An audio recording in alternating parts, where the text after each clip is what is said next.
Hey, what up, folks? Welcome to. Oh, my timer's visible. Goodbye. Welcome to the new way. I'm going to be opening up my streams. Uh, I have been wanting a way to get an intro screen on my stream for a while, and I was inspired by someone else doing a very similar thing. Just open up the stream with what's the play. Gonna hope that we can keep this going for a bit. So if you ever have a cool what's the play, please get it to me in some way or another. And if I think it's interesting enough, I am happy to feature it at the start of the stream. But we're gonna give this a shot. Credit to at Mr. UC underscore UC on Twitter. He's a great Death Shadow player who did this on his most recent stream, and I thought it was a really cool idea. Um, so, welcome everybody. I thought this play was a bit interesting. I think the Darth Dog you mentioned you like wasting C and tapping port, and I think I don't like that line for a couple of reasons. And I'm going to kind of get into it. Um,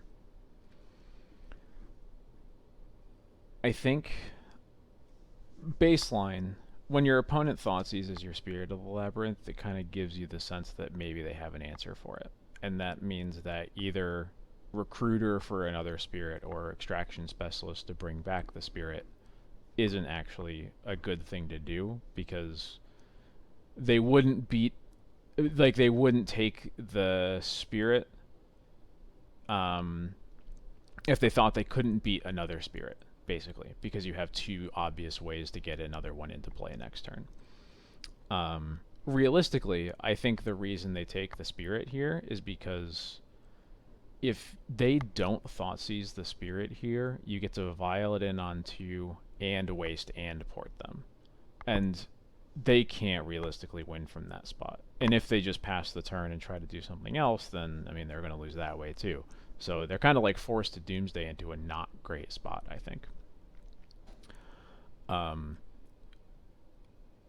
Also, even if they make a pile that has an answer for the spirit, the reason that I don't like going for a waste port line is because if you look at their pile, and I realize I'm going to be pointing at cards, and I realize you can't see my cursor, so I might maybe have to figure that out for the next stream. We can see that the 5 cards in their pile plus the 2 cards in their hand are something like uh, Ponder. There's only 3 Ponders in the pile. Obviously, Thassa's Oracle. 2 to 3 Cyclers. There are no Cyclers exiled, and they play 2 to 3, some number of Street Wraith and Edge of Autumn. They likely have a land. They absolutely have a mana source because they know you have a wasteland. So they will at least be able to cast a spell. And it's pretty likely that they're going to also have a second mana source because they know you have the port. So, like, I think you have to play into the thing that forces them to have an answer, because they literally cannot win through spirit unless they have a piece of removal on top of their deck, in which case they also need to, like, have a cycler in their hand. And if they have that to go off and kill you next turn, they wanted it more than you do. The reason I don't like the waste port line is that it's something that they can play around, and they win the game on the spot if they played around it correctly. They just have a 4th Lotus Petal in their hand or in their pile, play all their cyclers, draw their deck, cast the Thassa's Oracle. There's nothing stopping them from doing that other than them making the pile wrong, essentially. So yeah, I think the reason that a lot of people might gravitate towards Wasteland Port in this situation is because it's kind of the easy play in a matchup where usually your decisions don't matter.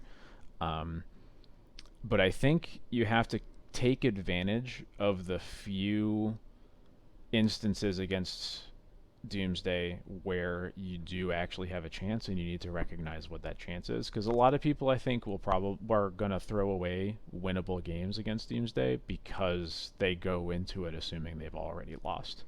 Um, and I think it's important to know that you've already lost strictly from the, like, perspective of like, there's nothing to feel bad about, essentially, right? Like, this matchup is unwinnable, is very difficult to win. There's nothing you can really do to fix it. You're just in the spot that you are, but that doesn't mean that the games aren't being played, right? And I think you need to recognize that if they play a spirit, if you get a spirit into play here and they don't have a cycler in their hands, then you probably win. Like, they need to remove the spirit and then remove a third spirit after that. So yeah, I thought this was an interesting line. I think um, going for spirit here off of the extraction specialist is great. I like keeping the recruiter in hands because if you draw a white card, it means that you can recruit for a Solitude to Solitude a Thassa's Oracle that's not perfect, which, if the spirit lives, is the only way that they're going to win. And it just so turns out that that is exactly what happens against the hero here. Opponent played like a ponder just to like look at the top 3 or whatever, played a fetch lands. Next turn went for a Thassa's Oracle with 2 cards in library, got Solituded, win the game there. So yeah. My line, to be explicitly clear, is play Wastelands, cast Extraction Specialist, bring back Spirit of the Labyrinth. If your opponent put like a Snuff out on top and has an Edge of Autumn in their hands, oh well, you got God, I guess, but you weren't going to beat that realistically any other way. So yeah, I hope if you like this segment, please let me know. I thought it was kind of cool. I'm going to try doing it at the beginning of every stream. So yeah, thank you for entertaining me there. We are going to switch over to our normal view right here. Oh, I just realized the chat isn't in that. Maybe I'll have to fix that. Anyway, this is the list I'm going to try out tonight. Obviously missed last week. Apologies to everybody who was excited to watch me there. But this is where my head is at right now. Some of this is kind of a little bit random because I'm not into it. I don't necessarily know what the online metagame looks like right now. But today is, as the title of the stream shows, this is going to be whether I eat my words on Samwise the Stouthearted. With one caveat being that I didn't play him with a deck that had fetch lands in it. And that's going to change a lot about the playability of this card for sure. I think Sam is probably still pretty much unplayable unless you have fetch lands in your deck. But actually, Cloud's been playing Sam. Luinel's been playing Sam. They've liked it pretty well so far. I didn't want to play the full 4 that are currently in XJ Cloud's list. 4 just felt like a bit much, personally. Maybe I'm wrong there. We'll see. But basically, the only difference in my list is that over one of the Samwise, I'm playing 1 Extraction Specialist still, because that card seemed to be performing reasonably well for me. Just seems like it's well positioned in a format where a lot more creatures are dying to damage-based removal and not exile-based removal. So a couple changes I made to the sideboard were that I haven't been feeling Leyline very much. I was close to off of it on the last stream that I did, but ended up keeping it. Reanimator just hasn't been around as much. There's really no matchups that happen regularly other than Reanimator where you really want ley lines, and so I decided to cut them and just kind of see what happens. An important addition here is that I am playing the very light red splash that Luinel has been playing. He's really liked. You just put one plateau in your deck to cast 1 Magus against the matchups where Magus just like wins the game on the spot. I think that's somewhat reasonable, and I'm going to give it a shot. Basically, it's just one port was cut for another white fetch, and then one of the scrub lands was cut for the plateau. And I think that's pretty reasonable. Since I cut a ley line, I also added a surgical extraction. These mind break traps, I'm not 100% sure about. I went into the stream planning earlier today, assuming that I would have to be prepared for Creative Technique, because Creative Technique went up on Magic Online today. For better or worse, it's not on goat bots yet, so nobody's really buying or selling it. So I'm not sure if anybody even has the deck built yet. Um, I'm not sure if that deck's a problem. I'm not sure how reliable Mindbreak Trap is against it, but I was going in kind of thinking that that might be a thing to worry about. I'm going to keep him in here, just see what happens. The other card that I added back is Containment Priest. I don't know whether you need Containment Priest in a deck that's also playing Opposition Agent, but Recency Bias last time, it's another card that's good against Reanimator when Opposition Agent isn't, which is potentially a good hedge when we're cutting the ley line. It also feels like every other stream I play against Show and Tell, and Priest is pretty huge there too. Still playing the Council in the Battle of the Judgment in the Battle of Bywater that I was already playing. Last stream I was playing a Needle also, and I think the Needle is basically what turns into the Magus. So, otherwise deck looks pretty standard, and I'm gonna queue up for a league here. Where are we at? Yeah, cool. No, you are not wrong. The Creative Technique deck does not do anything until they reach 5 mana exclusively from their lands. The idea mostly is that once they have 5 mana in play and cast a Creative Technique, the game is basically over. That's their goal. I don't know how consistent it is. I do not know how resilient it will ever be. It's definitely worth noting that the fact that your deck can't really have cards below CMC 5 is kind of a huge limiter in what your deck can do. There are some builds I've seen that have kind of like worked around that with there's the, is it Throes of Chaos? I think it's like the 4 mana spell that's just Cascade with Retrace. And they use that to Tybalt's Trickery into Creative Technique. I've also seen some lists that have where the only thing you can hit off of the throws is a Maddening Hex against like combo decks. So I don't know. I'm not sure if that deck's real at all. It doesn't seem like it would be, but I felt like they were probably gonna be played tonight if Creative Technique was on goat bots. But it's not, so I don't know how. It's going to be difficult for people to get it together, basically. Yeah, essentially. You are just playing lands until you get to cast a 5 or 6 mana spell. And then from there, outside of some weird circumstances, you have probably won the game. And there is some power in that, certainly. But it's certainly...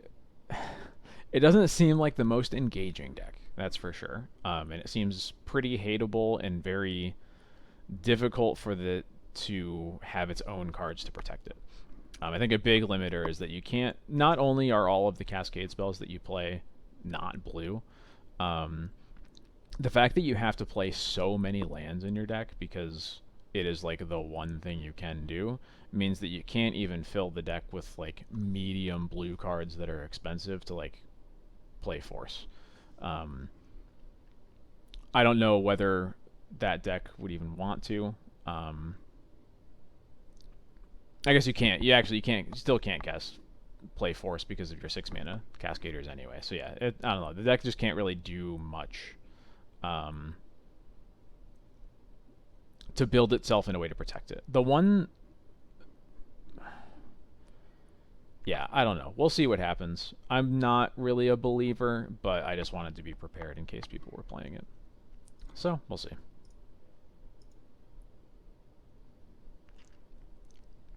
Yeah, that is a big thing. Like,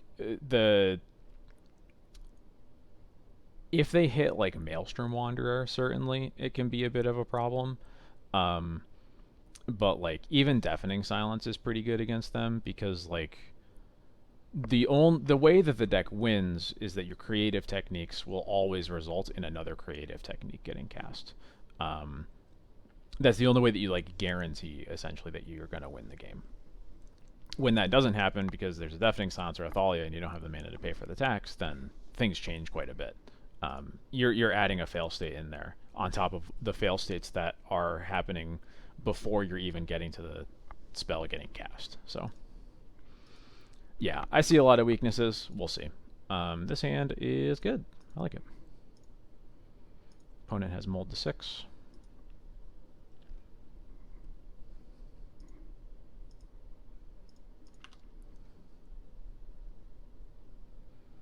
Ancient Tomb. Blood Moon? Okay. A little unfortunate. No black mana for us, but 2 planes is very good, especially Mom and a Stoneforge.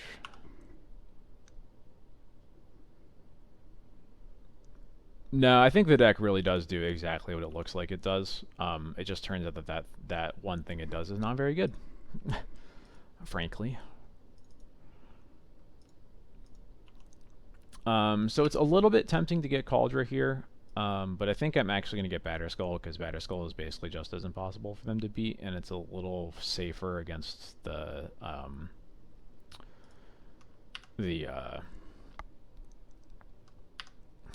like Rabble Masters they're likely to follow this up with.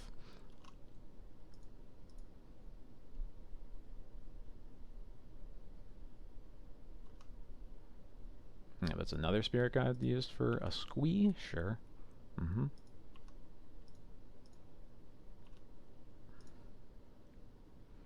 I'm just gonna take it. Tapping Mom just exposes me to Fury, which would be a dumb way to lose the game, so.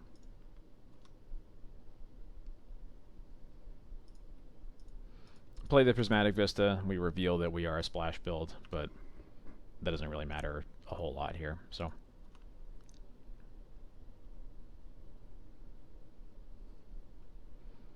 The second Stoneforge also means that we're going to get to put a Cauldron into play anyway, so. I think this game is pretty over.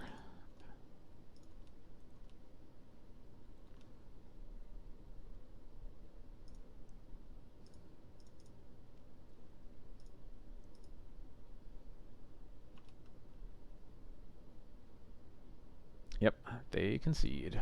That was easy. Not a lot to board in for this matchup. I like Council's Judgment. I like Containment Priest. That might be it. Let me see. I don't like Thoughtseize in a deck. Or, like, Thoughtseize, I think, is maybe okay on the play. I don't want it on the draw, though. That's for sure. I'm going to cut Cauldron because we don't usually need to get that aggressive with it. What else? Most of our deck is pretty good. I guess probably a Bowmasters. It's like okay against Fable the Mirror Breaker, but it's not very good otherwise. That actually might still be better than something else, because at least Bowmasters puts a lot of bodies into play to potentially block goblins. I think maybe on the... I guess Thalia's kind of doing the same thing.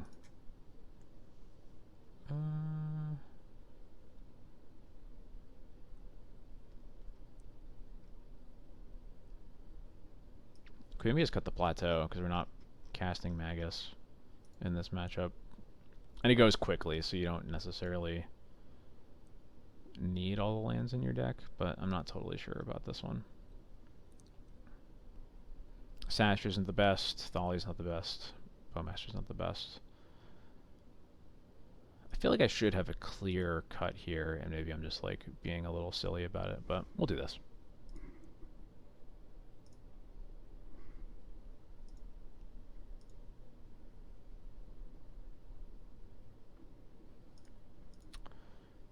Interesting, only having 2 lands, huh?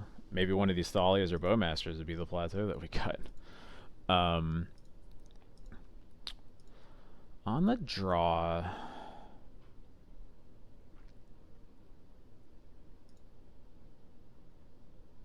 I basically need the first... Ideally, that one of the first 2 draws is a fetch land that we can get back with Sam.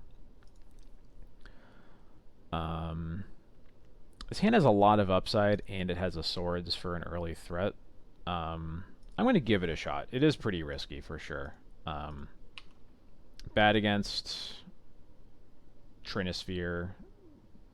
Bad against Chalice. Yeah, okay. Chalice. Bummer. There we go. Prismatic Vista. Easy.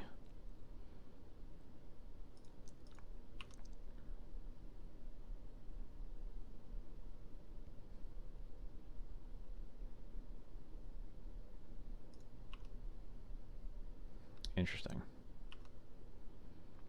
Casting something for 4 mana. That's a fiery confluence. So that's probably... Oh, Chandra. Jeez. Okay. The Exile Acidia Traders. They're going to hit us for 2. Yeah, that's fine.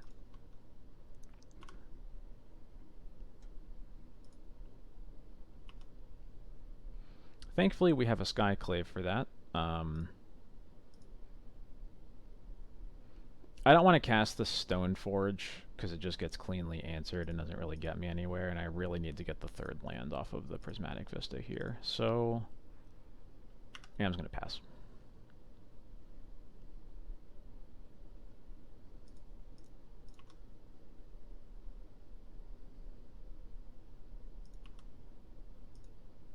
Rabblemaster, okay.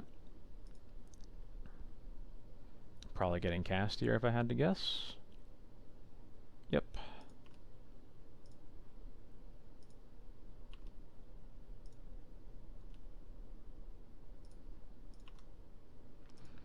I'm not gonna block here.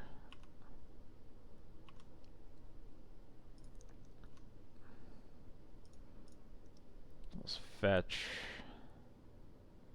Get up. Yeah, get a plains. Samwise.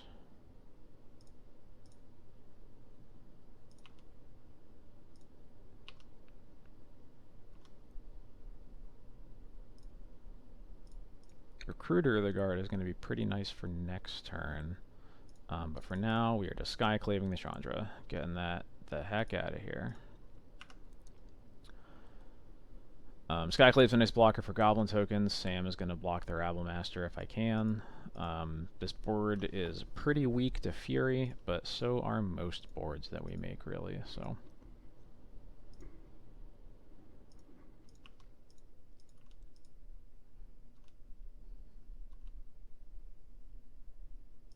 Okay, I'll take it. That works for me.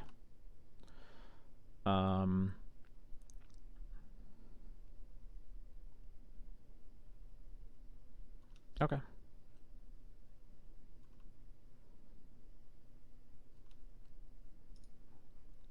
If we draw a land so that we could go like Skyclave the Chalice and have swords, that would be pretty good. That is not that.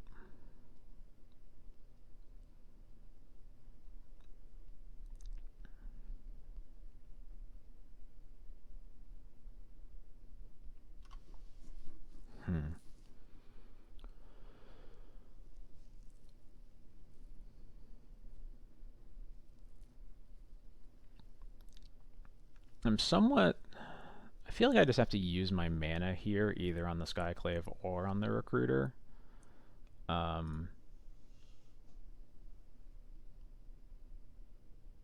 Yeah, I think I just have to Skyclave the Chalice now and then open up swords for next turn.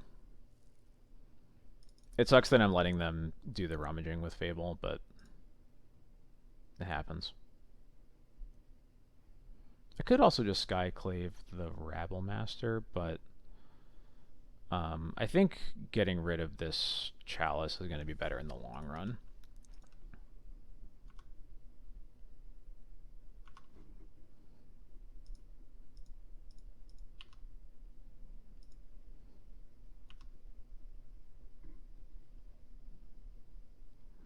Three-ball Ancient Tomb. Yep, those are definitely bad ones.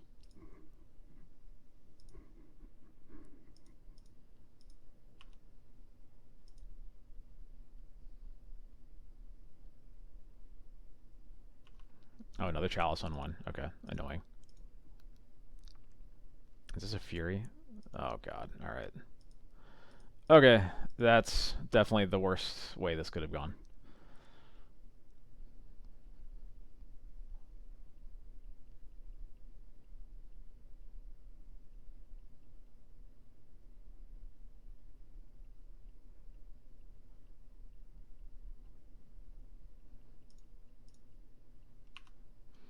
Gotta block the Rabble Master, and then don't know if we have a great way out of this. Um,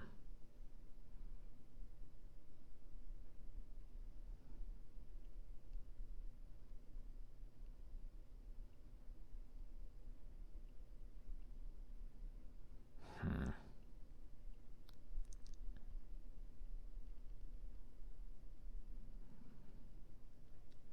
I'm feeling like I have to recruit for a Solitude here. Um,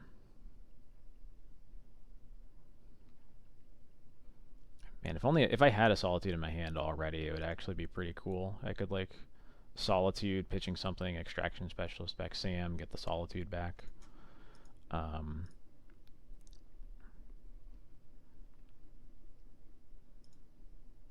yeah, I think I'm just gonna recruit for Solitude.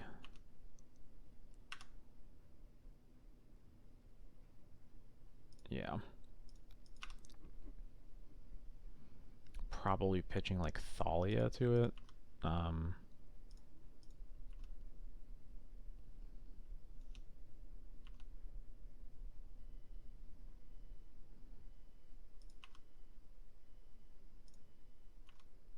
have to,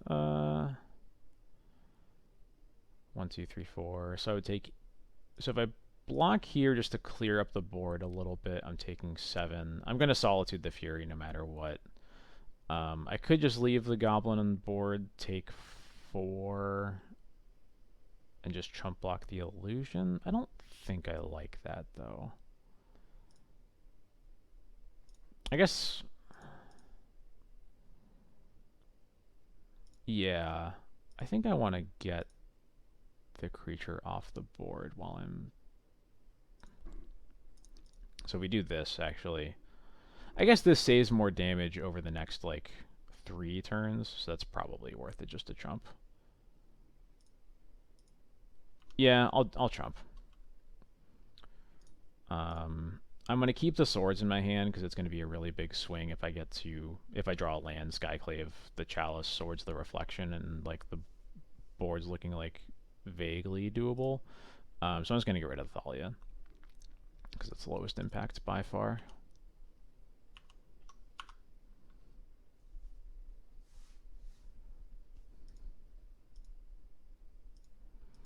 Den of the Bugbear is a hell of a draw, though.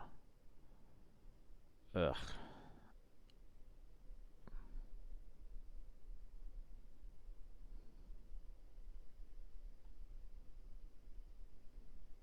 I think we're just dead. Yeah, we're just gonna go to the next one. Yeah, I think if we had a fourth land somewhere in there, I think we would have been in a much better spot. But sadly, that is not how it went. So yeah, I think Thoughtseize is better on the play, but I don't know if that means that I want it still. I'm feeling like probably not, because it's just going to be a bad top deck in a matchup that I don't really want those.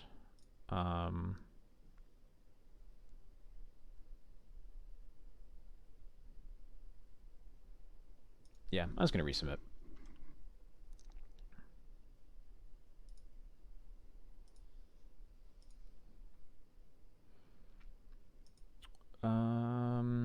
This hand's a little slow as a concern. Wasteland could be good, but I don't know if it will be.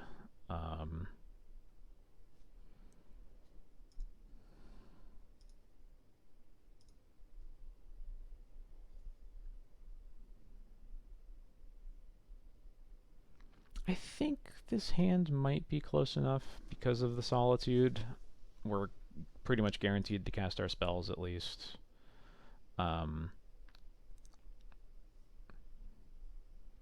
feel like there's a good chance I'm just going to Wasteland their first land no matter what.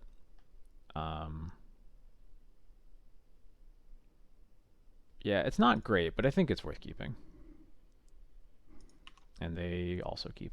I'm going to play Vista, because if they turn one Blood Moon, I want to make sure that I get a white source out of my deck. Or a plains out of my deck, I mean.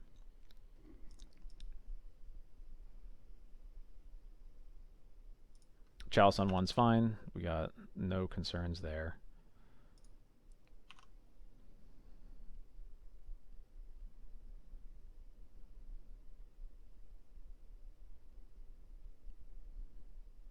And this is where I'm sort of tempted to just wasteland them. Although Thalia isn't bad into this either, because it means that like they're not likely to cast Fable.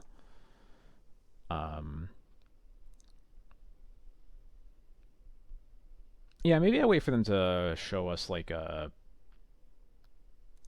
non-basic red source actually to wastelands. Yeah, let's do that, because this also lets us get both a basic plains and basic swamp out of our deck. I probably wouldn't bother getting the swamp, except I literally have the Bowmaster in my hand, so.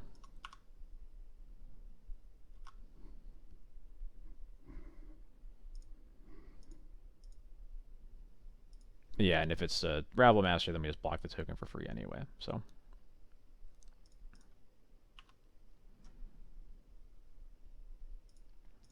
If they just play a basic mountain, though. Well, that's a thing to do.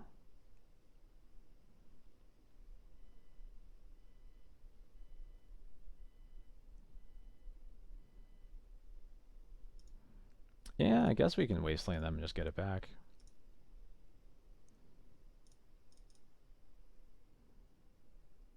Is Sam doing it? Is he really doing it? I want... Doesn't really matter, right? Can't be blocked by creatures with greater power. Yeah, Sam to be the ring bearer. Okay.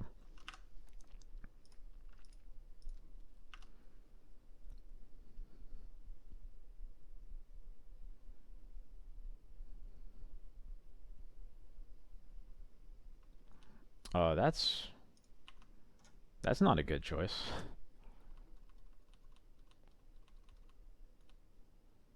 Now I just eat the first Rabble Master.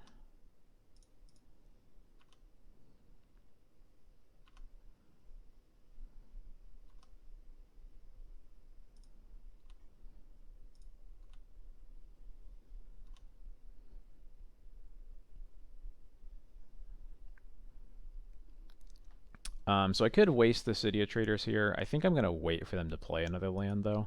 It does open them up to doing some things that are a little bit gross, but I think I would rather recruit for a Stoneforge here.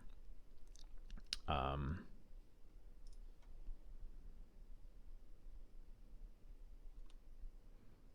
also going to get in with Sam here. Sam can be blocked, but it's not by anything bigger, right? Yeah. Yep, so they could trade, but choose not to, which I think is correct. I want to keep the Skyclave back to get something potentially scary, like a Fable we would like to get rid of. What do I want to get here? Stoneforge. Fable would be a problem. They've shown us Chandra, that's another possibility. It'd be tough to cast through Thalia, but we'll see.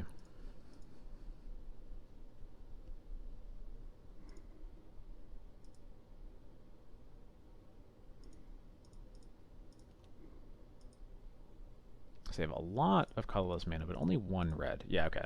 Here's Fable. We can just Skyclave that, and that's fine.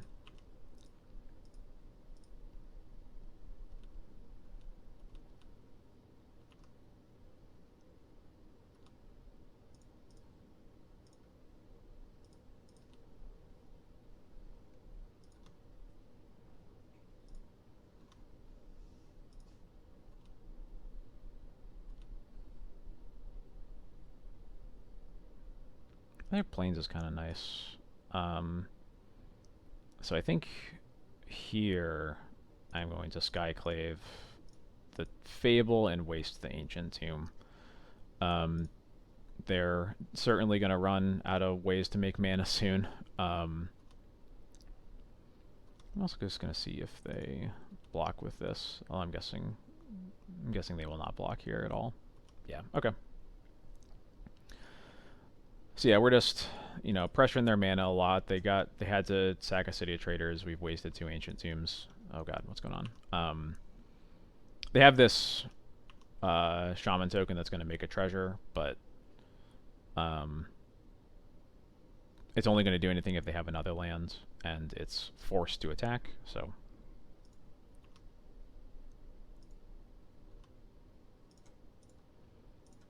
And now we'll start dealing with the little tokens.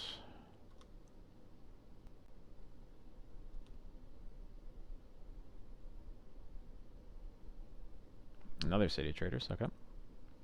It's another Fable, maybe? Yeah, okay.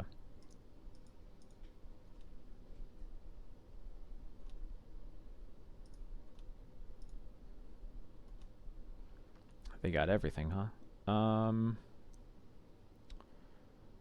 I think here this is a pretty easy Stoneforge for something. Hold up Bowmaster. I'll probably just ping a Goblin in response to Chapter 2 on Fable.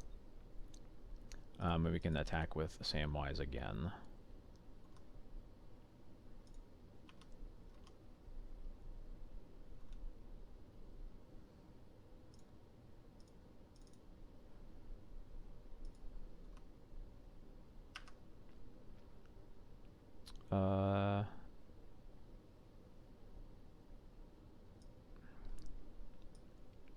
I'm gonna get GTA here, actually.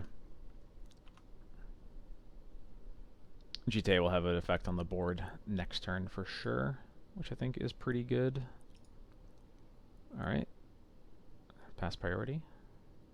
Alright, in response to this, Flash and Bowmasters will just kill one of the 1/1 Goblin tokens.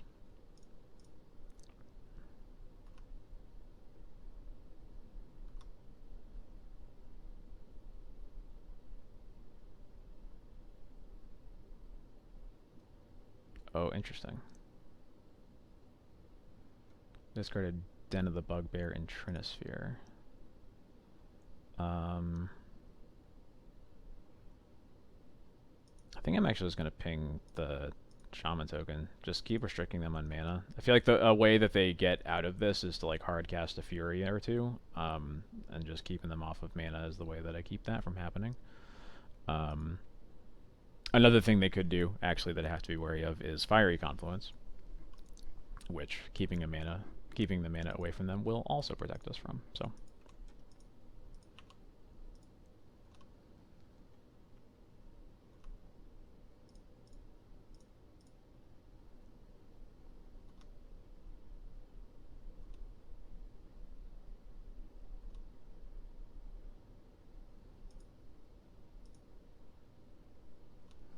Oh boy.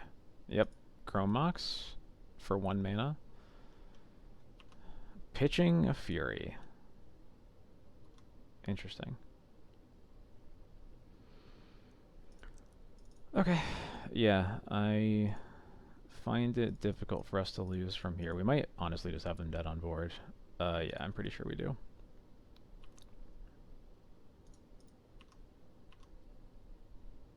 Three, 4, 5, 6, 7, 8, 9, 10, 11. They can block at most 3. Yep.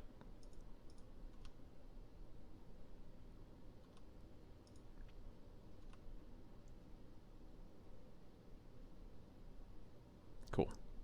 Alright. Nice way to start off. Sam was pretty good there. Getting the second Wasteland was kind of nice.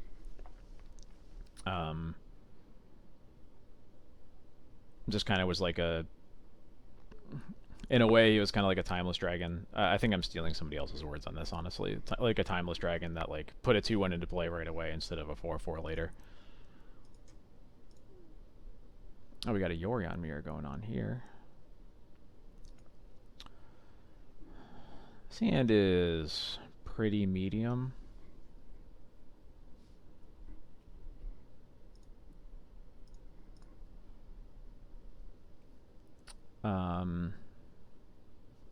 Top deck's pretty well, though. I wish I had, like, Wastelands. to feel a little bit better about it. But I think Vile and Athalia protected by Caracas is okay.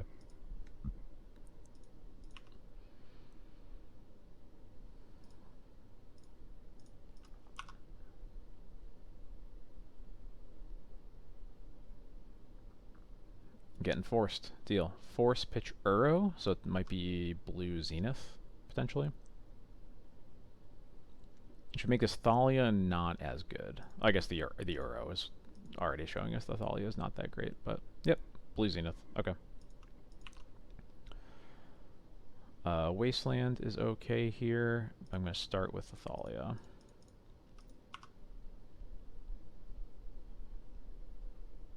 I guess I should have actually played the Caracas there instead of the Scrublands. That way we could have Thalia protected by Caracas and Wasteland them. So that was a poor choice of mine. Savannah, Delighted Halfling. Okay.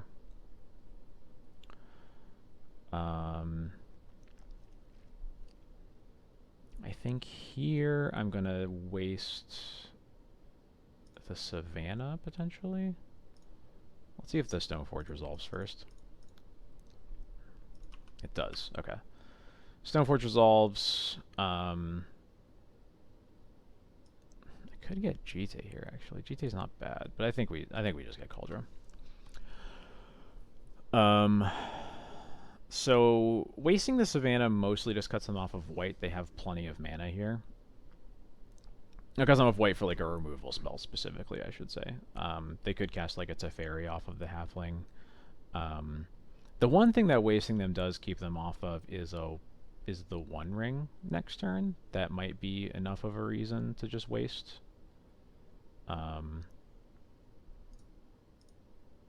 Yeah, I think this is a good enough spot for a Wasteland. And yeah, I'll attack.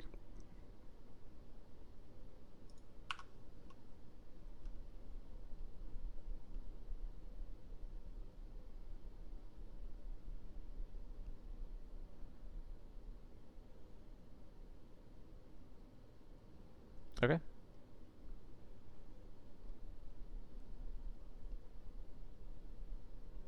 And they missed the land off of Uro, so they have no lands after this, which is good to know about.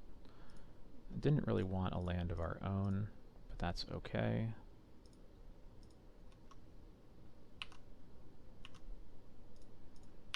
This is a pretty good clock.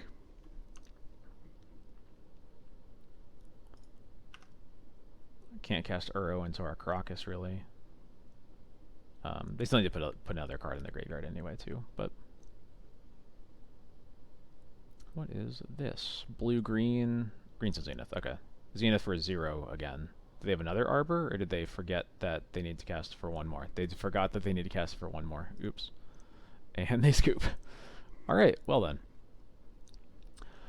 Judgment is good. Containment Priest is good. Opposition Agent is great here.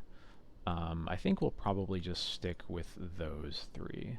I want to cut all my Thalias, like I do in every matchup involving Uro, Titan of Nature's Wrath, or whatever it's called.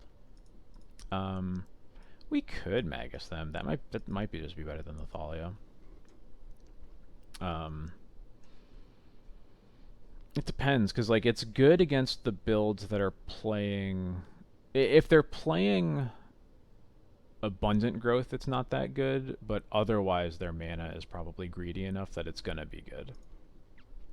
And I think it's worth just seeing if it works out. They were Yorion, yeah. Yeah, we saw, what was it, Force, Ponder, Dryad Arbor, 2 Green Sun Zeniths, 2 Uros.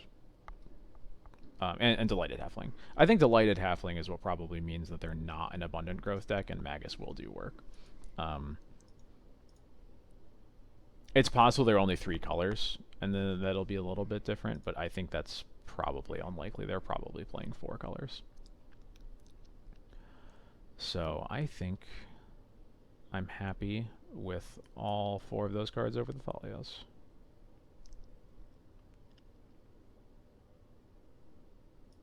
Is there something I could take out for this Lauren, though, that's almost certainly going to have no targets? Maybe one Thalia is better than the Lauren. Could also board in a surgical, but I'm less into that.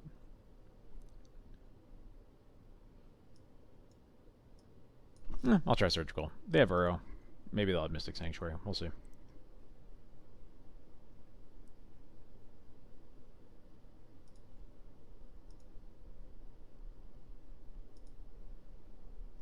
I like this hand a decent amount.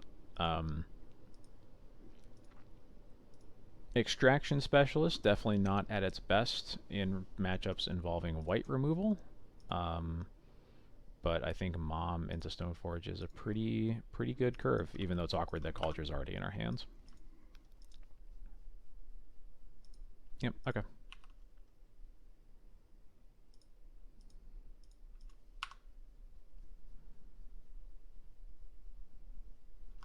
It will certainly be better if they have to like force the Stoneforge after using removal on the Mom or something like that. Or maybe they won't use removal on the Mom. Who knows?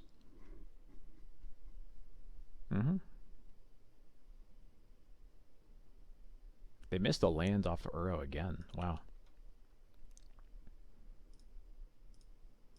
Alright, we'll see if this Stoneforge resolves. If it doesn't, then that's going to be great for Extraction Specialist.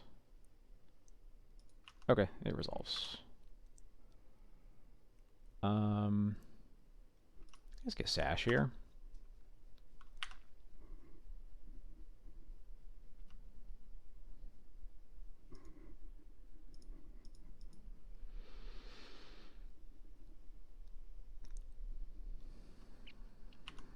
Okay, Zenith for Arbor.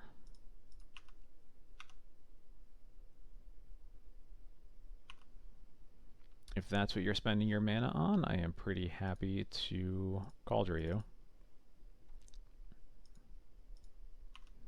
The secret is that I'm happy to Cauldron them, basically regardless of what they're doing with their mana. But that's a good one.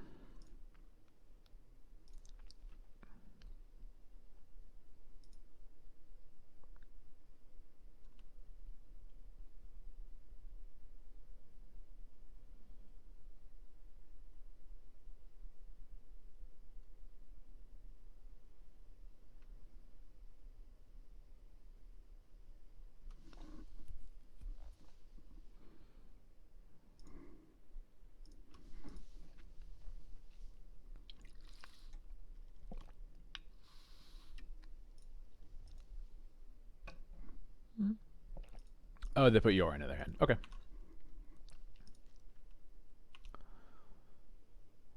I will take that.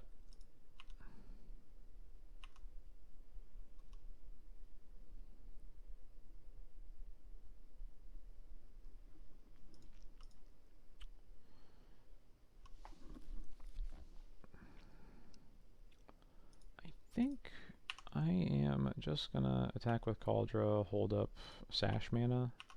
I could put a Mom into play. They're not likely to be a Wrath deck, considering they have gotten Dryad Arbor and Delighted Halfling into play like right away both games. Yeah. I'll just play it. We'll see if I get punished.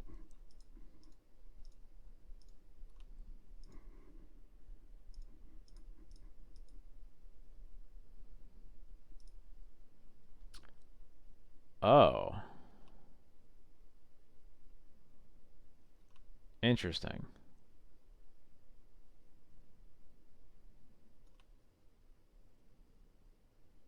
A Yorion Bant Allurin deck.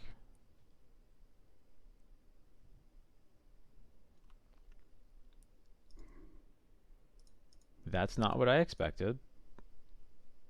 And I assume we're dead. So Arctic Merfolk. I just want to see what card they're winning with in case it matters.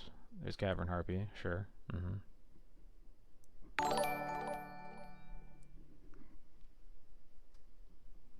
Stabler and Benson dedicated detectives. Dude, that's really good. I remember I forgot that we joked about that a while back.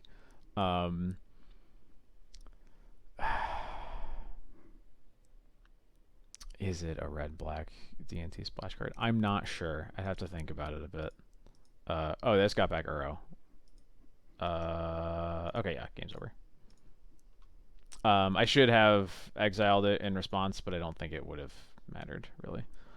Okay, that changes things. We need lore in our deck, and I don't like this Magus. Opposition Agent is still great. Containment Priest is, like, okay, but not the best. Thalia is a bit better because it keeps them off of casting Alurin, but obviously they have a lot of ramp, so it's not going to be the hardest thing for them to get to.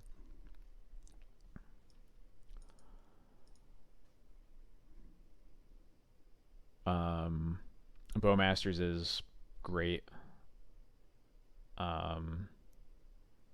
Still want Sash.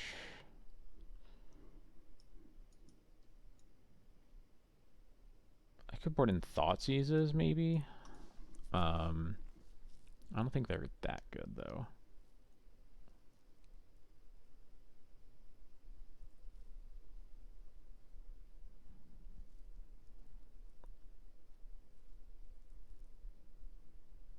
I can get rid of the Surgical. Surgical is definitely not what I want here.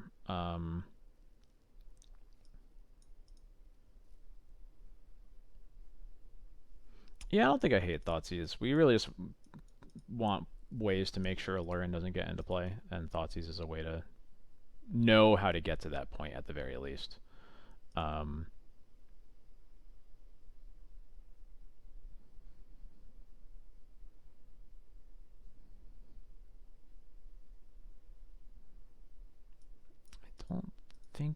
I don't think that Containment Priest is better than Thoughtseize. Most of their Zeniths are going to get cast early, just a ramp clearly. So I don't think it's that important. I can cut a Batterskull here. Just play the full 4. Yeah, this seems right. I like this. I would love to play first. Do they always play Alurin? I am not familiar with the name. I guess it looks somewhat familiar, but I haven't played against them enough. I don't like this hand. Can't cast this Thoughtseize. If I could cast the Thoughtseize, I would snap keep. As is, I'm certainly a lot less into it. Japanese player exclusively plays Alurin. Okay. That is good to know about for the future. How many black sources do we have in our deck? Let me count this. 4, 8, 12, 13, 14, 15, 16. We have 17. That's not a lot. That is not a lot for this Thoughtseize. It also, like, removal isn't really what we want against the Alurin. It's a little bit better because they're playing, like, Delighted Halfling for ramp and things like that, but we really want to be able to pressure them in some way, and this doesn't really pressure them meaningfully. If it could cast the Thoughtseize, I'd keep it, but as is, I think it's just not right. It's just not right. I like this hand a bit more. Not a lot more, but certainly a bit more. They keep 7. I'm going to put back one of the Wisps, I think. Just plan on curving out. Yeah.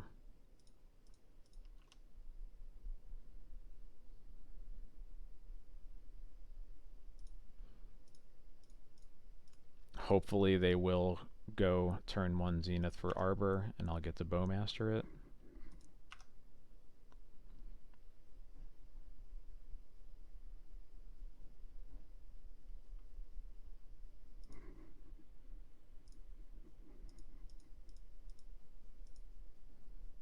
Polluted Delta.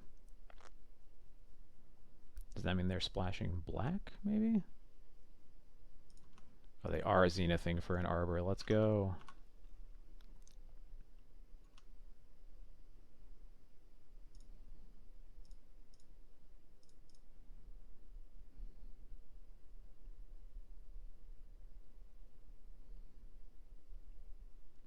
Force. What did Force pitch? Force pitch to Fairy. Okay. Unfortunate.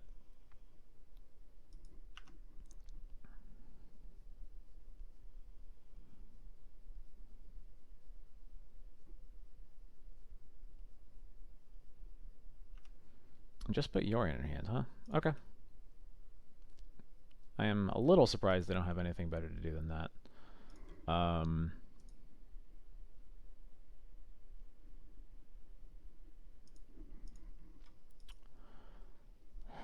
What do I want to do here?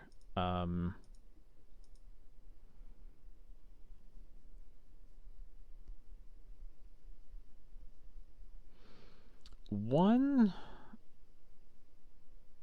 the head empty play, I think, is to just like cast Recruiter for a Stoneforge or a Skyclave or something. My main I guess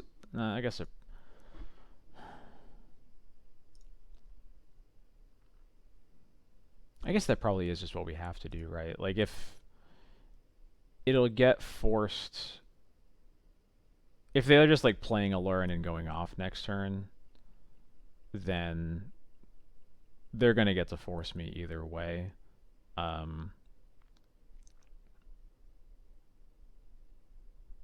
And this will mean that if they do cast a Lurin next turn, although it doesn't look like they will, if they know about this, then at least like my Wisp is a little bit better in my hand than the Recruiter is. Wisp is also isn't like doing anything, obviously.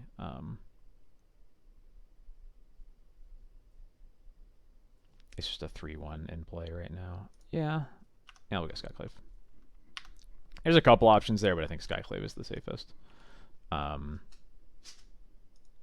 Opposition Agent is the other one that we could get there, I think.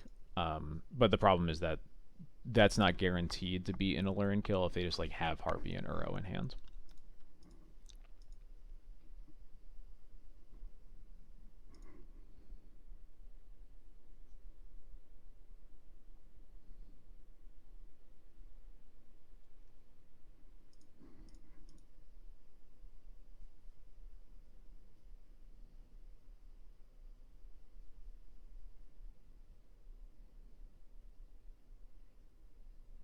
There's black.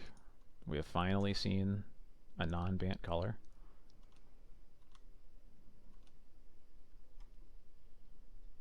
Oh. Well, that's kind of cool. I think I'll spend my mana on that.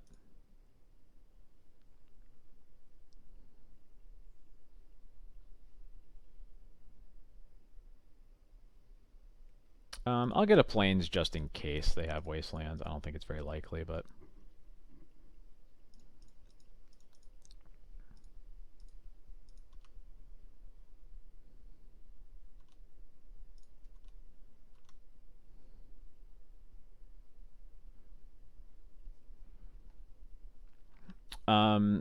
we're faced with an awkward decision here.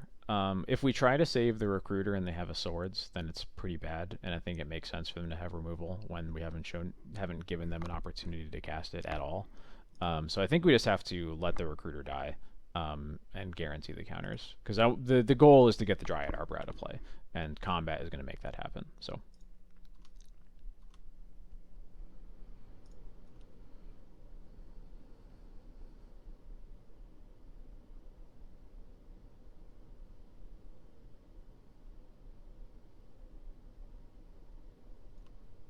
Sure. Okay.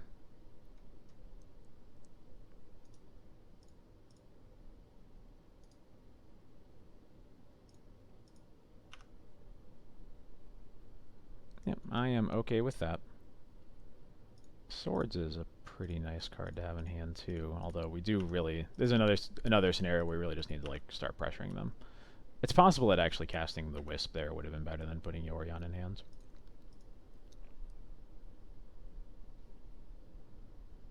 Okay. Probably for Halfling. Yep. I'm just gonna Swords that. Just keep keeping him off the mana. Recruiter's great.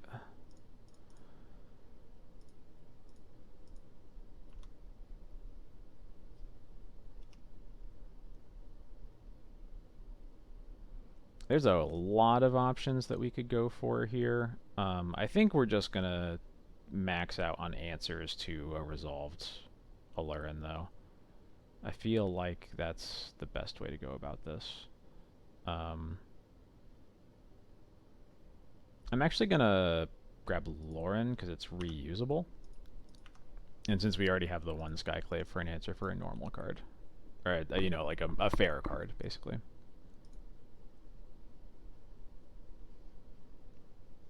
It's their own recruiter. Okay.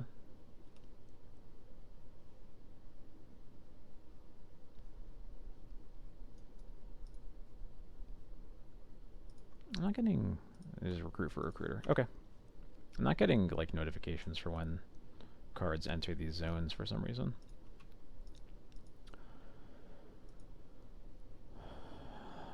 I'm going to start by attacking.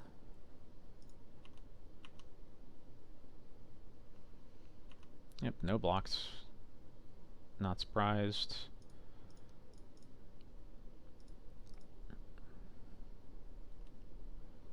I think I would get Jite here if I still could, but since I can't, we'll just get Cauldron to kill them faster.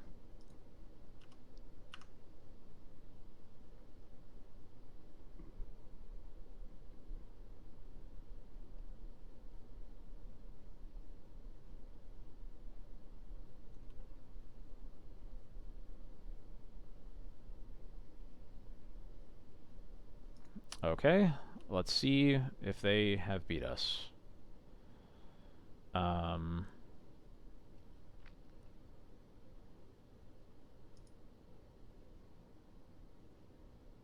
Start with the Skyclave.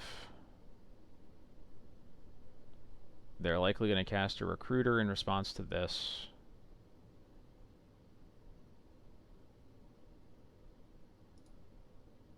I guess maybe once this triggers on the stack. I expected them to yeah, okay. There we go.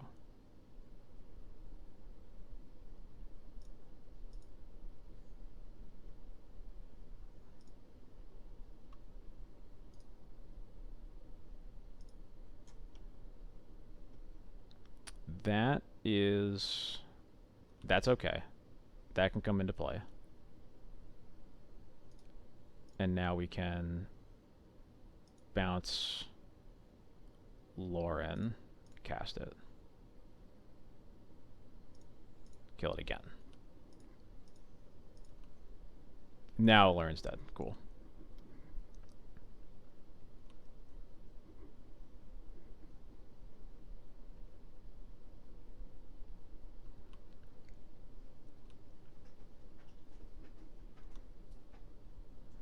So they have Recruiter, Yorion, and Eternal Witness in hand. And that makes sense. Now we kind of need a Sash, huh?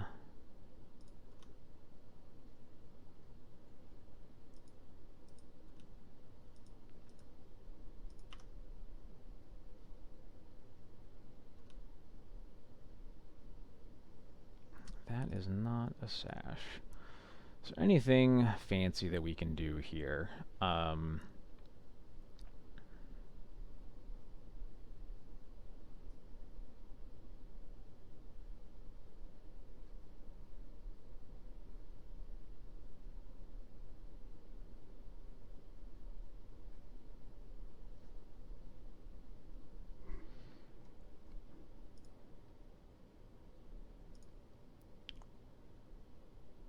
We can Yori on the board, but it doesn't get Cauldra into play.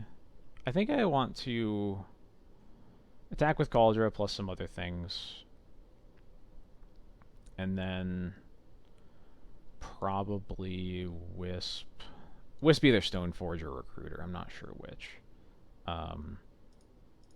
Let's start with Cauldra plus some attacks.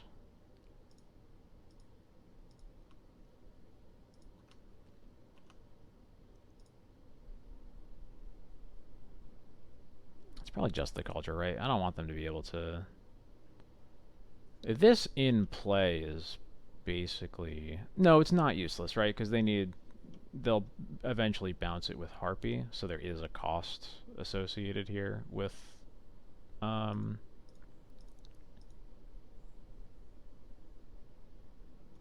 with blocking. So yeah, I'll attack like this. I'm also realizing that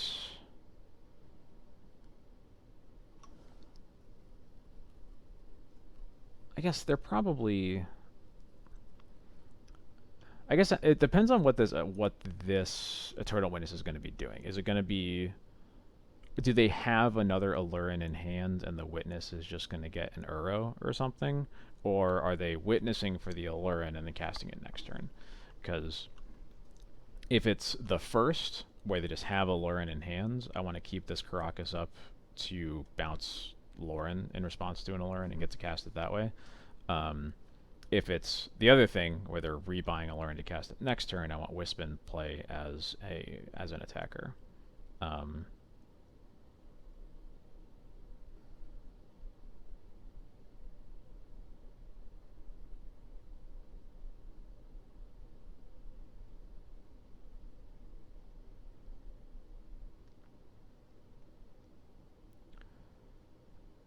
I think I'm going to assume that the Witness is getting an Allurin, because I think that's more likely than them just having another Allurin when they have not cast actually a single cantrip.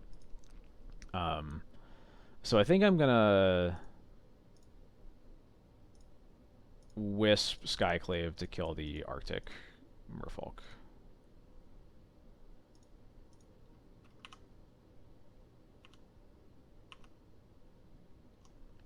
This is obviously bad into an Allurin in their hands, but can't beat everything.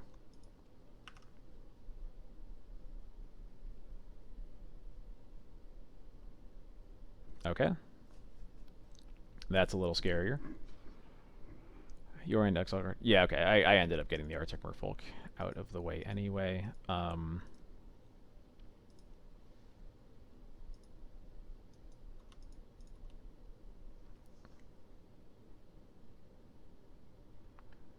What is that? What is this? Eternal Witness. Is this on the Allurin? Yeah, that's on the Allurin. Okay.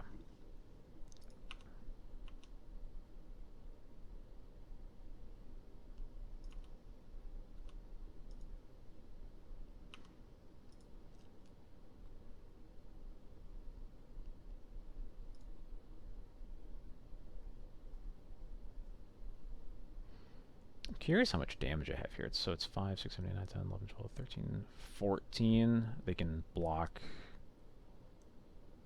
5 of it.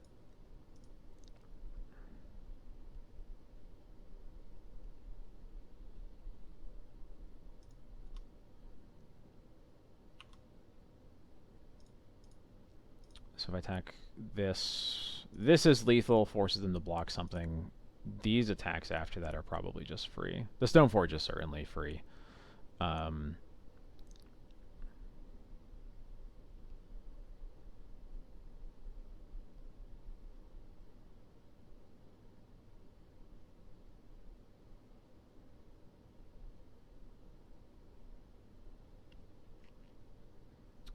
If I...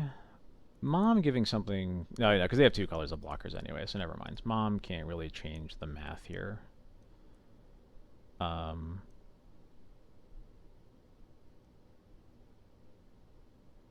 Yeah, so I'll attack like this.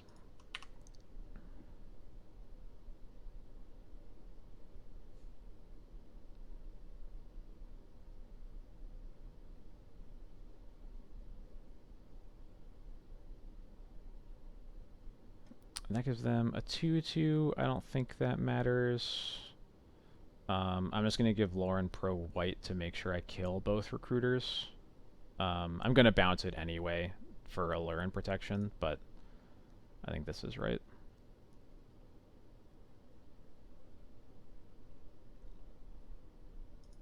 Yeah, and I'm fine with that because I don't have lethal anyway, so...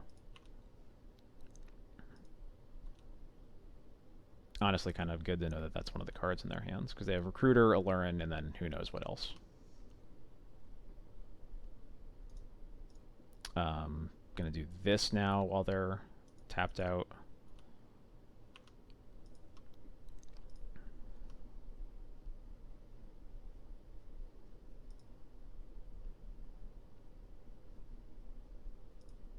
Okay.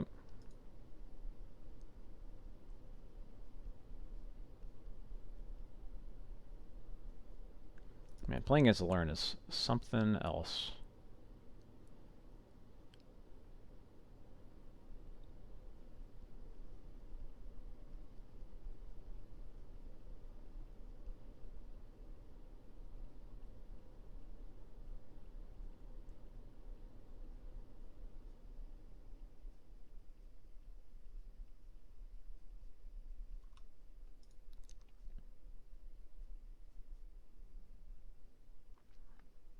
Okay.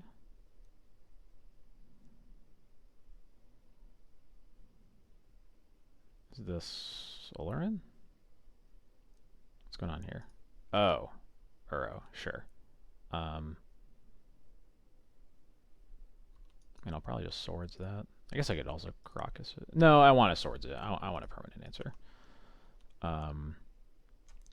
Swords during the combo turn doesn't really matter anyway, so. Kind of hoping for a land here to cast Yorion. That is not a land.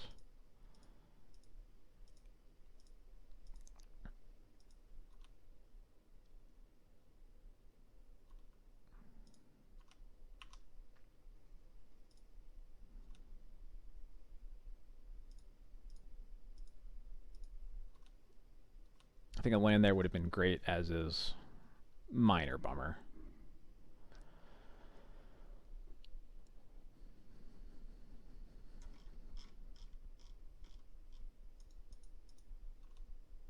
We could be dead at any moment. We'll have to see. It's a fairy, sure. Can only really bounce the vial, right? Yeah.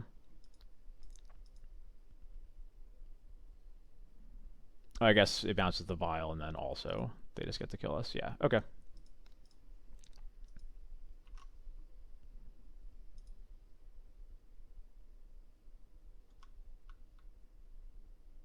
Or they don't get to kill us. Well, that's an interesting choice.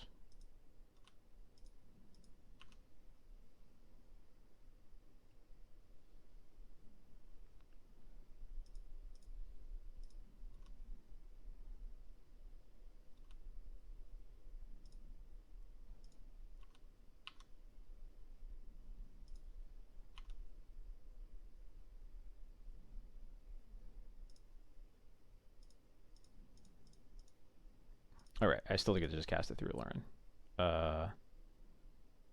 Yeah.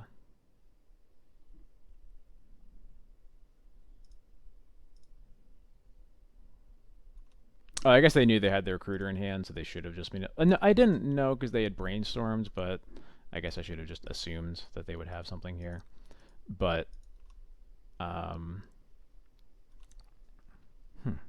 So I guess like keeping the Lauren in my hand was like the one piece of interaction that they couldn't actually play through at the time. So that would have been...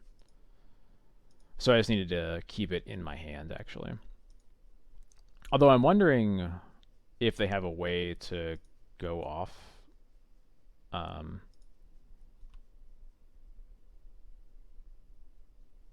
Because it is worth noting that we exiled the Arctic Merfolk, and I feel like most lists only play one, so that probably matters.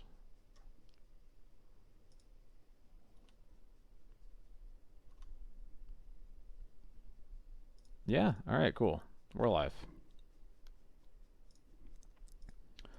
Gonna do this again on my turn, just to make sure that they aren't able to, oops, I'm gonna cast this vial.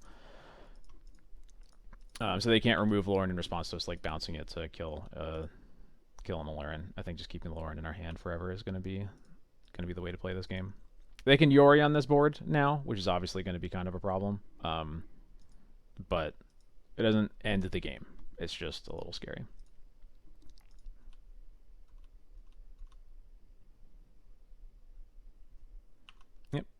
I will take 2. I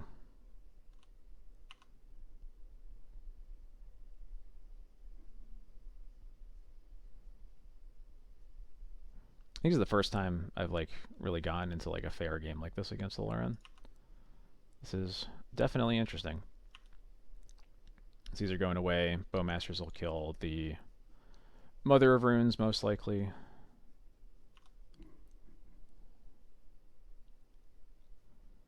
And we'll have to figure out how to...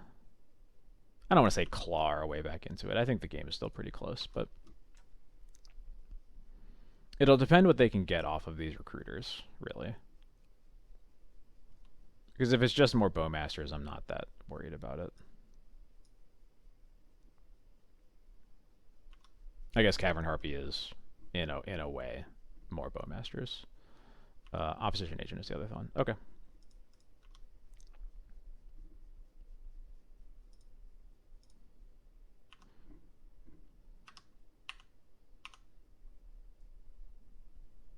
There we go. That's a land. How much does it get us? And unfortunately, it might not be a lot, but we do have to cast this now, before they have opposition agent mana up. So.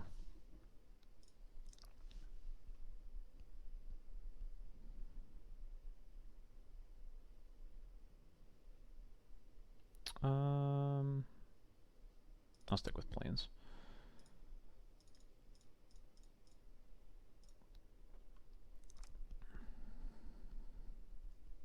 Damn, they have a force. That sucks. Force pitch ponder. Okay. Oh, goodbye. Get out of here.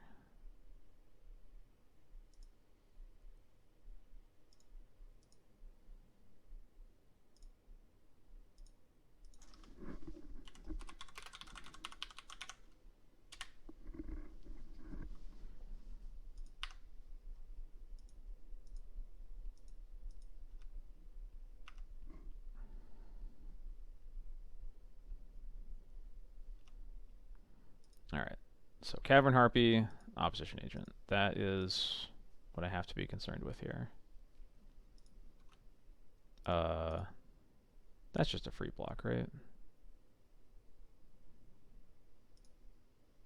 No, because they can bounce Bowmaster with Harpy to finish off the Stoneforge. That might not actually really matter, but I think I don't give it to them. But since they can do that, I'm gonna trade in this Flickerless before they can do anything worse with it. Before they just kill it basically for free.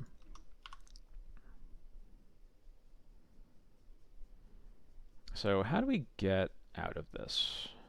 Especially with our, if we had GT still, I think that would be the obvious answer. As is, I'm not sure. Oh yeah, they can also do this.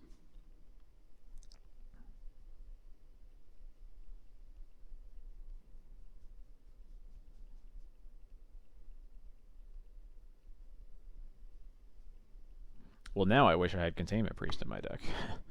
That's for sure.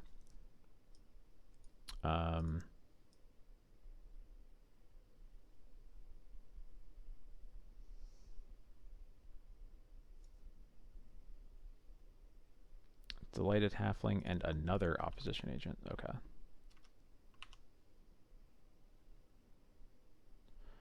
Wasteland does not quite get there, does it?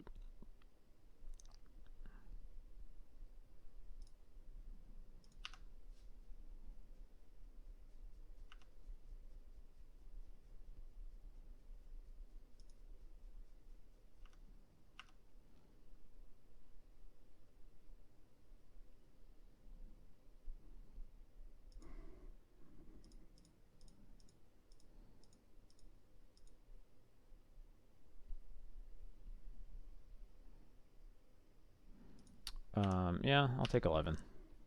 I think we have to draw like a Solitude here. Might get us there if we can Solitude the Yorion.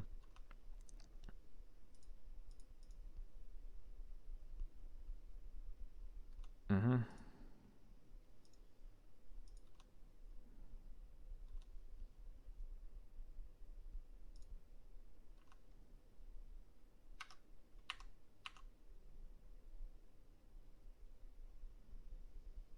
That will not do it. Damn. Okay.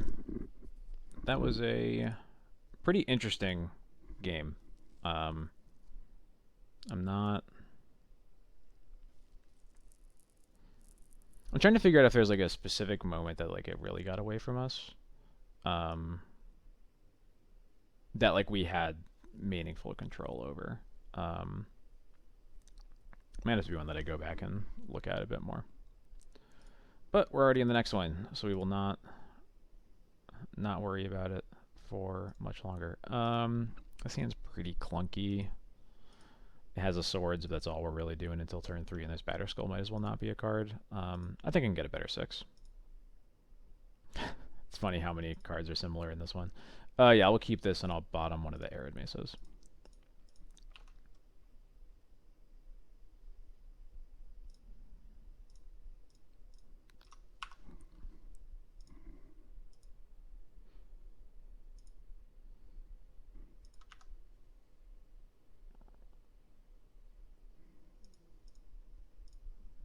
Watery Grave.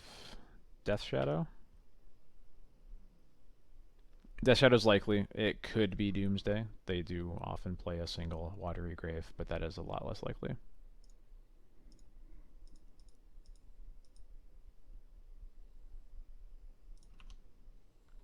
Yeah, I was thinking that. I have a feeling that it won't actually work out that well, just in terms of like... It's hard for me to identify like a single decision that was particularly interesting, but maybe if I go back and watch it, I'll find one. I'll have to, if I have it, if I have the time to, I certainly will. Yeah, it was interesting. I'm not sure that Yorion is good in that kind of deck, but obviously it was good against me, so like I can't really talk too much, but it feels like the games where they win with Yorion, I'm still mostly favored, and the way that game went in a couple weird ways that I think like aren't necessarily true to how the matchup always plays, but I'm not sure.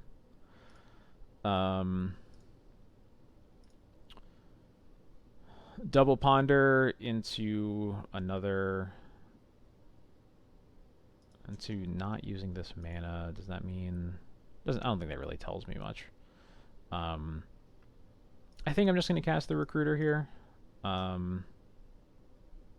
If it gets dazed, it gets dazed.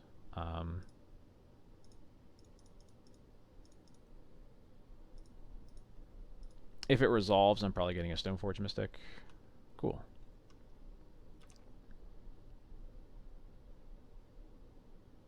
Yeah, Stoneforge.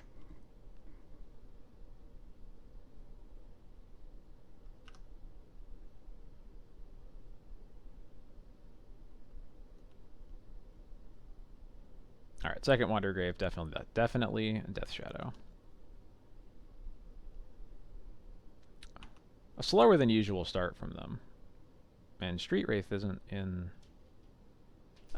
I feel like I've seen Street Wraith be a lot less popular in Death Shadow lately, but maybe I'm wrong about that. Wastelands, preferably not on the Scrublands, but we can live with it if it is, yeah.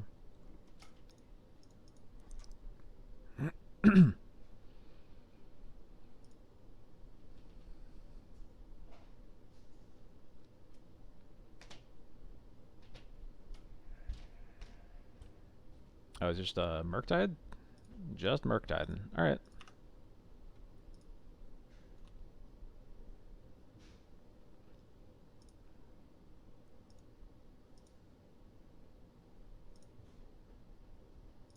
Cool.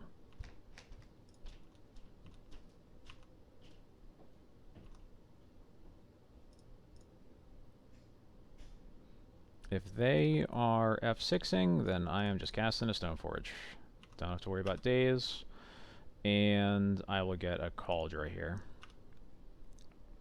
Have Mom to protect it. Looks pretty good. The scrubland is a little risky into a potential second wasteland, but I think, yeah, it felt like the way they played that hand, they didn't really have much follow-up, and I was going to be okay if they wasted me off of a black source again. Alright. Council Judgment, yes. Battle of Bywater, yes. Magus of the Moon, yes. This deck tends to not have very many basics. And I think I'm just going to board out 3 Thalia. I just don't like Thalia in this matchup, because it doesn't really match up well against any of their threats. And like a lot of Delver-y matchups, the tax tends to cause you to lose more games than it will cause your opponent to lose. And I think that is that.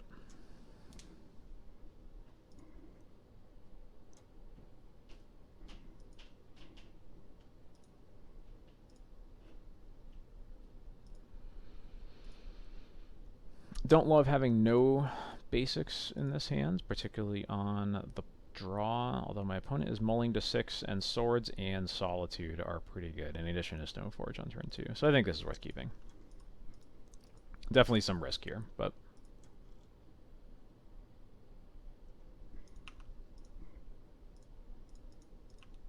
Okay.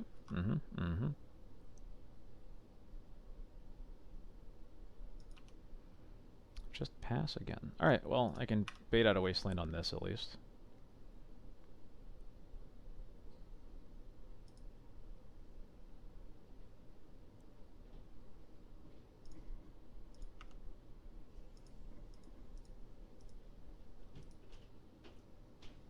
No wasteland, at least yet. Okay.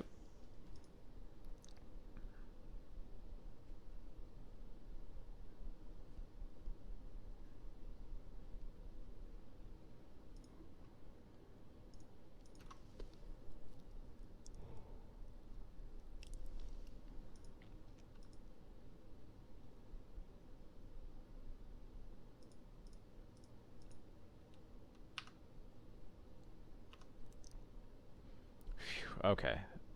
Really wanted to see that. I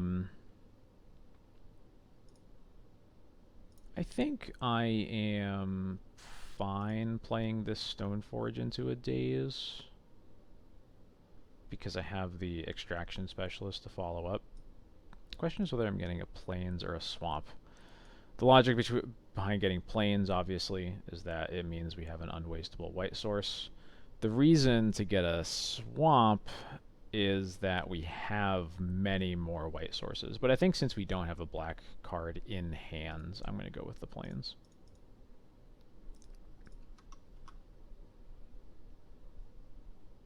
Okay. That is okay.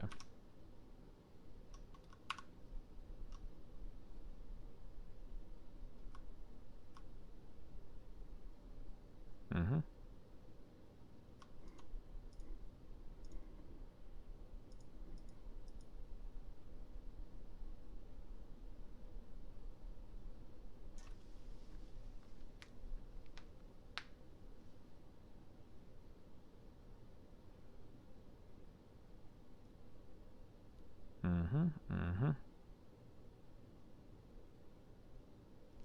And there's a Death Shadow. Another Caracas. Alright, I might... Ugh. That is annoying. Hopefully. Nice. Specialist resolves. That's really good.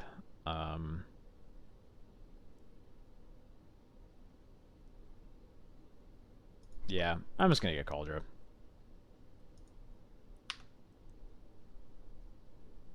Not going to claim that that's necessarily right, but it feels right.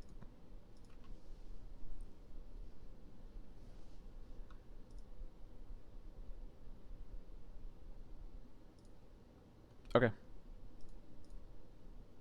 I can live with that.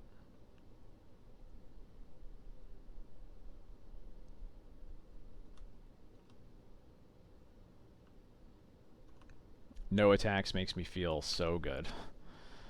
That also makes me feel good.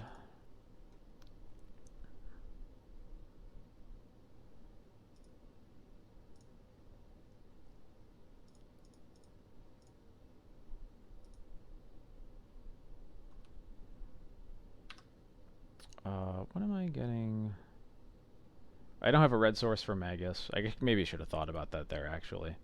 Um, I definitely should have, really. Um, since I didn't, what do I want to get? I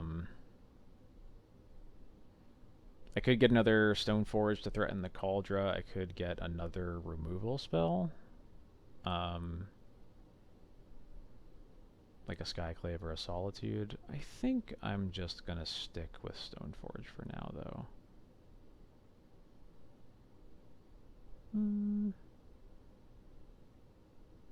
Yeah.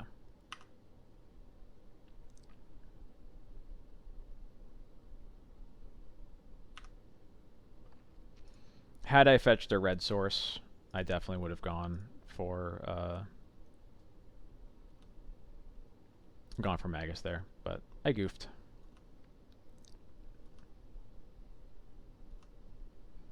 Bowmaster is totally fine here. Doesn't change the fact that they can't attack at all.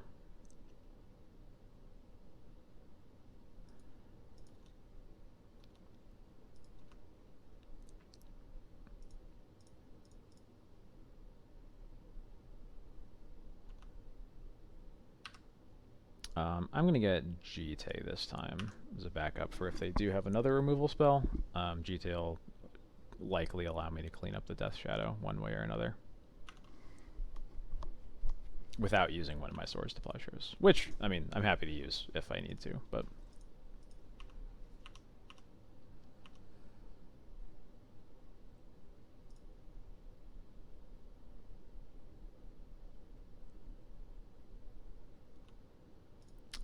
I'm gonna take this. I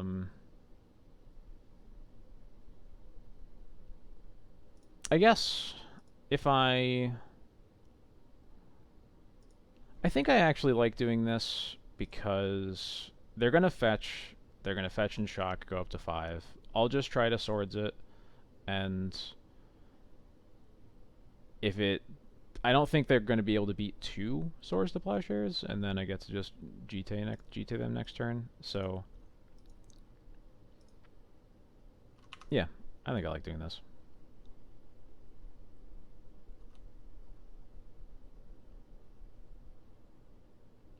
Also gets another source of life loss out of their deck, which is good when I'm about to bring them back up to 13.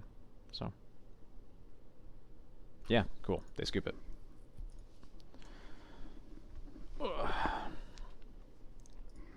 I like the Death Shadow matchup, that's for sure.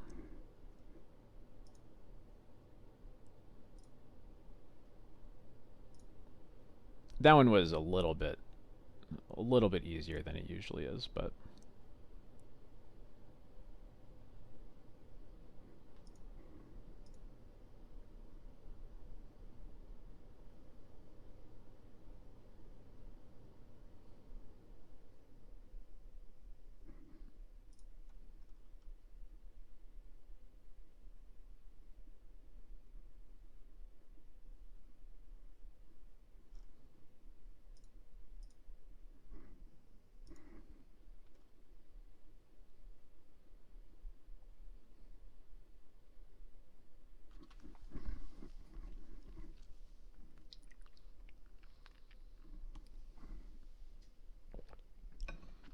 Geodude Jared, frequent viewer of the stream. Just all Karakas tonight, huh? Wow, this hand is so bad.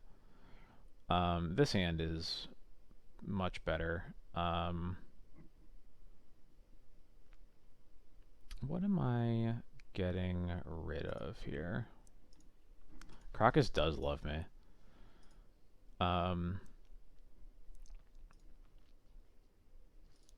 I think I just want to bin the Solitude here. I usually tend towards bottoming it on mulligans.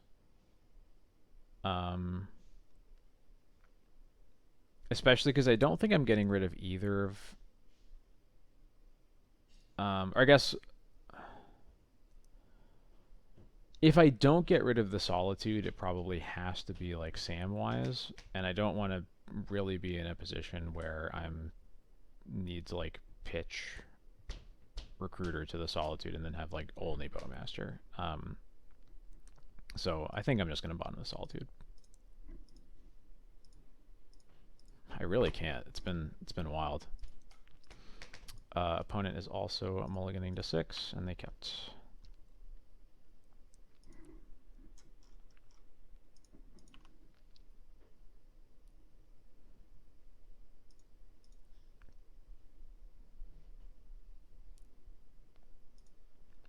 Polluted Delta Mishra's Bauble, looking like potentially Delver. I think I'm happy to just play Vista, hold up mana.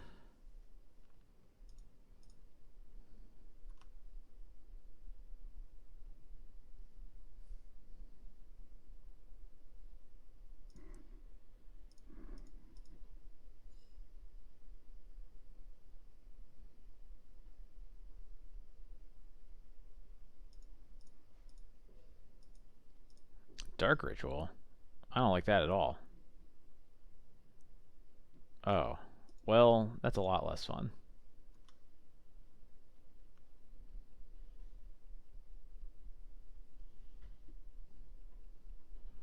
Bauble and Doomsday, huh? I see it. But I think it's the first time I have seen it.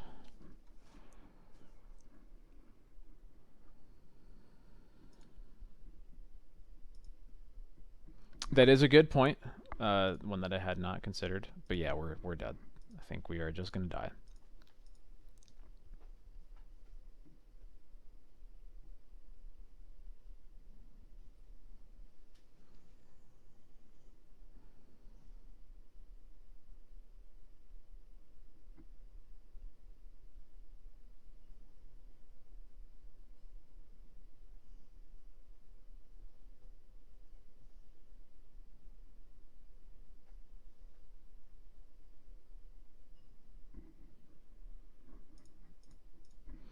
It really does.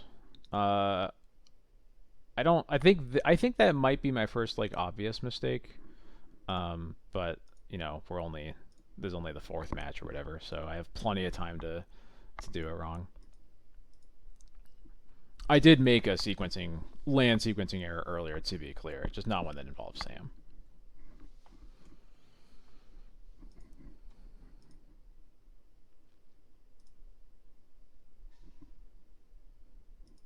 It was like one of those classic cast Thalia with 2 lands that are neither.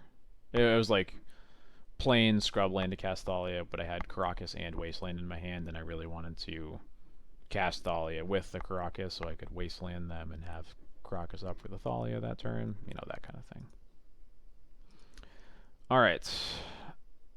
What do we got here? Certainly there's going to be a land.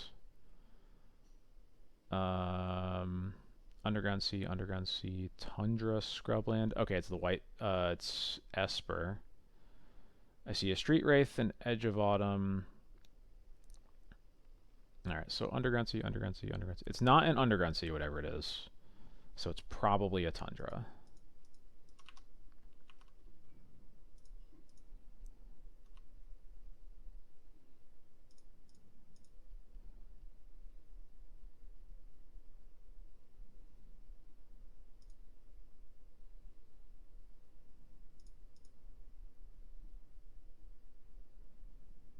I guess it could also be a basic island.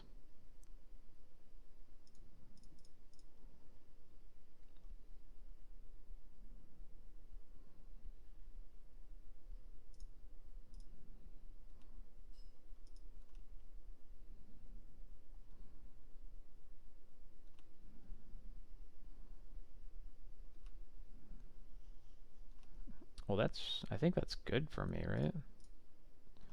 It's into 8, 7, 6, 5. Might not matter, but I think that's probably good for me.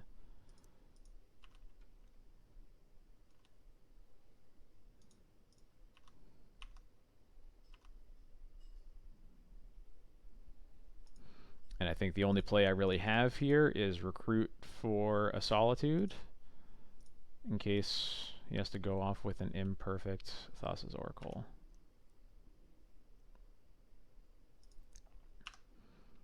Force. Looks like there is a force in the hand or the pile, so that might not end up mattering. See, 1, 2, 3. Yeah.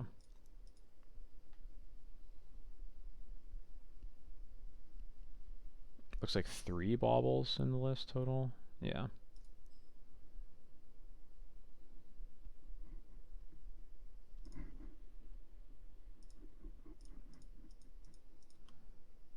Yo, what?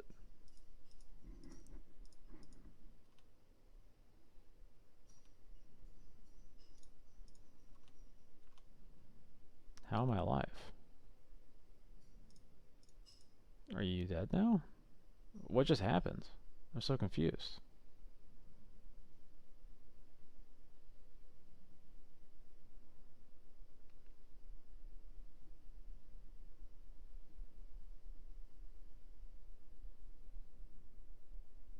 All right, I'll take it. Yeah, force it. That's the right way to go about it. Okay, well, wow, I have like so much to board in now. Jesus. All right, let's get these.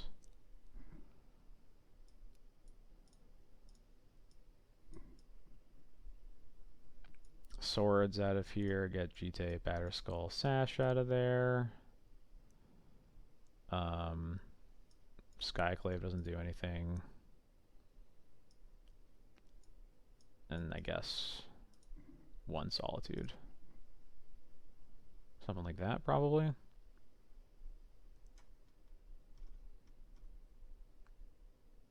I guess I'm probably cut a land over the Solitude. Like, let's cut the Igonjo, I guess.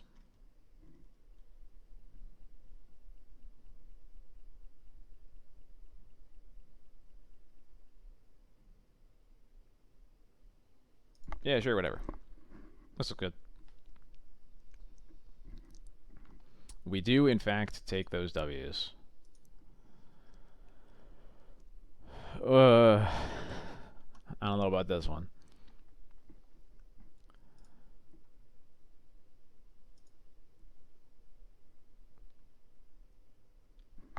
I don't hate this one. It's not, I mean, it's not great, let's be clear, but it casts Magus of the Moon. And who knows, maybe we'll Surgical Extraction something.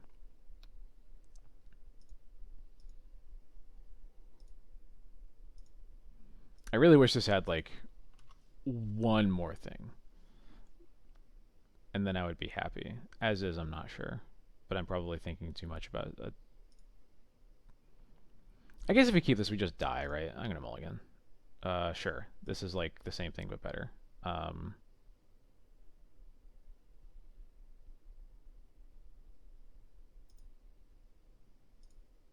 That probably.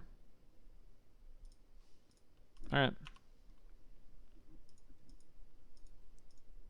Maybe we're supposed to keep like Recruiter and just put back a lands because we're likely to draw a 3rd land on the draw. I was close to keeping it and dying, but I think the death with that hand is like a little too close to guaranteed the more that I looked at it. So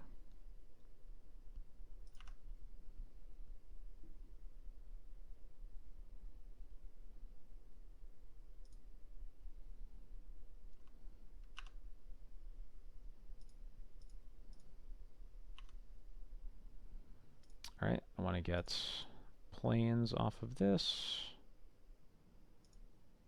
Make sure I can cast all my spells after I Magus next turn.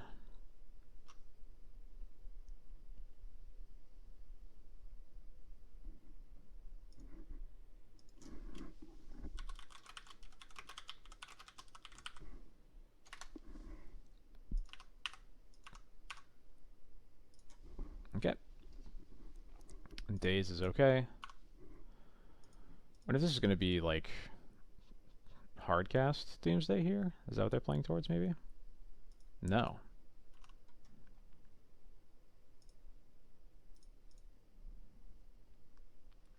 Well, then how about this?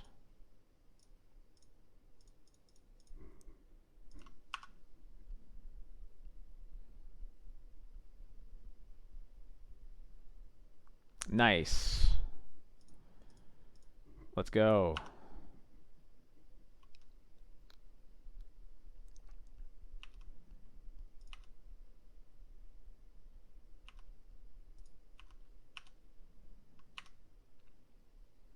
Are we really about to win this?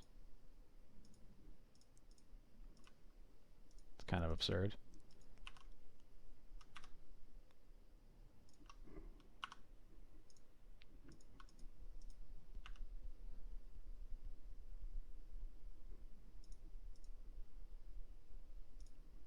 Got a GG's in the chat. We got there. Alright, 2-0 against Doomsday. Whew. Checking DMs right now.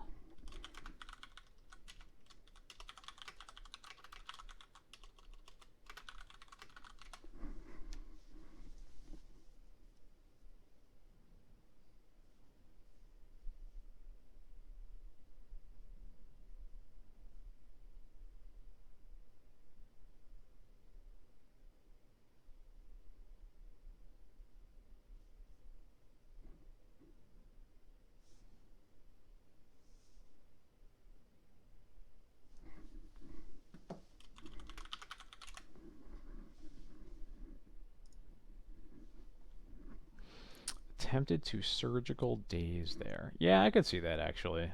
If the Magus resolves, we're never going to have to surgical anything anyway. I think the reason it didn't even cross my mind is that I assumed it was getting forced, if anything, but I probably should make sure that it's not daze.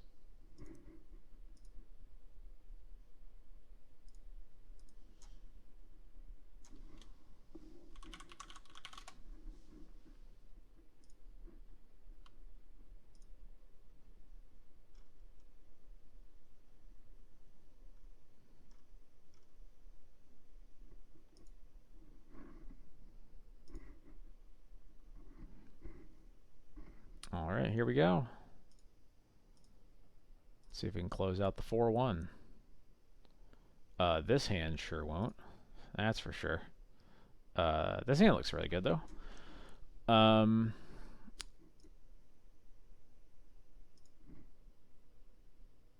going to keep... What am I bottoming? It's either a land or the Flicker Wisp, and I'm leaning towards the Flicker Wisp.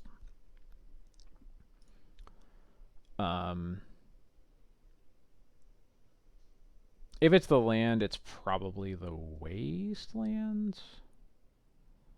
But I think the risk with bottoming a land is it kind of forces the first 2-drop that we play to be Samwise.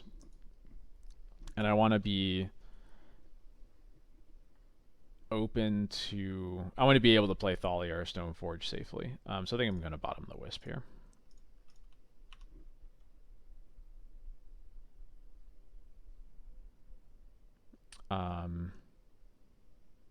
And also to not force myself to Samwise, I start on Crocus, I think. Maybe should have started on Wastelands.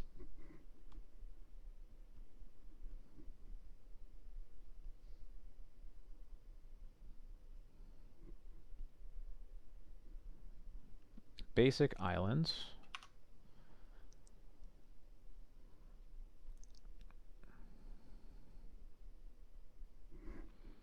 A work-related text at 9:45 that reads "Good evening" is definitely insane. It is not evening.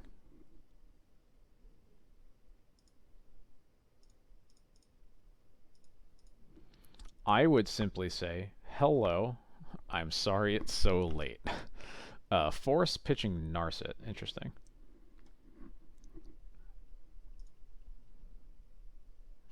Stoneforge.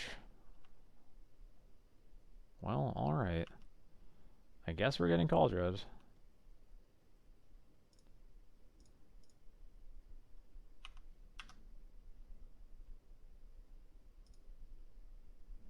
Man, I've played against an annoying amount of Stoneblade recently. So I don't even know if it's okay,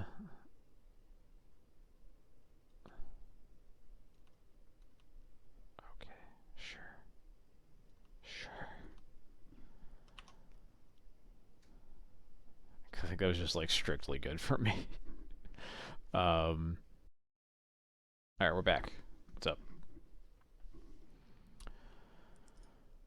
Alright, planes. Planes.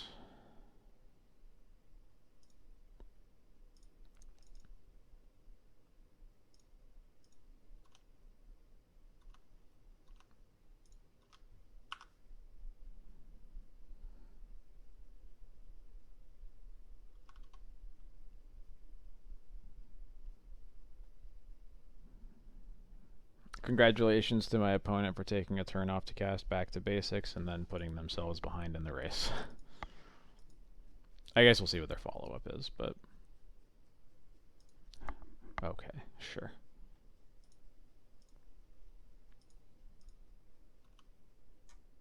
I'm getting some real... Oh, wow. Okay, this is just embarrassing. I'm really getting some real Balenciaga and Aboba vibes right now. They're playing so much like them. Playing the same bad cards in this year and playing similarly very quickly. What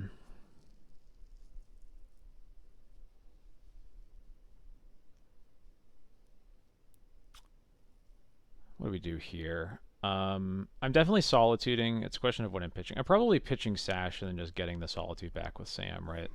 And then I can attack Jace down to 1.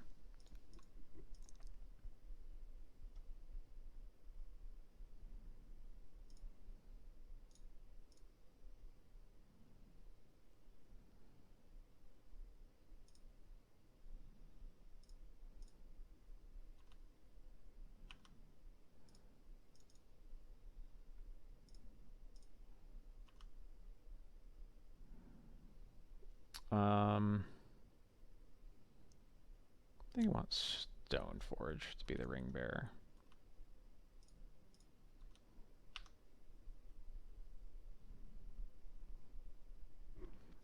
They really will not see God, that is for sure.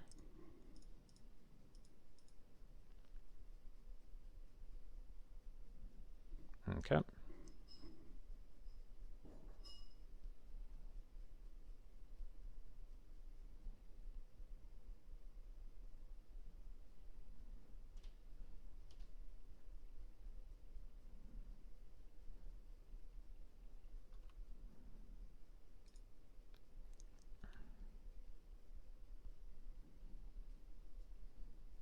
Stoneforge again. Is it for the Cauldron again? It is for the Cauldron again. How original.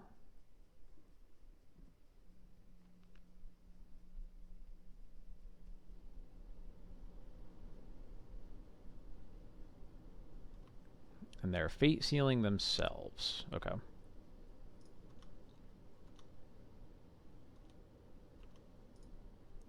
And they choose not to use it, which means it stays on top, right? That's what that means.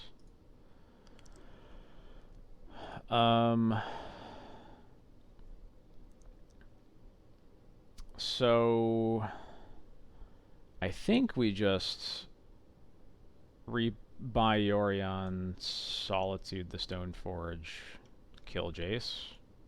I don't really see another realistic play. I will fetch for the swamp now.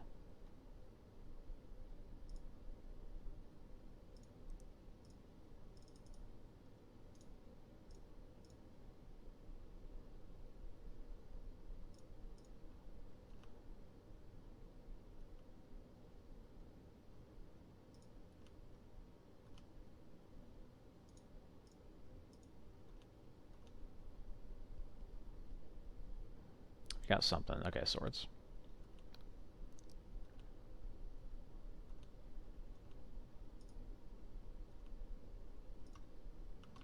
Don't think we really had another option, so it's okay. I mean, it's not, but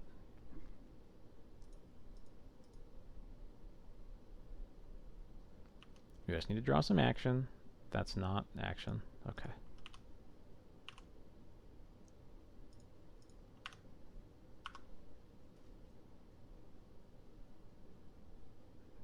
Okay, that really sucks.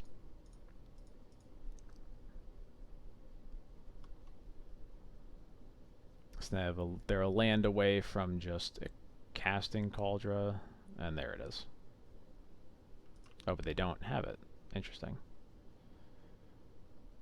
Just all lands, huh?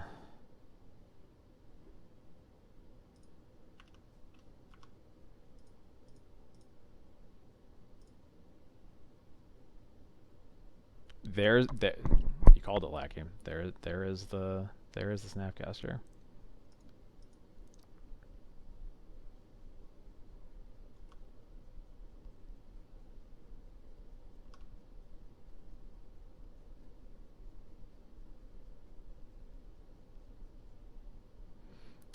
I choose not to concede in spots like this, and I just press the 6 button, because a lot of times you'll just draw a Skyclave, get rid of the Jace, and then they'll do nothing after that.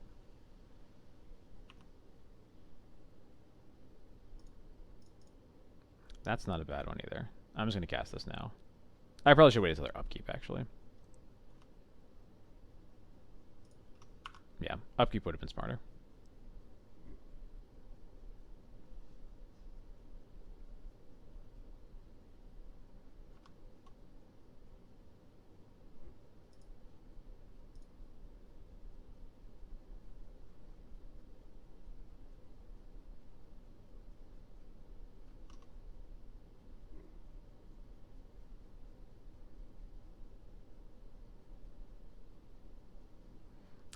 I think they are... Okay, no.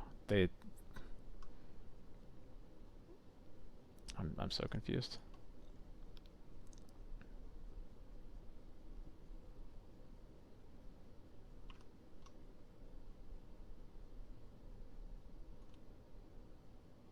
Okay, another lands.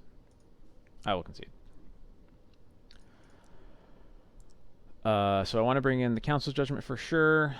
I think I like Opposition Agent here as well. Definitely not Magus of the Moon. I don't really like Extraction Specialist very much here, because it's going to be all exile removal. So it's only going to be for Force of Will, basically. What else do I not like? The rest of the deck is mostly fine. Batterskull's like a medium, but I don't think it's worth cutting, really. I am somewhat appealed by Thoughtseize. I'm not sure what I would be taking out for it, but...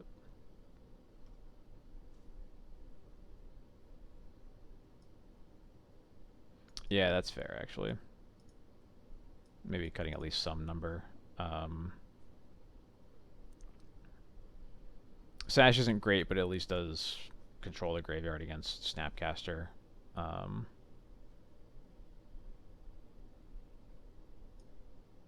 that's probably good enough reason. And just cut Thalia. Oh, I need one more cut.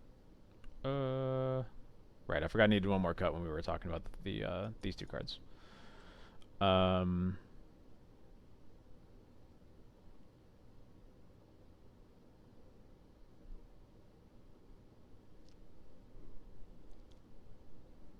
No idea what I want here. Batterskull's kind of whatever. I was talking about it earlier. I think when we need to find this many cuts, I think cutting Batterskull makes sense. Your life total basically never matters until the game's over. So I like this hand though. This hand does quite a bit.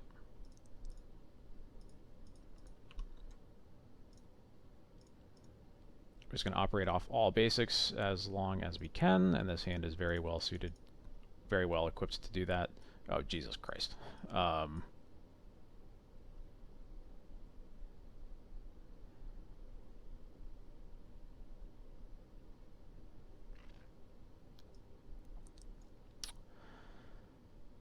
Well, I think we just have to get rid of one of the true names, because we can't really beat two of them. But we might be able to beat one. Yeah, if only we had Plague Engineer in our deck, but alas. Yeah, we just gotta get rid of it. Gotta get rid of the true name. Here's the Vista. There's not going to be anything relevant to Bowmaster here, so I think I just want to Sam. Although the problem with Samming here is it does actually give us... If they just cast Stoneforge, then we don't really have anything for the Cauldra unless we like recruit for a Wisp. Um,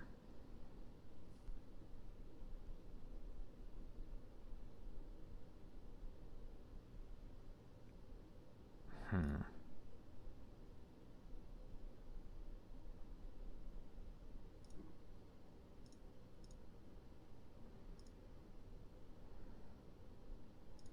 I just want to sand back my Thoughtseize.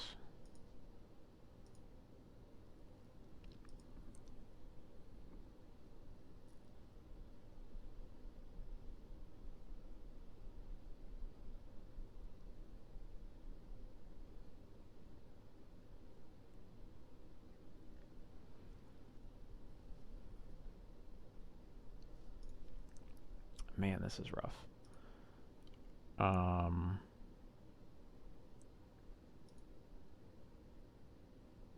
Really don't love any of our options here.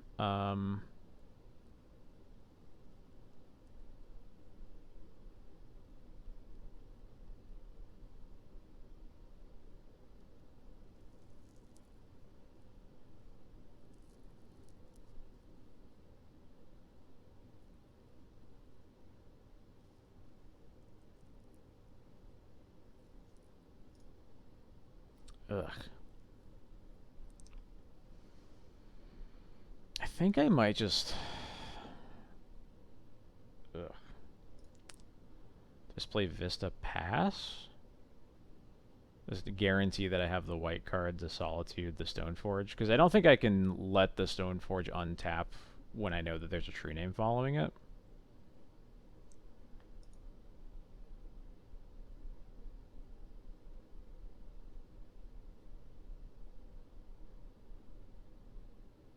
So I think I'm just going to pass. I think if I was casting a turn 1 therapy, I agree I would probably name Stoneforge. Because just like, sure, we have ways to deal with it, but like, I agree that it's nice that their deck doesn't really do anything. And they just get Batterskull. Interesting. I guess that makes some amount of sense. I'm just gonna hold the Bowmaster for now. And of course, I draw a white card. And also, of course, I don't even want to Solitude the Stoneforge when it's just a Batterskull either.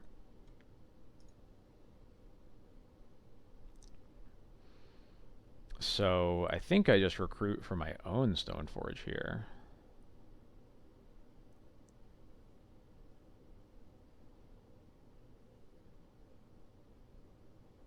That feels right to me. Yeah.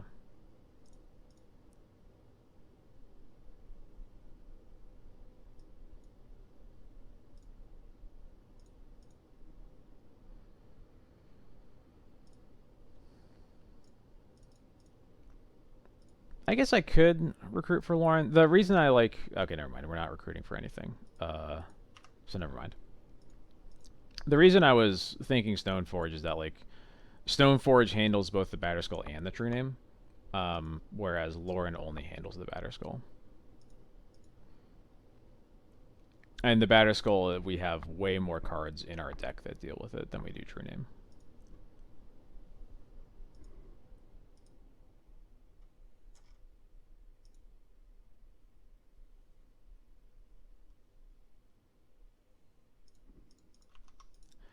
Yeah.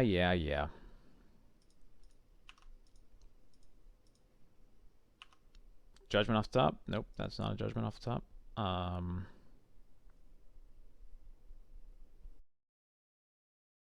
Welcome back.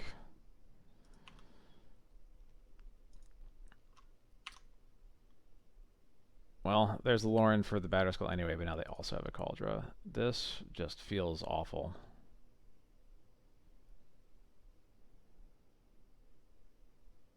They just drew no threats, all answers against our no answers hand. Or no answers, all threats. Whatever. I think I said it wrong.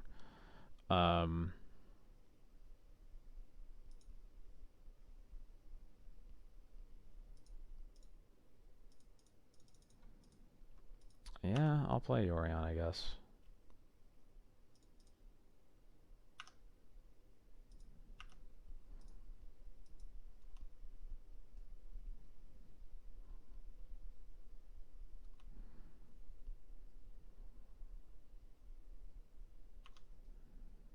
Yeah.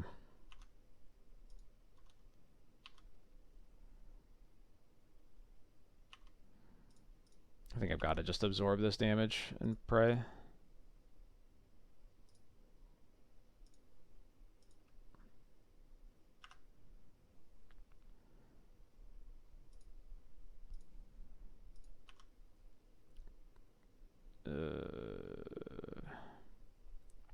Does that do anything? It probably doesn't.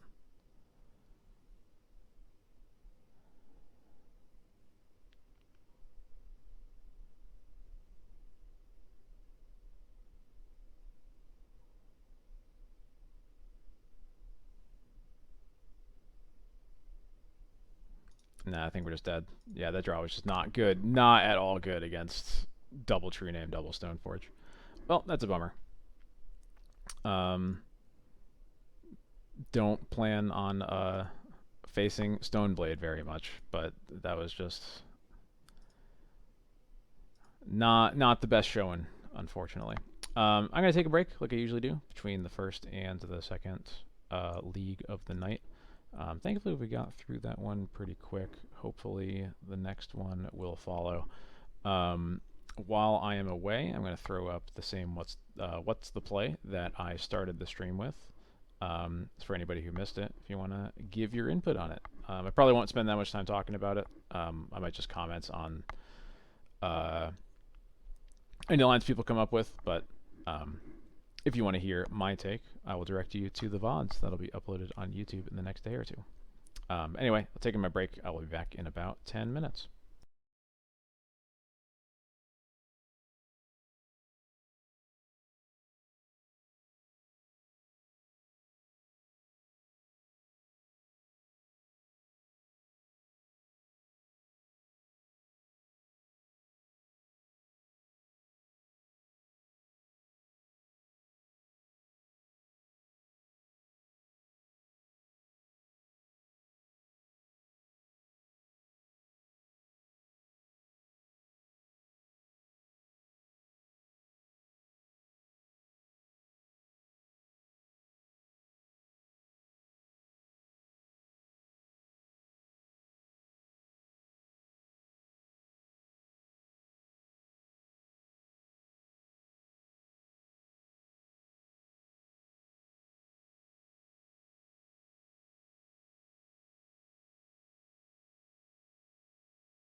Hey squad, I'm back.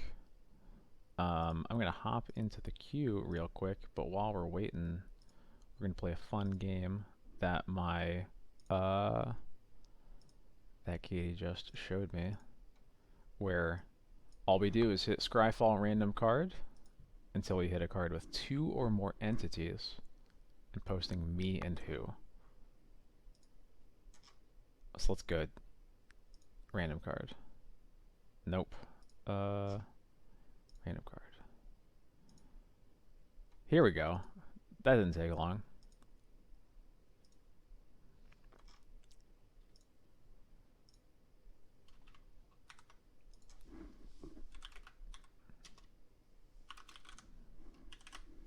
This is very good. There's even a crab in between them.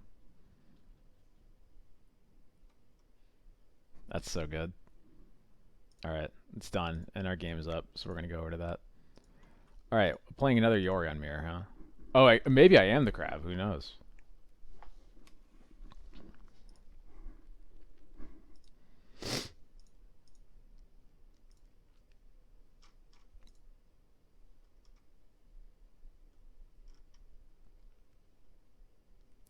That's a very funny one to hit. Um, this hand looks good. I'll keep it. Sam has been going okay. He's gotten lands a good amount, gotten solitudes a couple times. Been certainly doing better than the first time, where I felt like he wasn't doing anything. And I think the missing link when I first played him was I didn't have any fetch lands, and I think that's kind of mandatory with him. So we're gonna open on Marsh Flats. I guess Vista maybe would have been better to not give away too much, but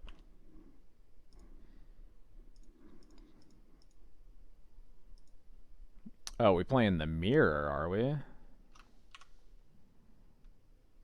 I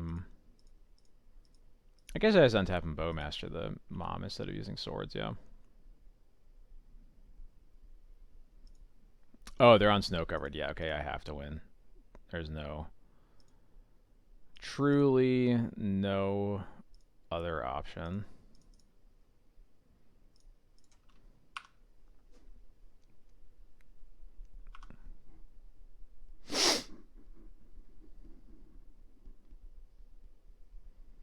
That's true, and it's a bad mom choice. Come on, get out of here.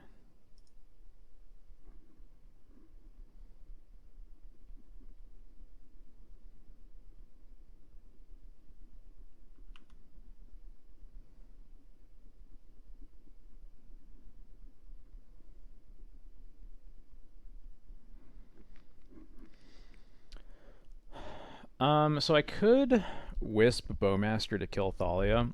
I'm gonna not do that though for 2 reasons. Thalia doesn't really matter in the matchup. I don't think it's the best use of Flicker Wisp. I also like just casting Stoneforge here while they're I just like casting Stoneforge here and keeping the Heath up, because that means that we can get it back with Samwise next turn. So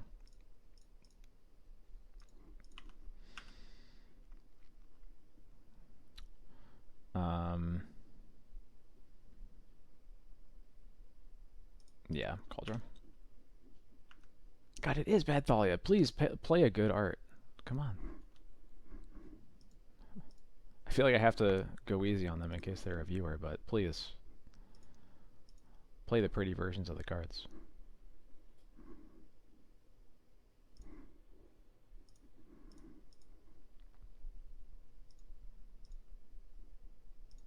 Okay.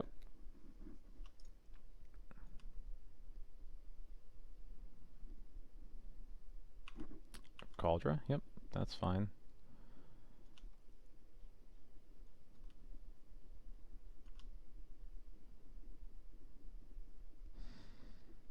So we can fetch.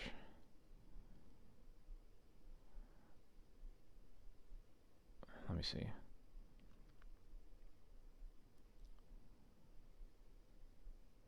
Yeah, so I think we're definitely using Samwise to ramp here, or not to ramp, but draw land basically.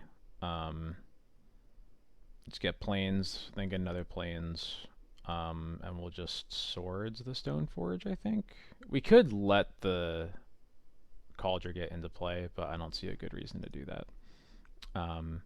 And given that they didn't remove the Stone Forge this turn, I think it's pretty likely they won't next turn either. So yeah, I'm just gonna play for the long game here. Plains. Cast Sam. There's a holding something up here. I'm not sure what.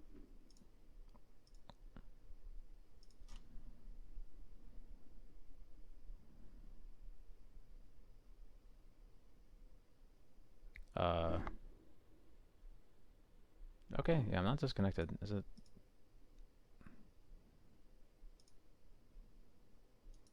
Magic Online? Hello? My Magic Online is crashing?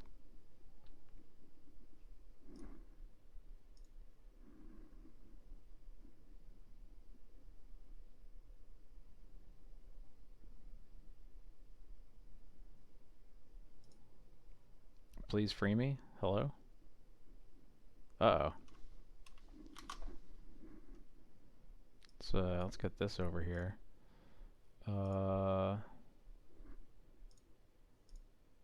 Task manager.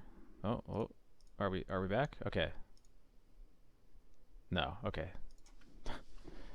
Came back just in time for it to recognize that I had in fact clicked the X button. So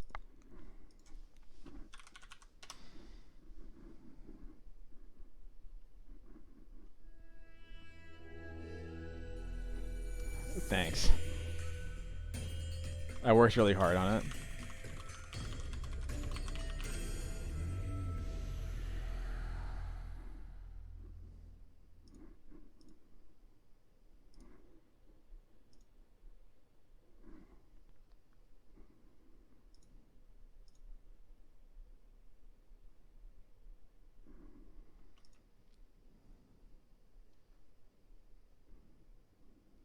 All right. Finally choosing there. There we go. We did it.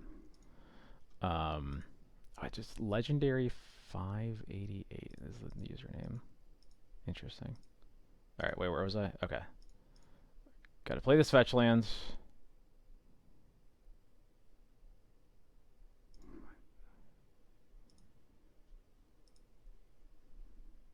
Ugh.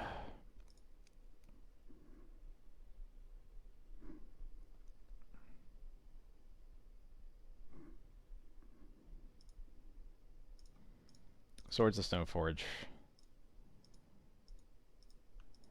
And now we can even attack for 1.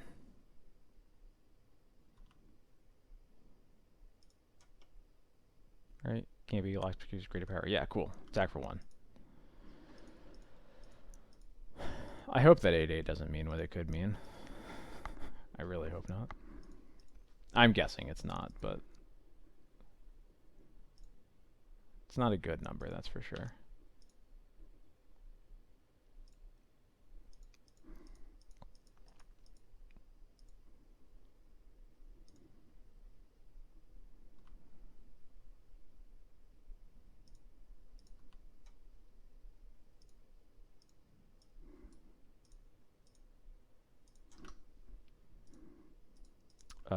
Mother of Runes, sure.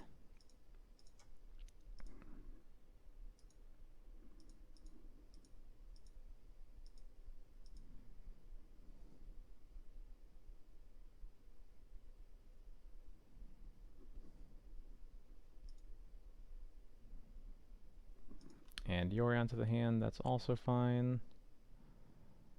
Yeah. Easily take 2.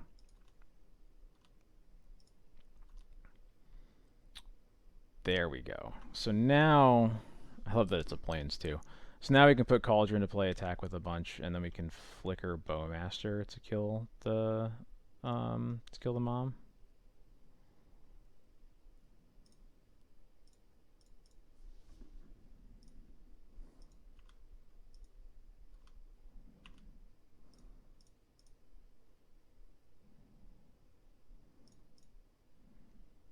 Or if they want to trade with Sam, I'm probably pretty happy with that too.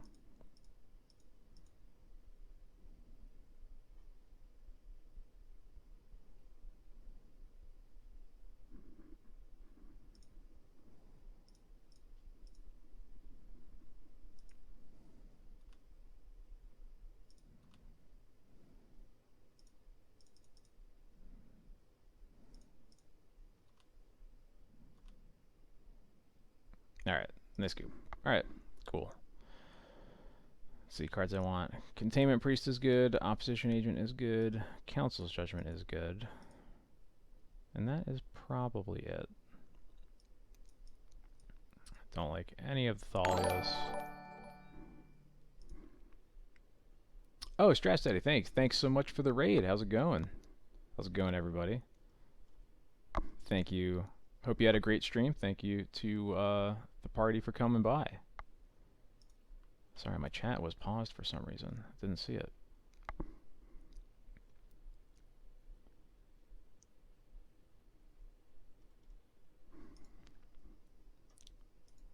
Where was I?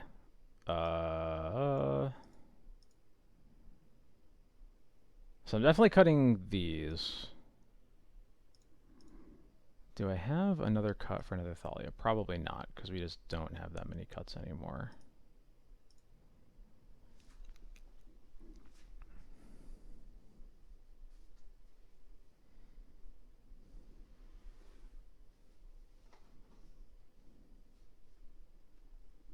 I wonder if Thoughtseize is better than a Thalia, unironically.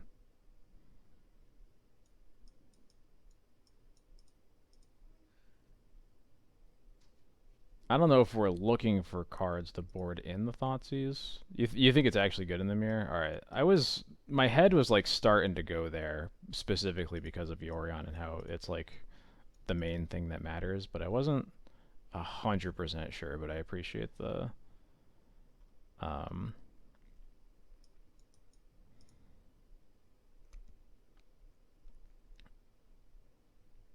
appreciate the confidence there. I'm also immediately finding it hard to fit in all four, but we probably fit however many we can, right? It looks like we probably won't get above 3. We have some mid cards, like Sash isn't that good. Bowmaster's actually pretty good because the game is all about just like keeping recruiters in play. But I could see cutting a Sash for 1, maybe cutting a Batterskull for 1, but I don't think you want to cut both of these. I think I want to keep everything else, though.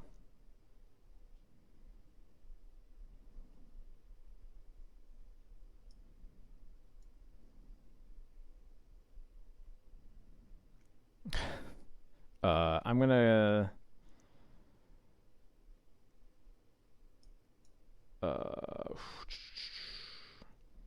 Neither are great. I don't think it's going to matter too much which I keep, but I think I want to keep one of the two, and we're going to start by keeping Sash.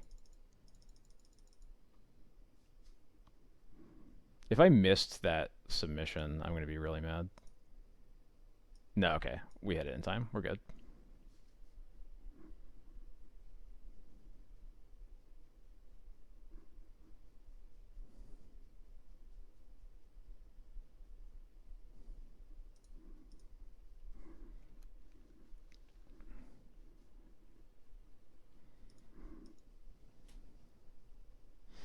Yeah, I think Sash being big is probably more relevant.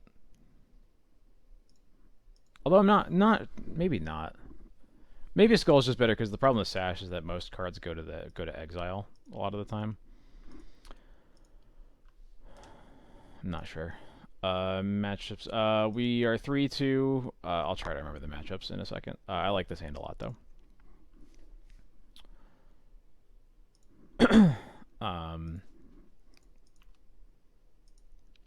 Yeah, Viling or hardcasting Sash, I think, are both relevant points. Unchecked Mom might be a problem here. Sash is, oh, it's true. Sash is better against Sam. Yeah, I should have thought of that. But anyway, we're gonna start with this. Be sad they have the mom, but we'll see what happens from here.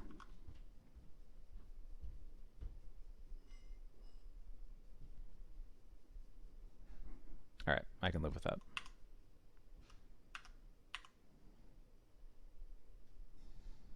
I can also live with that. I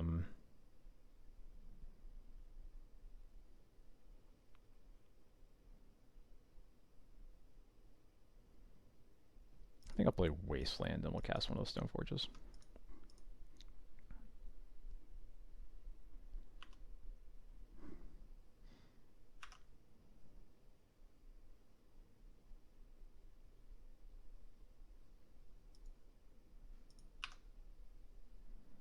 I'll get GTA first because that might incentivize them not to kill the Stoneforge, and then we can trick them next turn.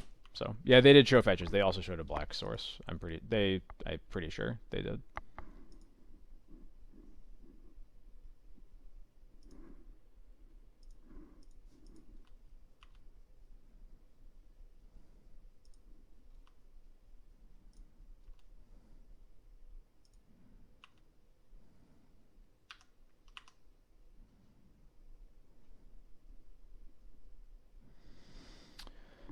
We do have to be wary of opposition agent here as one of like the only reasons they would pass with this mana up.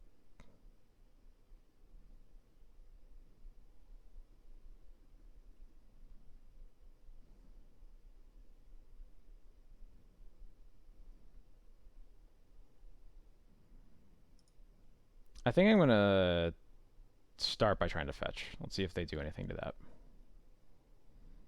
No, they don't. Okay. Sam has been fine, honestly. Better than I expected it to be.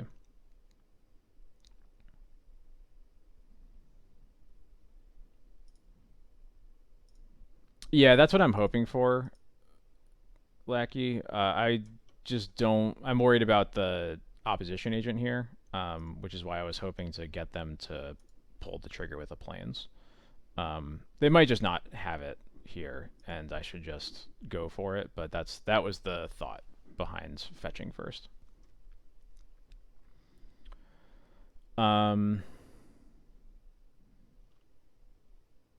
Yeah, I think I'm gonna just go for it.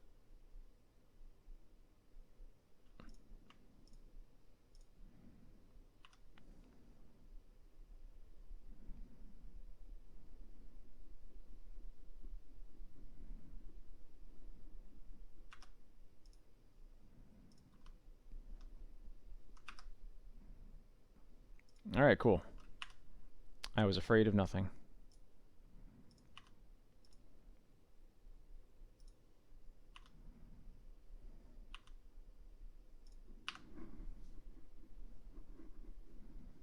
I can't Solitude because of the mom. Otherwise, it would have been a lot simpler. Yep, it is Bowmaster. Trial is right.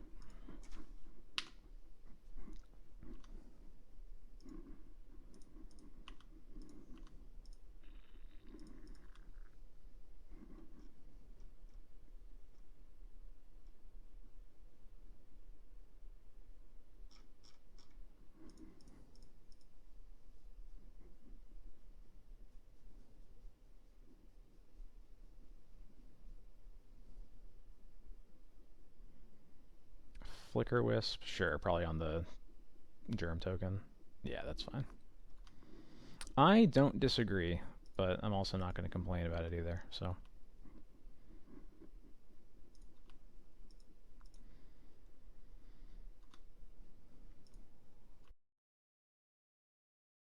We're back. Sorry, folks. I don't know. It's weird. The internet was acting like a lot better today in general, and then it just decided to act up for stream again. What are we doing here? So depending on what their last card in hand is, I guess like the main problem is if it's Swords or Thalia. I think, are the two problems. Because what I want to do is wisp the mom to tap it, basically.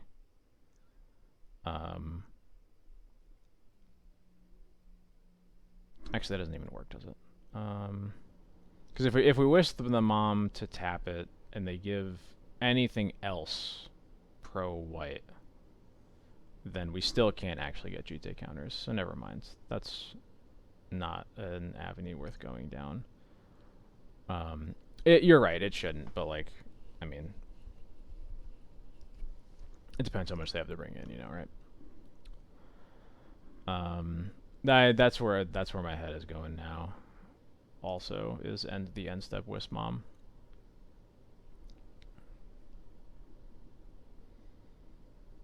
And I think in the meantime, probably just... I guess I don't want to put Yorion into my hand, right? Because I would like to use the mana to... Oh.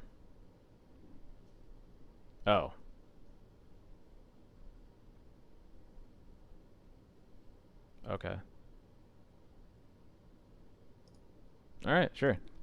Yeah, so I think I was leaning on play Scrubland, pass, put in GT end step, Vile,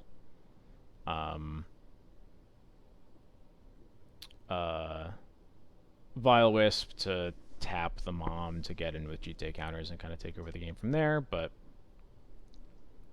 now we won't know.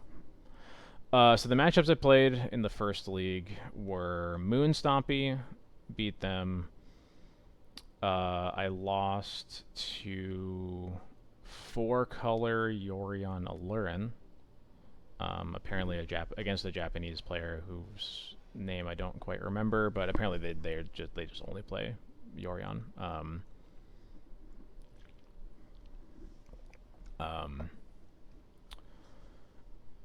Esper Doomsday. I lost to Blue-White Stoneblade, and I'm trying to remember what the other win was, but it was a 3-2 total. The Sams... Oh, geez. Let's mulligan this. This is better. I'll bottom the Lauren, assuming it is not a Lauren matchup.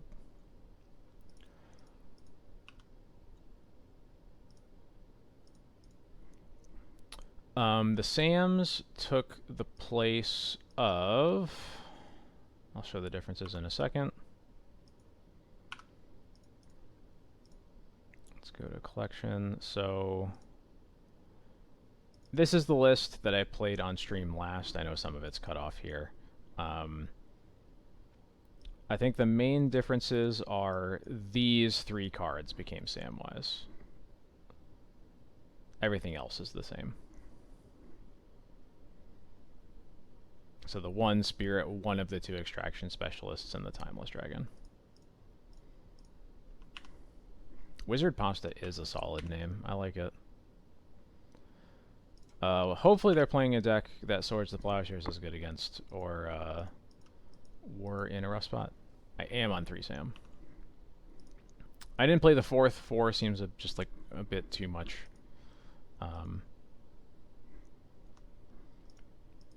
And I've liked the Specialist enough to keep the 1 in the deck. It's playing in Shadow with Troll of Khazad-dûm. It's a Thoughtseize. Okay.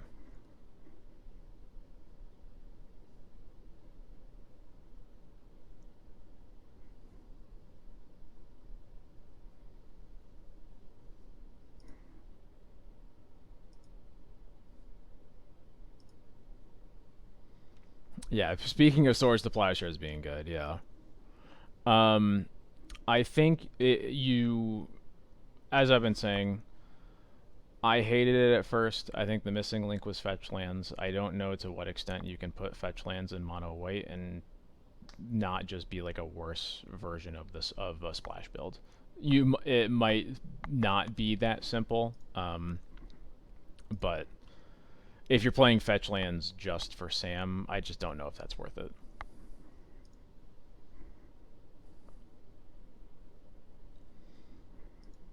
They take the recruiter.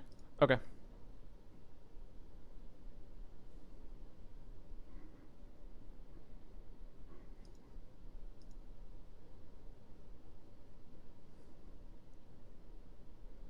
Yeah, exactly. I think the only limitation, the only reason not to would be if you can't afford duels, which, I mean, I get. But I would just, yeah, I don't know. I would just not play mono. Oh, got another thought twos. Um,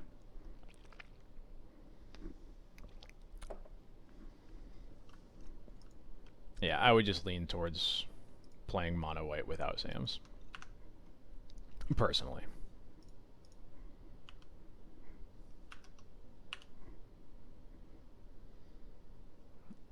That's a pretty nice draw.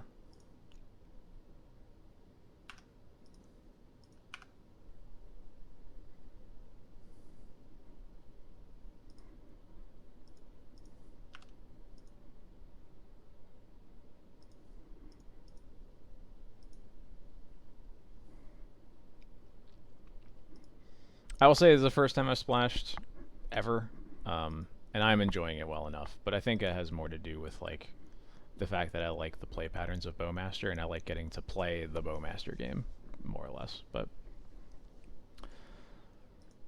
I know that I don't own Scrublands, and when I next time I play Paper, I very likely will just be playing mono white. So.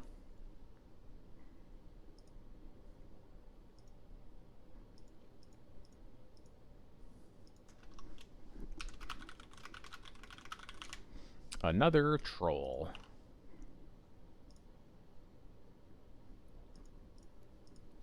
Yeah, I might have to ask. There's a chance I will want to play the splash, and I'll have to ask around a bit. But we'll see. Playing Godless Shrines would be very, very bad. I don't think it's. I think it's kind of a non-starter, unfortunately.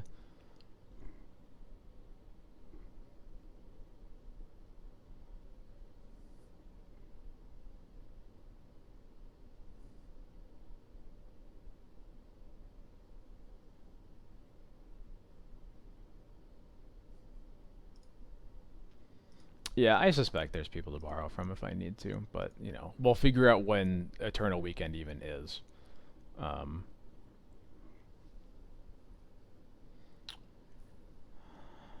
do I just swords this or do I wait?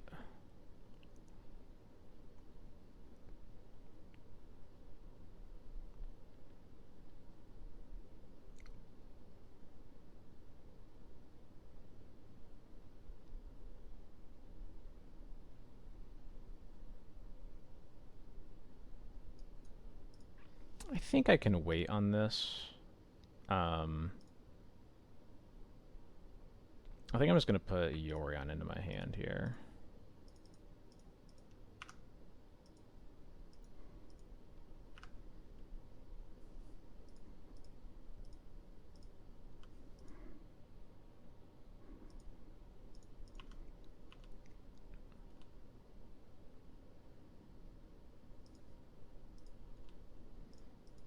Alright, show me something. When's Eternal Weekend? Great question. We don't know.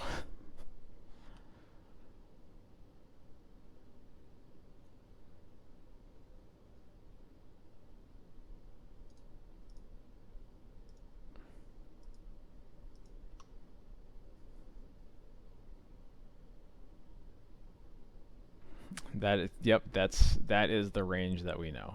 Okay. Um, interesting.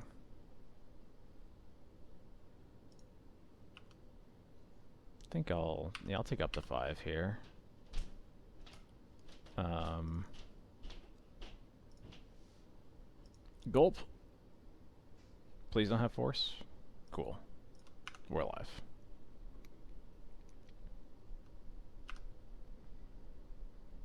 Forcing that snuff out was pretty good.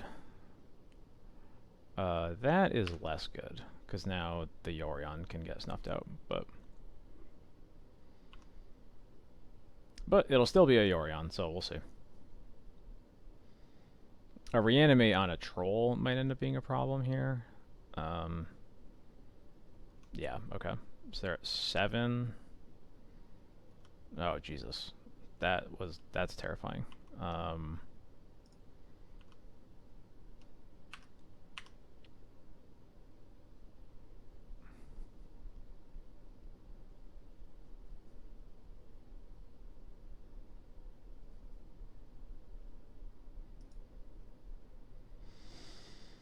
uh, so what can I do here?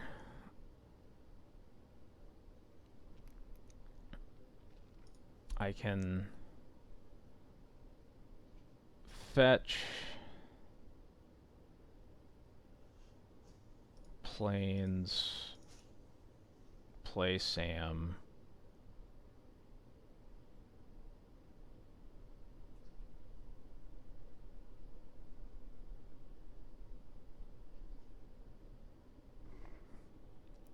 I appreciate that very much, Jaidam.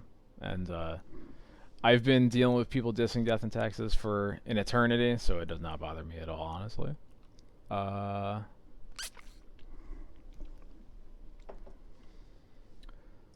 yeah, paying for the days here. So the goal here is that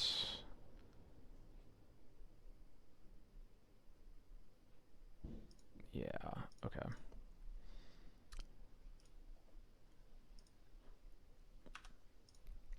All right, this one's a little weird.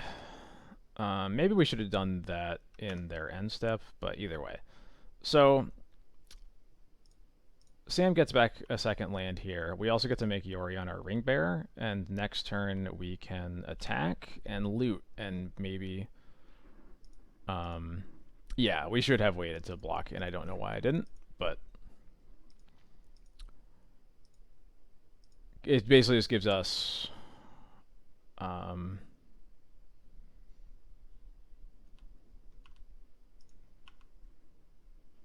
yeah, this actually changes the math quite a bit, so I goofed.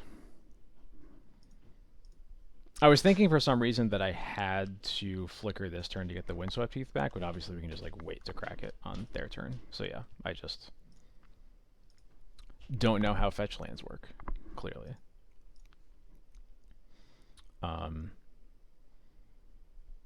And the big difference here would be that Sam and Yorion could potentially be lethal here. But as is now, Sam just has to jump under this bus. But now we have Yorion to loot away this Windswept Heath if we need it to, and we'll see what happens. Nice.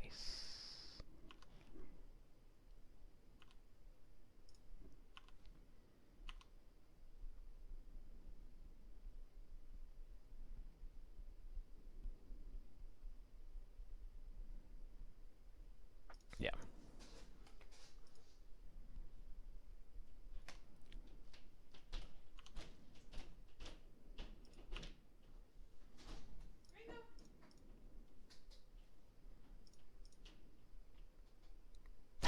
That's funny. They conceded before I even had a chance to click on them for the win there. All right, Judgment and Battle of Bywater for sure. Magus of the Moon is pretty good. It's not perfect. They showed us a basic swamp. They might also have a basic island, but there's a good chance that we can just punk them with it anyway. I don't like Thalia's in this matchup. Lauren also doesn't do anything really. I'd love to find cuts for all of these. Oh, Death Shadow. Death Shadow was the fifth match I was forgetting that I played in the first league.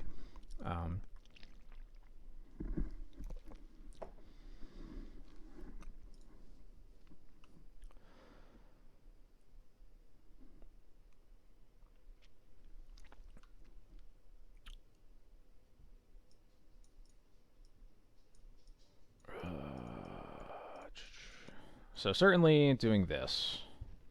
And I would like to find cuts for the two Thalias.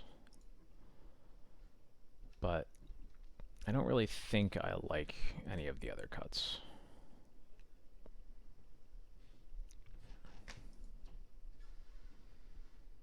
I guess opposition agent with troll is like okay. It might be better than Athalia, but I don't know for sure.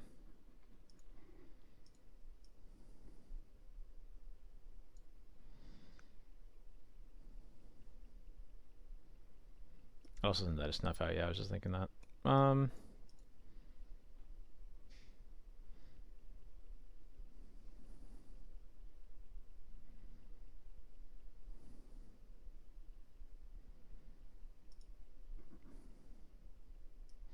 Yeah, that's true. That works out well, doesn't it? Yeah. Okay, there we go.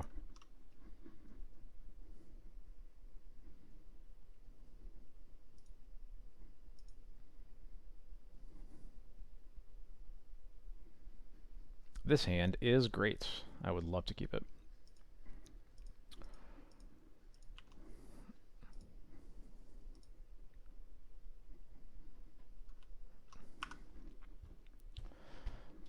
Yeah, I think the difference between Containment Priest being good against Reanimate and Containment Priest being good against Vile is that we know when Vile matters, and we can play accordingly.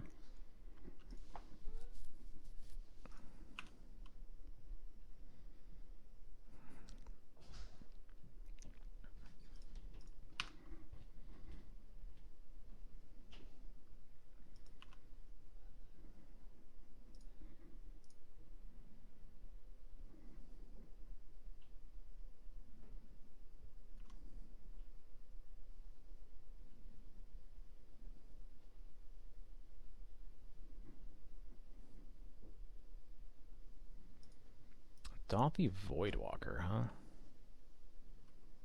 Interesting. Oh, I should have fetched in response to that. I keep forgetting that. It's the second time I've like done that into a Voidwalker, just like forgot to fetch. I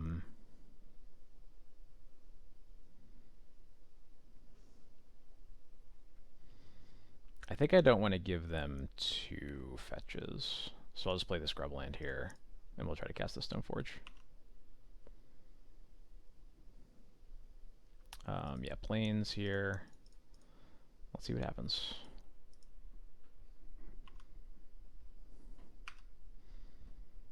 What do I want to take here?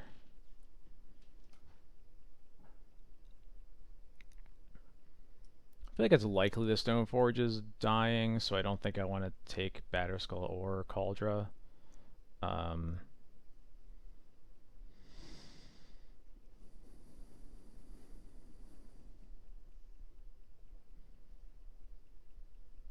This doesn't look like a bad game for Sash, honestly. Yeah, I'll take Sash. It also gives us more options for a Solitude pitch if things go sideways.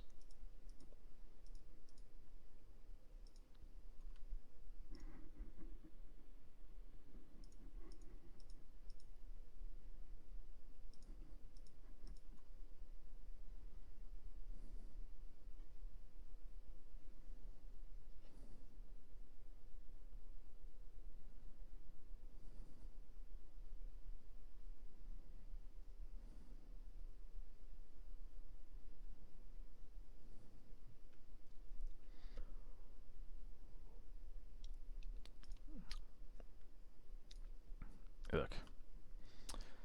Yeah, Wasteland's a little bit of a bummer here, but we'll still be okay. What did they take? I missed it. Solitude. Okay.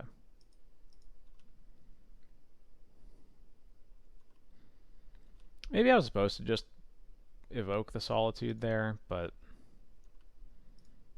I don't know. It's a little rough.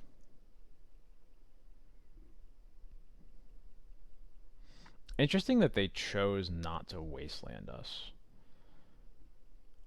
That is making me think they have a Turok in hand?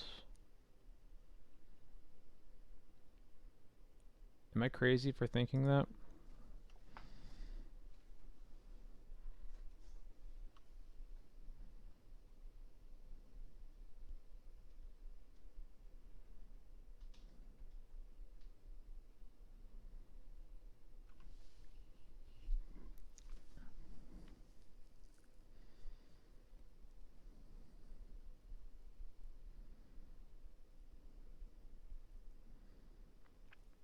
Yeah, I think I want to Stone Forge again, maybe?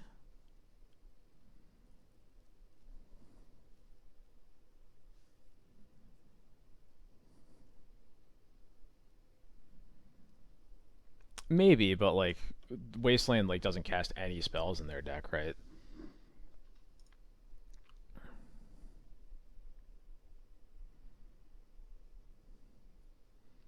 It's probably more impactful to slow me down than I think. I guess that's cast Misremember. That's fair. Um,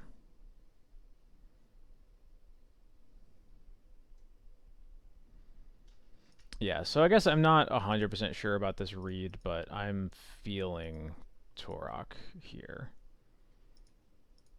I'm going to see if this Stoneforge resolves. It does. Um, I'm going to get a Cauldron with this one. And then the risk... So the risk here with Wastelanding is they can waste us back and we're only on one land and it looks kind of bad. But I think we still have another land to just play and put Cauldron in. And also... the main worry with Turok is that it makes this Dothy Voidwalker terrifying. So yeah, I'm gonna waste them.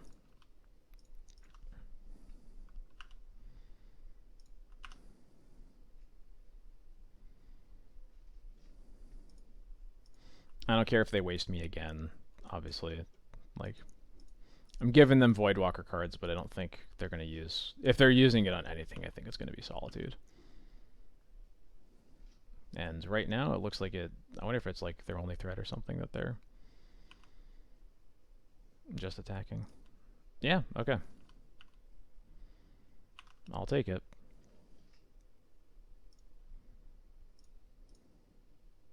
Oops. Nope. I am not paying 7 on my Cauldron. Thank you.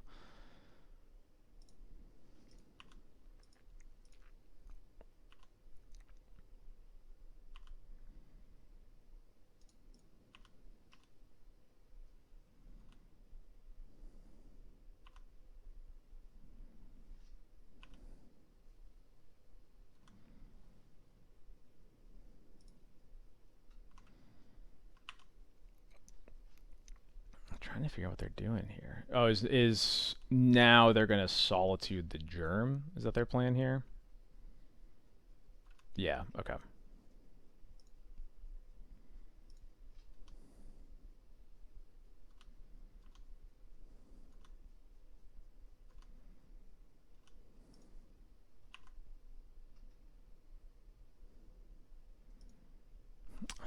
I also hoped that we drew Wisp, but we can also recruit for Wisp, and that'll be just as good.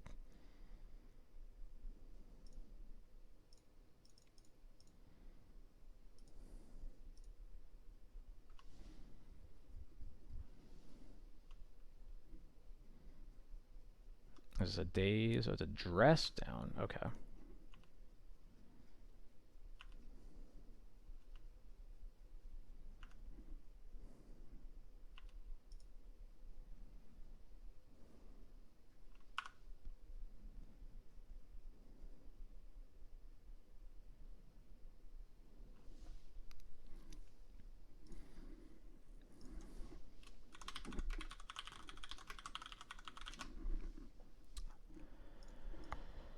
This is not where I expected this game to go, that's for sure. It's been very interesting. I am glad they're using this man on Brainstorm as opposed to anything else. I really wish I had a Wisp in my hands.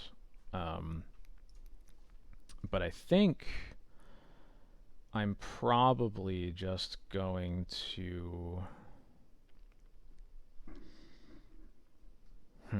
What am I going to do, actually?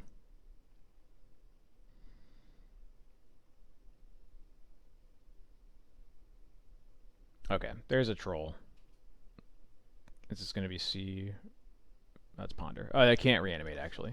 They can't, so... So what am I going to do here?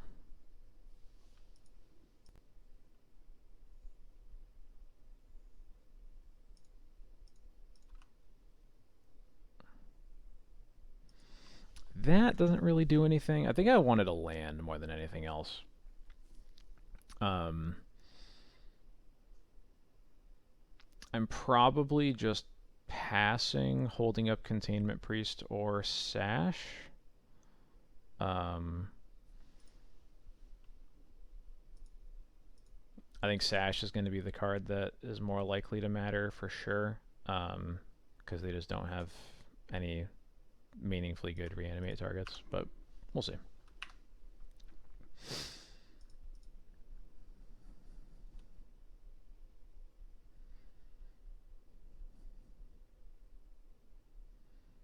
Alright, it's a Murktide. I could have taken one of the spells. Not sure if that would have mattered really, but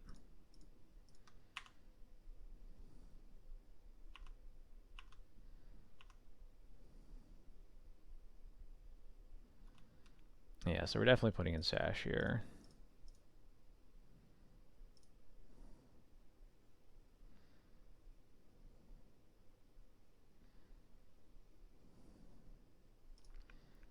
Let's eat the troll, I guess.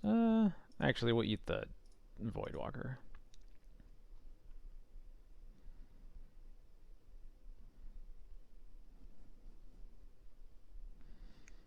We might end their career. I feel like they might be sitting on a counterspell, and so the Wisp won't matter, but we'll see. Whoa. That's aggressive. You're at 2, huh?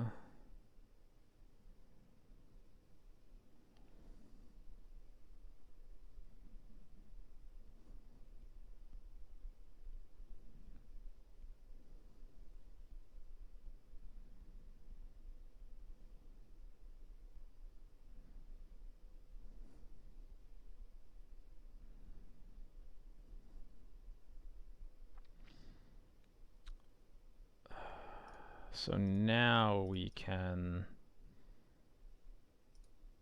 get the Batterskull here and just put that in and just have shown them all 4 equipment. Yeah, I do not see. I think they should have wasted us forever ago. I get that it wouldn't have been like a huge difference on that turn, but like we've used all of our mana every turn since then. So yeah, I don't know. I think they should have wasted a while ago.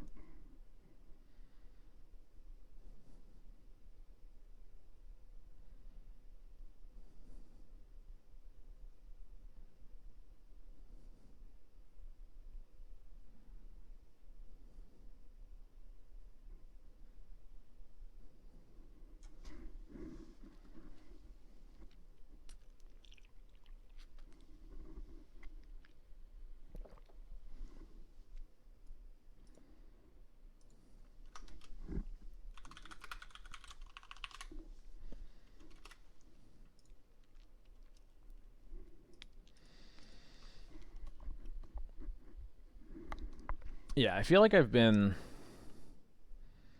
clawing to stay in this game for a while, and it should have been not close at some point. I don't know for sure, but that's how this game has felt, for sure.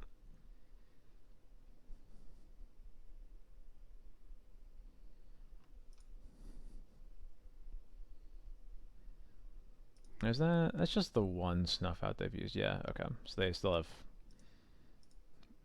theoretically more removal. Who knows what's in there, but...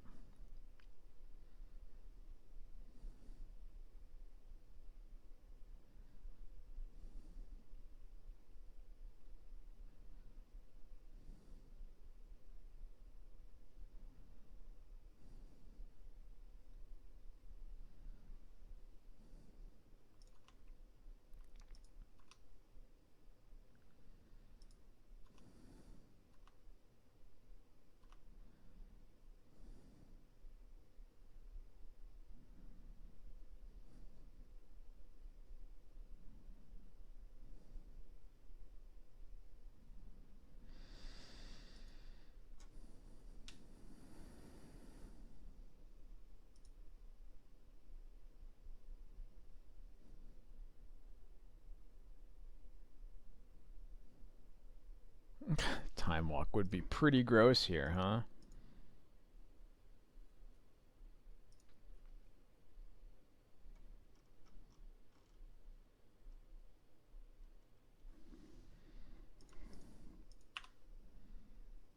Alright. Putting in the batter skull.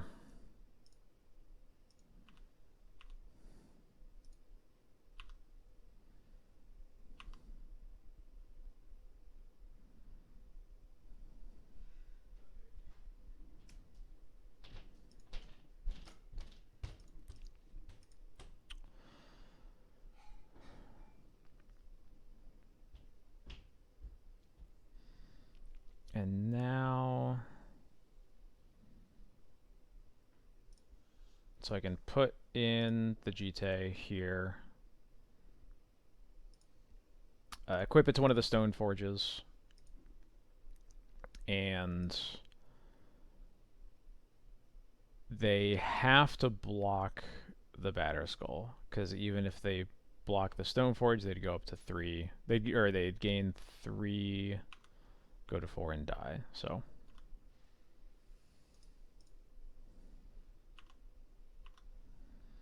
the only block here is on the batter skull. Sacrifices a creature token, huh? Well, that's one way to get me, I guess. This is still okay. They go to 3. I can kill the Solitude.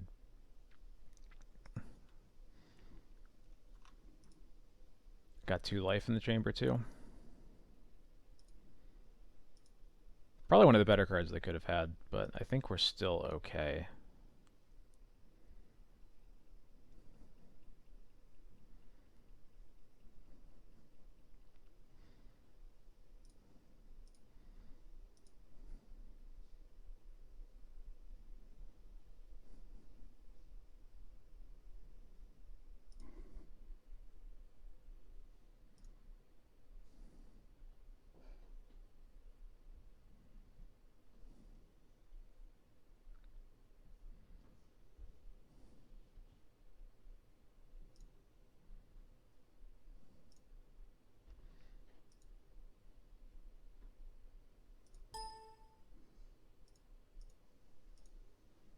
Sorry, my chat just disappeared.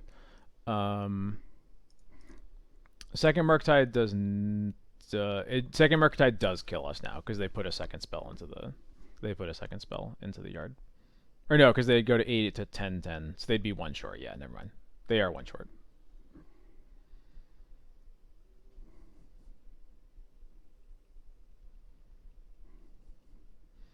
Now with the Ponder, it's not short, but...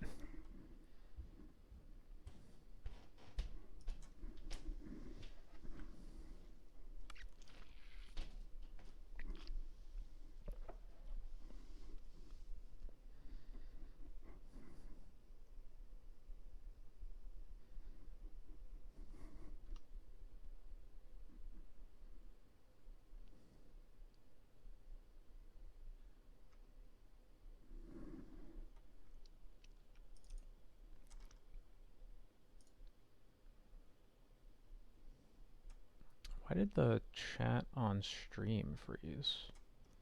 That's strange.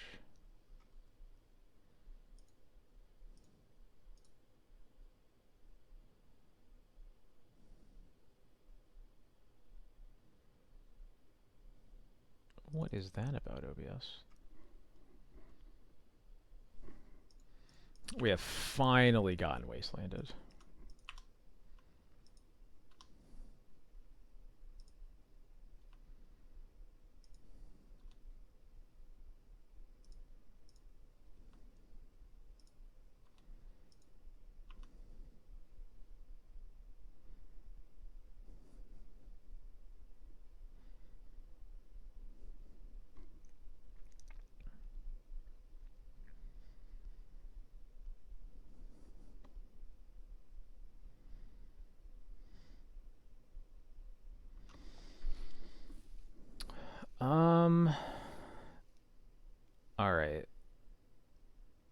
So it feels like the way that they don't lose is Bowmaster. Is there a way for us to get through this? So it definitely involves, it likely involves wastelanding the sea right now and forcing them to go for it. But then we can only gain 2 life, really, so that doesn't change anything.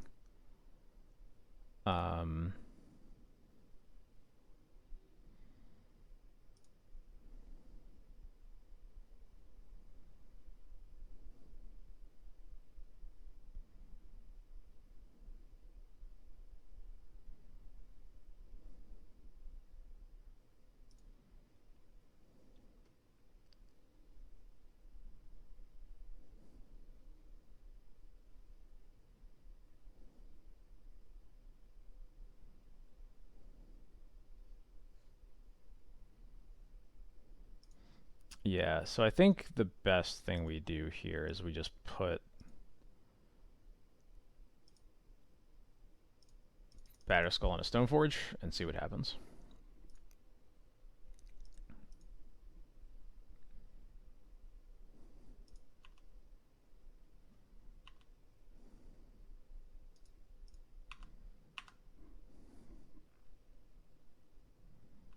Yeah, okay. I think that we have lost, unfortunately.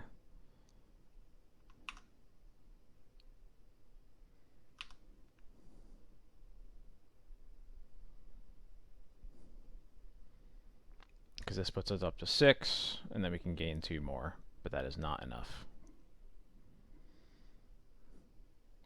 Murktide, why you exist, is a great question. Alright, what is going on with chat here? What's up?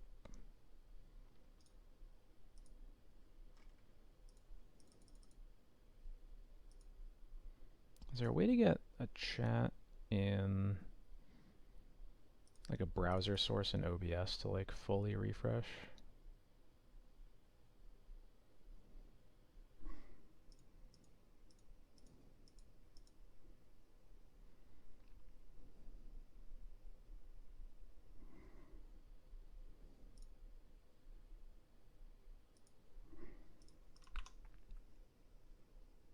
Yeah, so we go up to 6, we can go up to 8, and then we're dead. Yep. Alright, to game 3. I think we keep things as they are.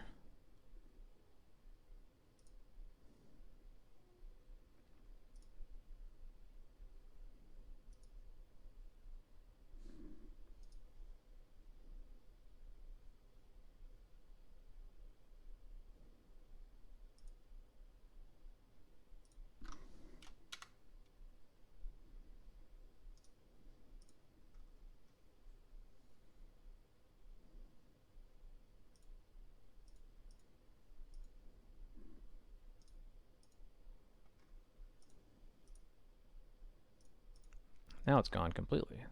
Hello? Well, sorry, chat's not there, I guess. I don't know what happened to it. It just froze and now it's disappeared. Hmm.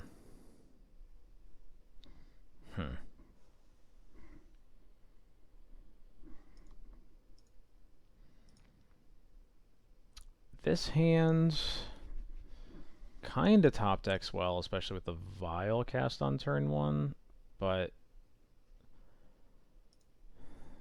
Skyclave just doesn't feel as good in this matchup as it used to now that they play Troll. So I'm not sure if this is worth keeping.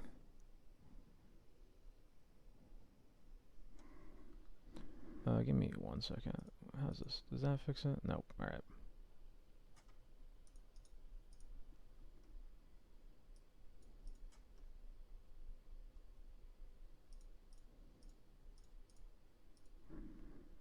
How about this?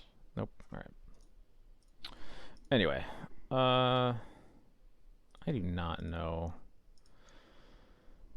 This might be a worthy experiment, but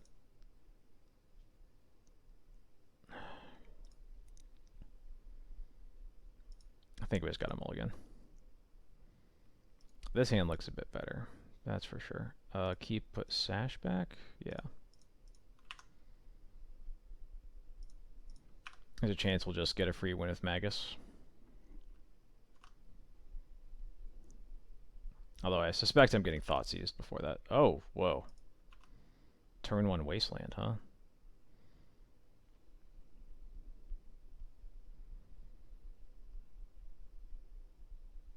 So...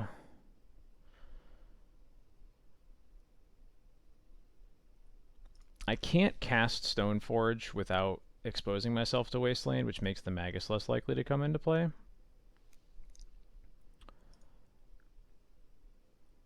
But maybe I just let them do that? I'm not sure. Could just play fetch and pass. I don't hate that, honestly. I'm guessing they are cycling a troll here.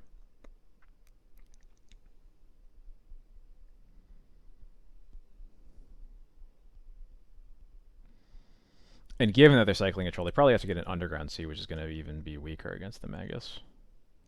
So, yeah, we'll just fetch pass.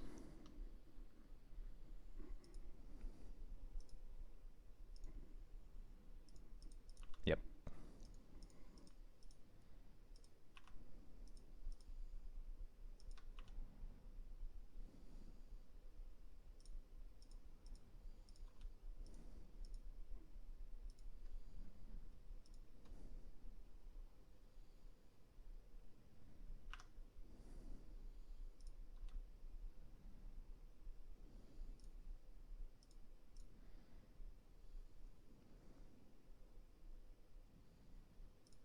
Alright. If this gets countered, it'll be a little bad, but if it doesn't, we might just win the game on the spot. So,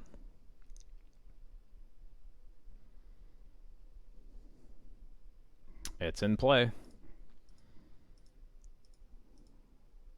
They dismember for it. Okay.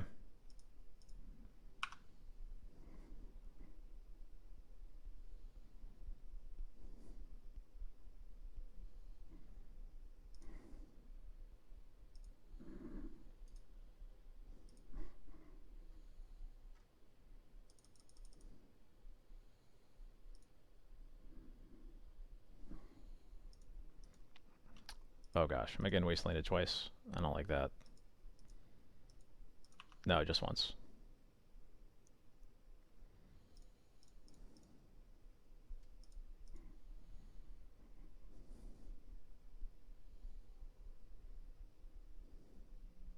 Force pitching Murktide. Alright. Yeah, I got nothing. I got nothing on the wasteland front, that's for sure. Alright. What happened to chat? It just exploded.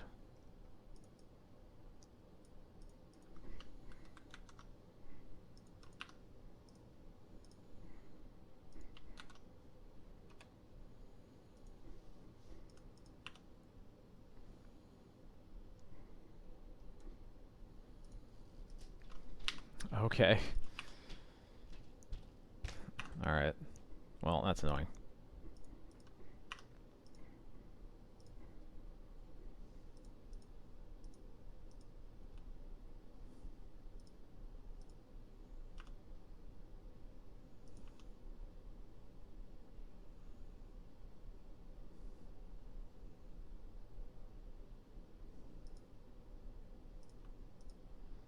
That black source is very nice. Now my Chrome is exploding? Oh my god, what is going on with my computer? Anyway. They know I have a Bowmaster. Yeah, I'll just hold it up. With the Bowmasters, it's kind of hard for them to attack with the Troll, too. So I feel like this puts them in a bind in a couple different ways.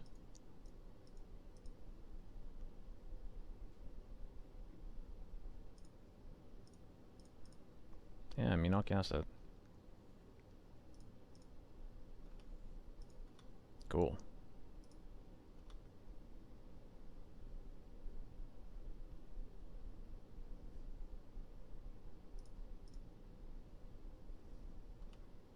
They shuffled off the Ponder.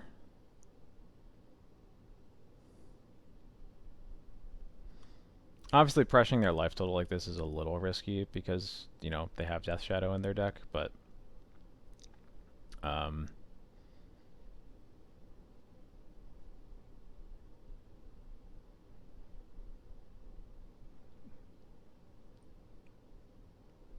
obviously if they had one, I think it's going to enter play this turn. So, and if it does, then we can just Solitude it and move on.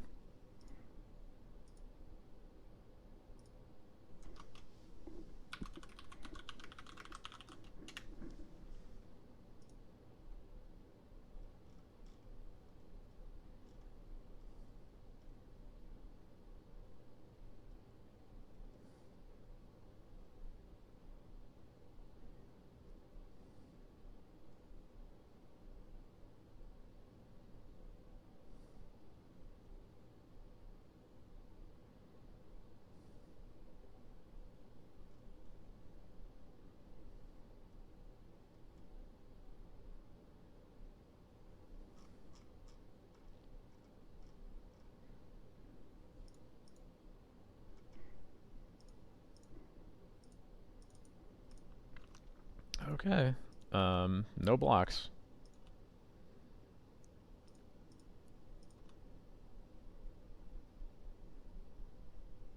Is this a shadow? Okay. Um,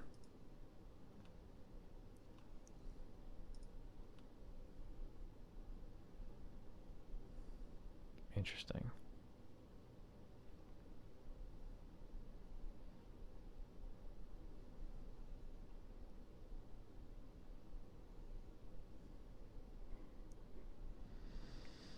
So, I think what I want to do here is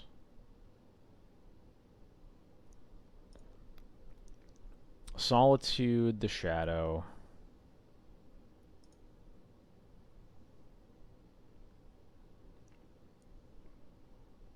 Solitude the Shadow, put him to 13 attack. Probably pitching the Recruiter, because the Judgment I could just cast off of anything, and I probably just want something that has more immediate impact with this Troll around. Yeah. We have the second Bowmaster that threatens to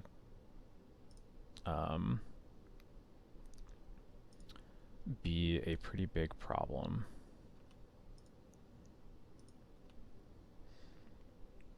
I thought about that, but I just think it's so unlikely that I'd rather get the information of whether or not my Solitude resolves rather than bait them into dying.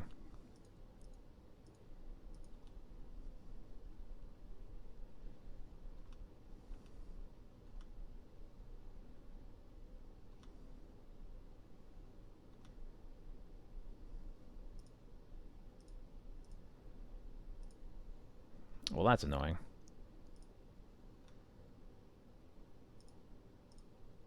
I think I gotta cast this, though.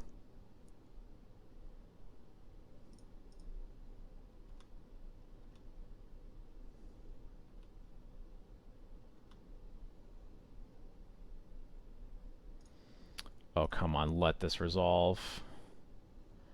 Come on. Oh. Let's go. Goodbye.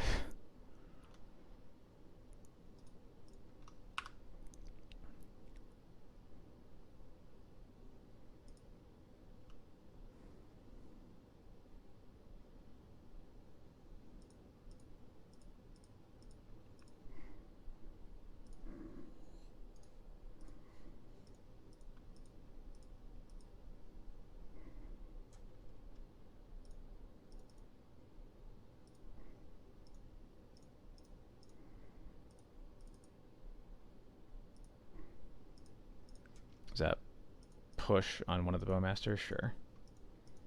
So I guess they took one more damage than they should have, but it might... Oh my god. Just runner, Death Shadows, huh? Well, that's a good one if we ever draw another land. As is, I have to hold.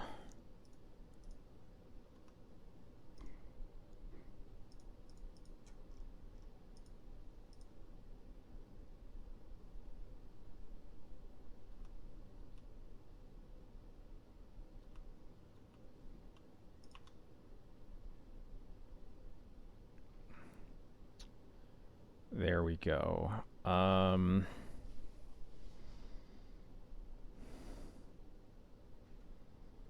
They tapped 2 blue mana and then untapped it, which is really sus.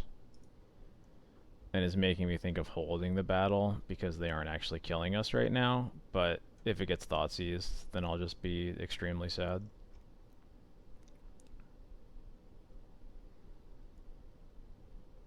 I think I hold it while I'm not dying. I think that's actually right. Yeah, I think, especially because it kills the orc, I think it's fine to hold it.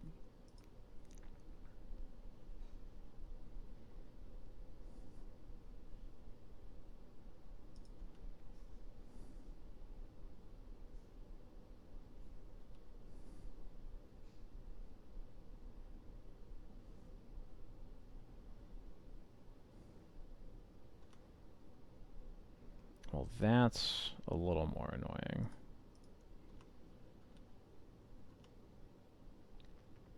So I have to take this 4.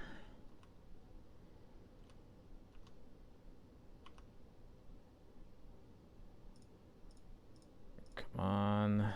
Do you resolve?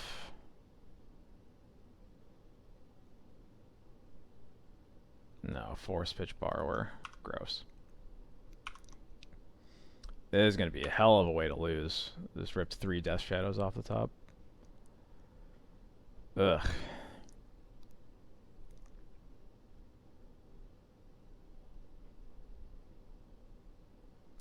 Yep. That's it. Damn. That was so close.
Don't mind me. I'm just still trying to figure out what happened to my chat.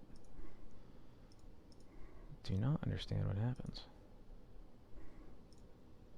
But now we're in a game, so I'll look at it in between the next ones.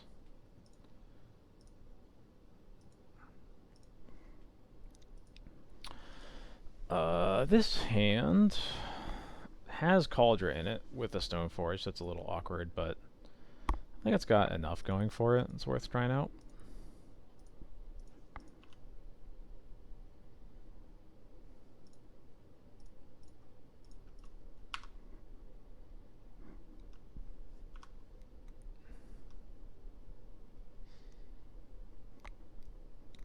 Studio Traders. Uh-oh.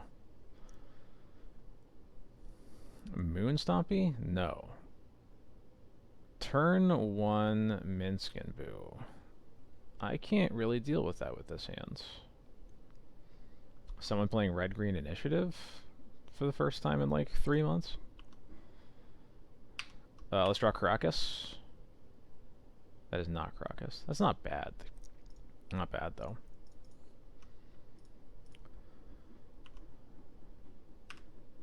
I guess I'm getting a Batterskull here? I'm not even sure. Yeah.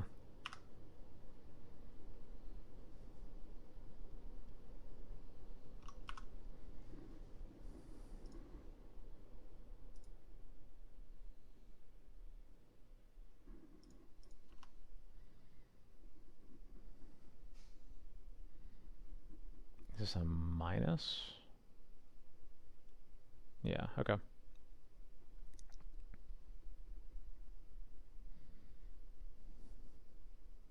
Oh, it's doming me for 8. Whoa. That's pretty aggro.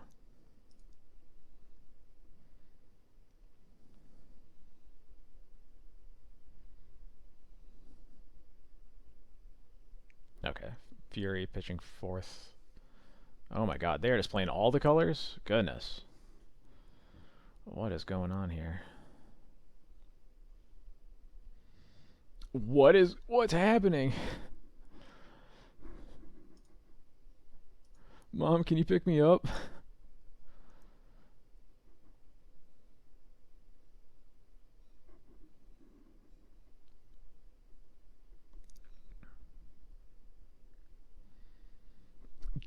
What the fuck is happening? I need an adult. This is not okay.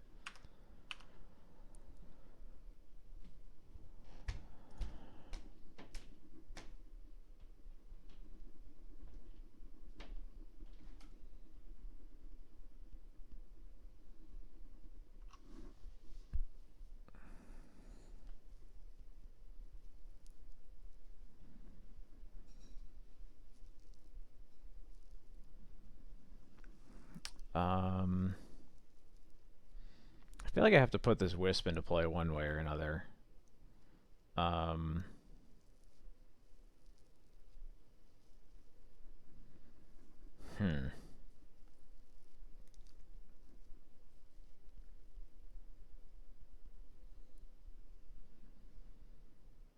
So maybe we Heath for Scrubland, Wisp. Maybe flicker their Mox Time and just get a land out of their hand potentially. And then we'll probably Vile Samwise to get the Heath back. Yeah, I think that's fine. I don't know what's happening right now.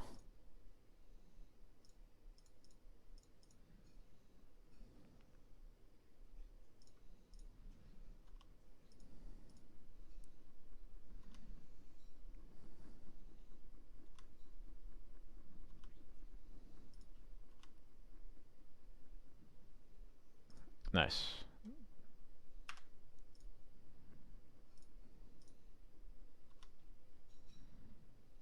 I'll make Wisp the ring bearer, I guess. Not sure if it'll matter.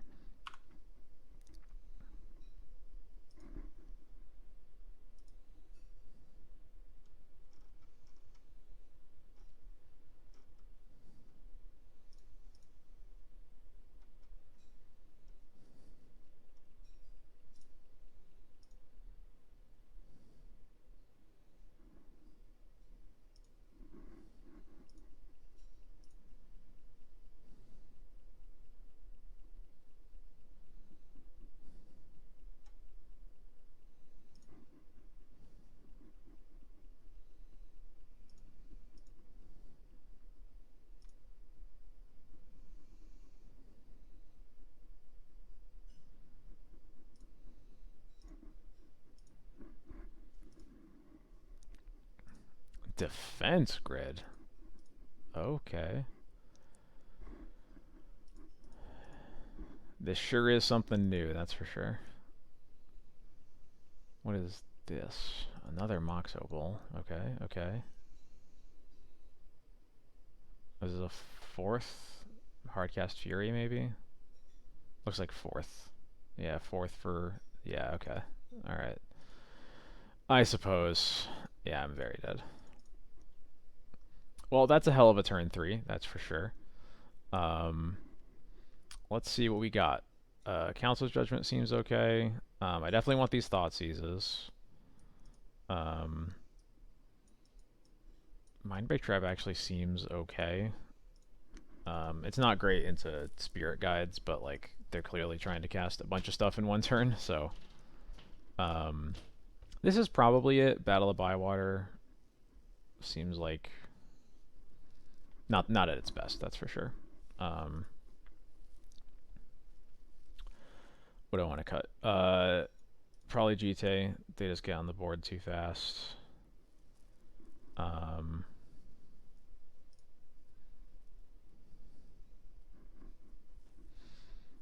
8, we saw Mox Diamond, Mox Opal, and Lotus Petal. They probably have Chrome Mox too. I don't think Magus is there. I don't think that makes sense to me. Um, Lots of artifact mana, and by the time we cast it, they by the time we cast it, its effect is probably already too late. Um, no, I will not be boarding in Yorion, thank you. What cards aren't great here? Thalia is probably too slow, potentially. Maybe not on the play. It might be worth playing on the play. Bowmaster is like not great. They probably play initiative cards though, and Bowmaster does make multiple bodies.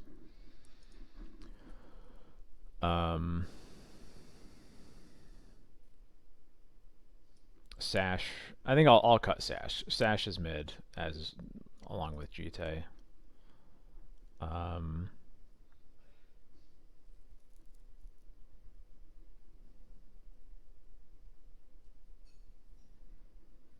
Sam, yeah, I was thinking Sam might just be too slow. Maybe we just cut like this.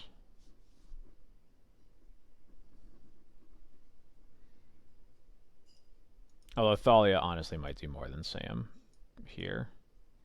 Depends. I think Sam matters mostly for Solitude specifically, but not as much for just getting back lands. I think I like this.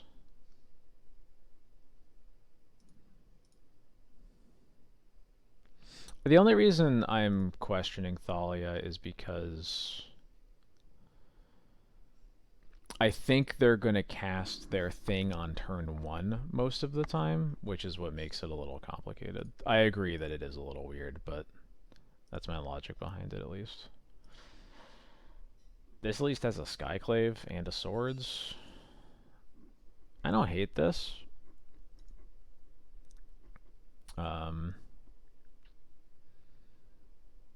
It feels like it has a good chance to deal with whatever they end up casting.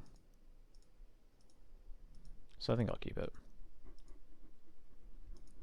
They are mulling to 6.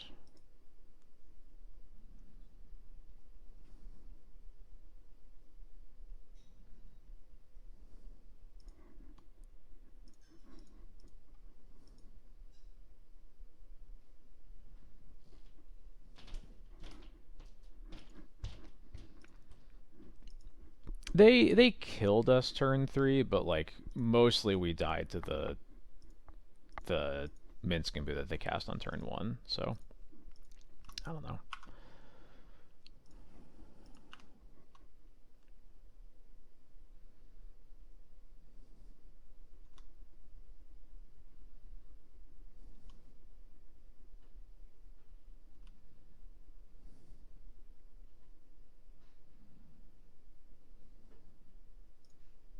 Jesus Christ. Okay.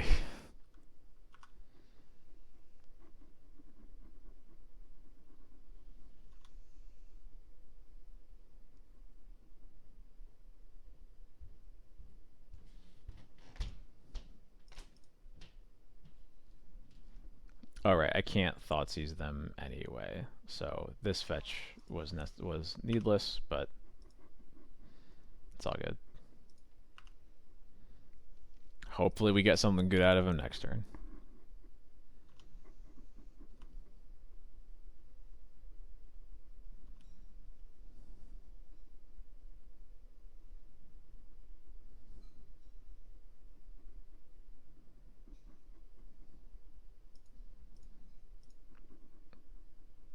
We might be Skyclaving Ring. It kind of depends what they do this turn.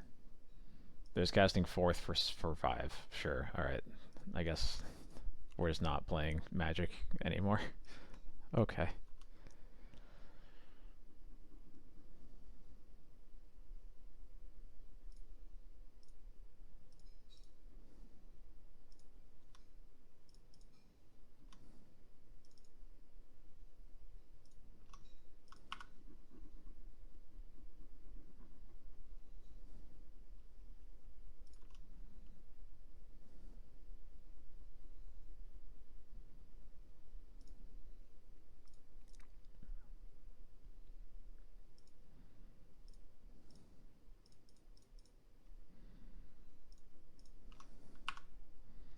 This is stupid.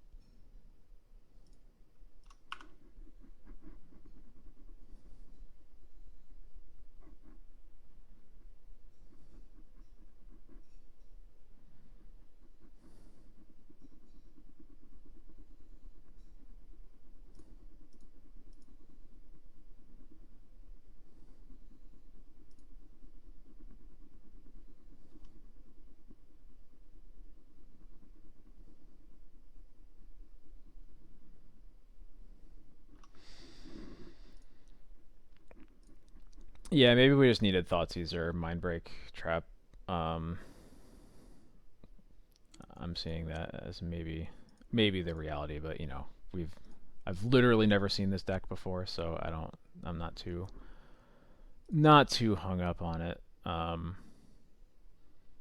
This hand certainly would have been better against the turn one they had last game. Which I guess it's kind of showing similar annoyances as Red Green Initiative did, where like it's hard to have a hand that beats any of the things they could be doing. But yeah, we can at least wisp a token here. Can we afford the Thoughtseize? We'd go down to 4. We could block that.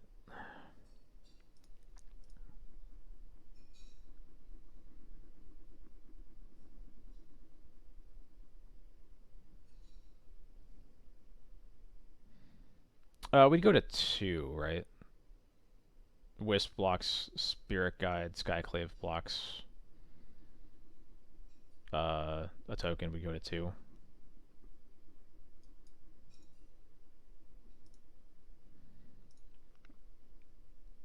Yeah, it does. Although honestly, the thing that's worrying me is they might just have a Minskambu in hands, and we're super dead to that unless we Thoughtseize it.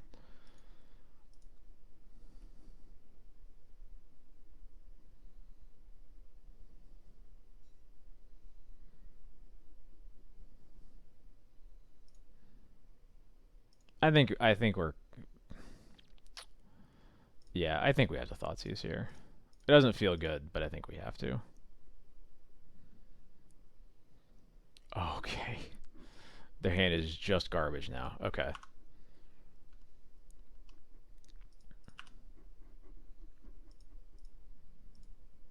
So never mind.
Well, the fact that they haven't already cast a card makes me feel like they thankfully might have just drawn dead, and they're trying to figure out what attack they can afford to make. Which is definitely good news for me.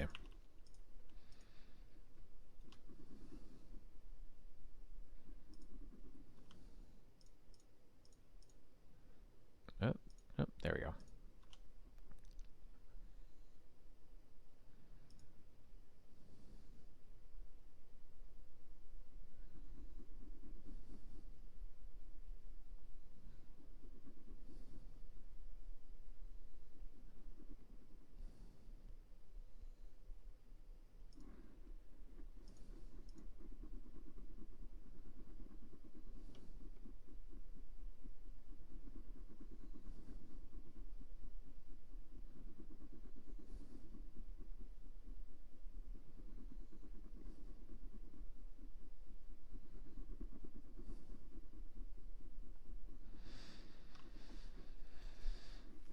And hopefully we draw a land so that we can hardcast the Solitude, but worst case scenario, we can put Yorion into our hands to... Uh-oh. You do have something?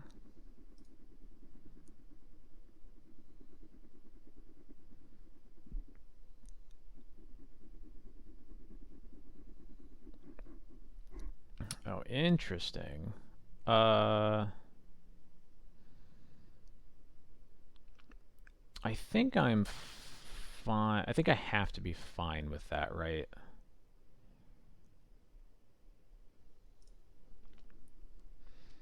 Because the problem with saving Wisp is that we can't let them get the 4/4 off of this. So yeah, that's fine.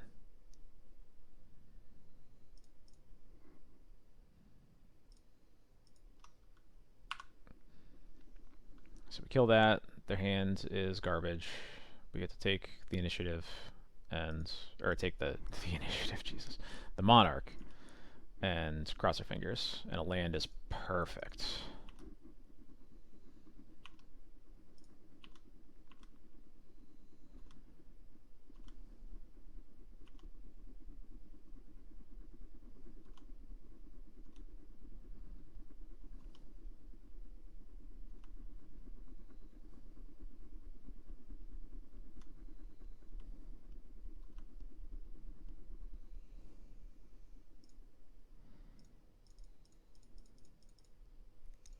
Can't believe we're getting our way out of this. This is crazy. Alright. Solitude that. Block this. Make him have a removal spell. There we go.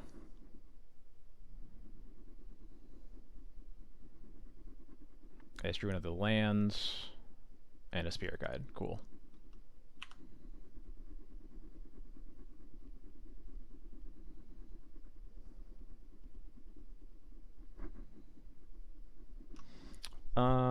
What do I want to do here?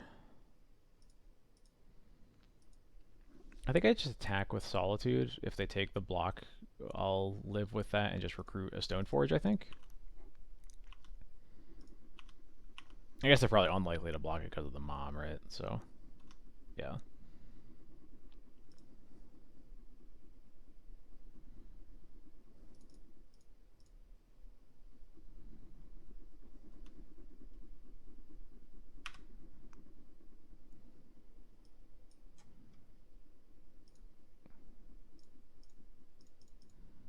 Yeah. So that worked out pretty well for me. They drew the bad half of their deck, which is all the mana in it, basically.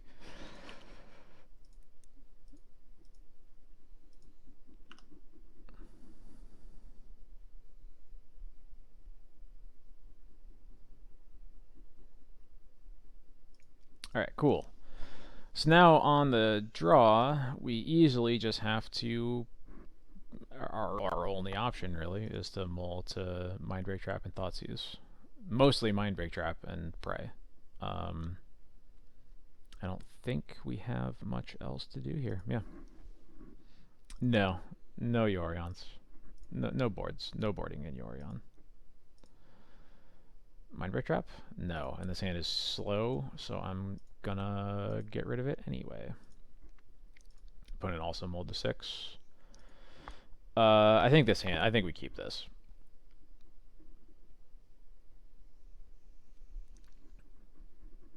Yeah, it is definitely good enough. Especially my opponent's thinking, so maybe they are mulling to 5.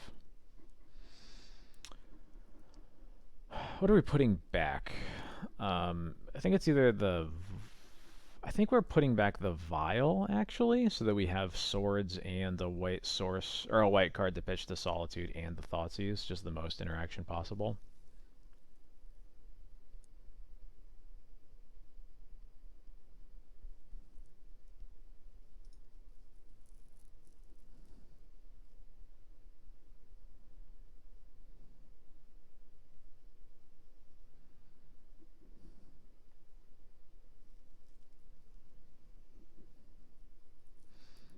I think the only other card we could possibly put back is Thalia, and I don't like that it makes Solitude a lot worse.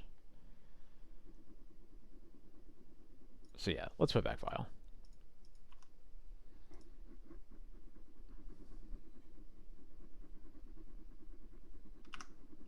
Just Forest Pass is very good for us. Have they even showed us any green spells yet?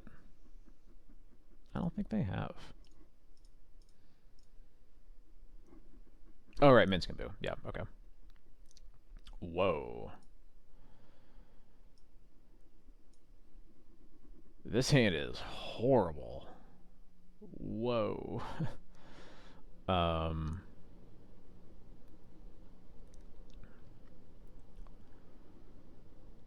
The fact that this only makes green mana means that we're not even afraid of them just going like Soul Land into Minsc and Boo. So I think we just take Fury so that we don't have to worry about them dealing with our board at all. And then we just cast Thalia next turn and then their whole hand is turned off like for forever.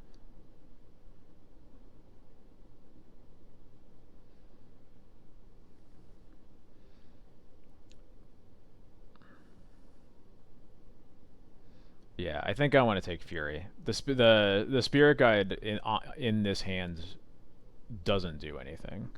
Um, so yeah, I just want to take Fury here.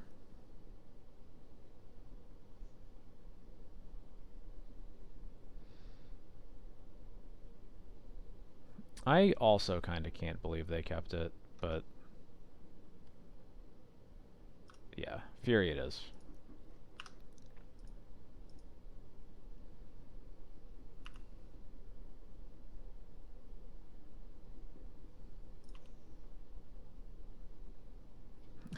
Another Thoughtseize, huh? I think the Thalia is better than the Thoughtseize, but I will certainly Thoughtseize them again next turn.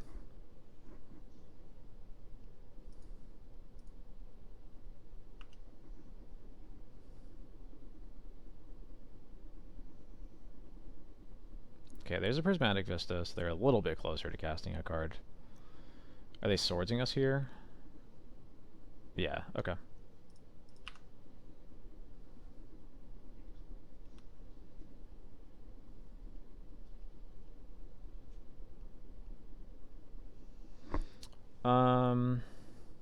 I think Stoneforge is better than Thoughtseize.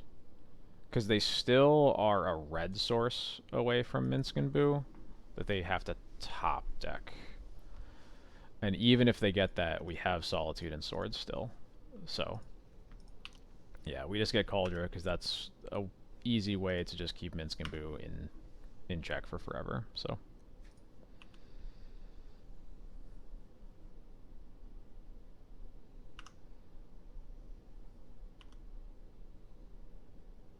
There we go. Even better. Now we get to do both.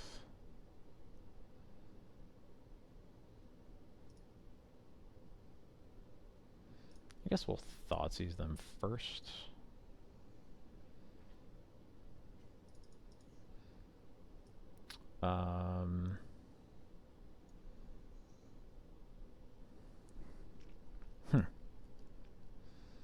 I think we just take the One Ring here, because we've already determined Minsc and Boo is not really a concern anymore. And the One Ring is probably the only way that they can really get out of this. The Mox Opal's dead, the Elvish Spirit Guide can... If we take the One Ring, the only thing the Elvish Spirit Guide can cast is stuff we don't care about. So, yeah, take the One Ring.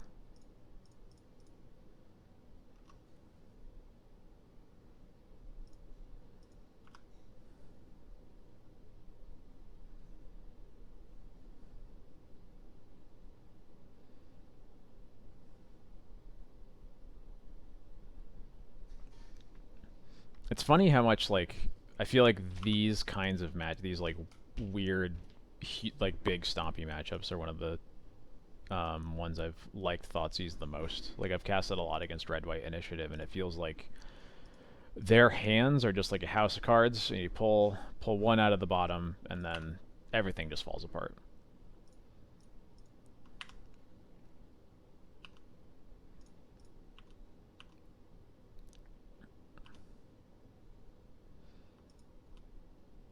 Here, I'm going to get a Skyclave, I think, as just a backup answer to something stupid.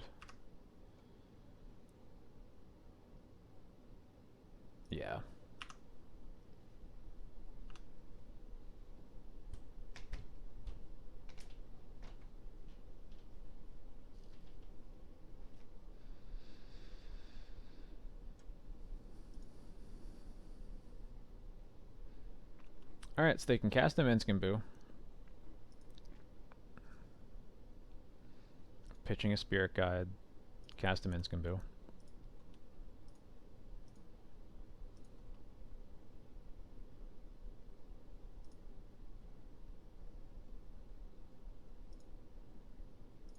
I'm just gonna Swords this, actually. I think I'm gonna have to Swords it eventually, so I might as well just have them gain the least amount of life.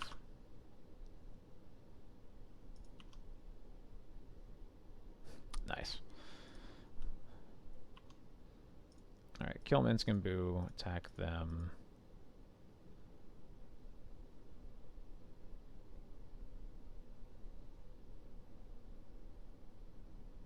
I guess the other option is just put them to 1.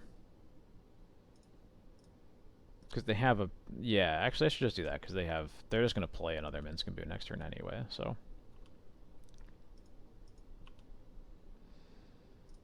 So I'm just going to do that.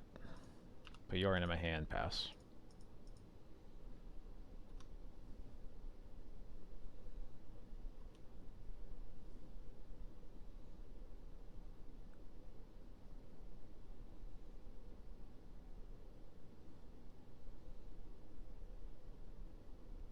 Okay.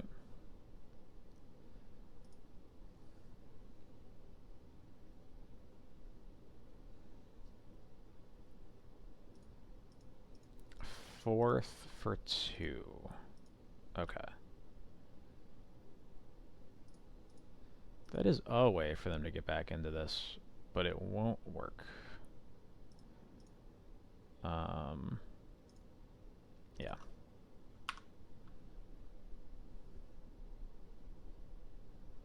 Yeah, because they're just dead on board. Alright, cool. Let's go into match number 4.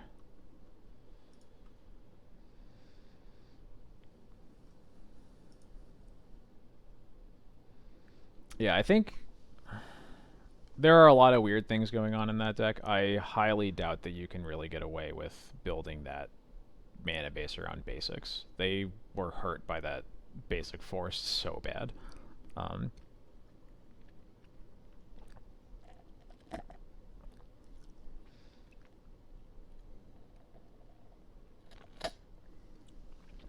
I also don't really know the value of playing around basics. Or playing with basics when your deck is built to just like dump its hand really fast too. So, I don't know. Wasteland doesn't seem like a card that you're supposed to be worried about with a deck like that.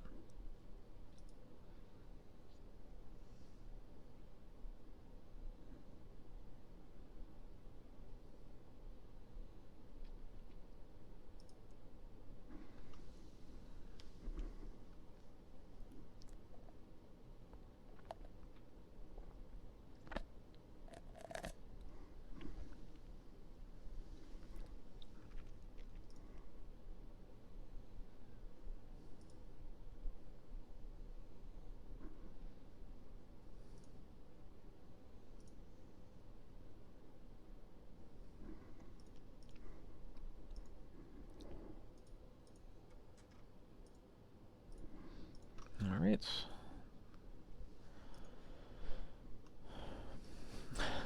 The plateau in our hand is kind of funny. Yeah, I'll keep it. Good against... Has something against most things. And our opponent is mulling to 5.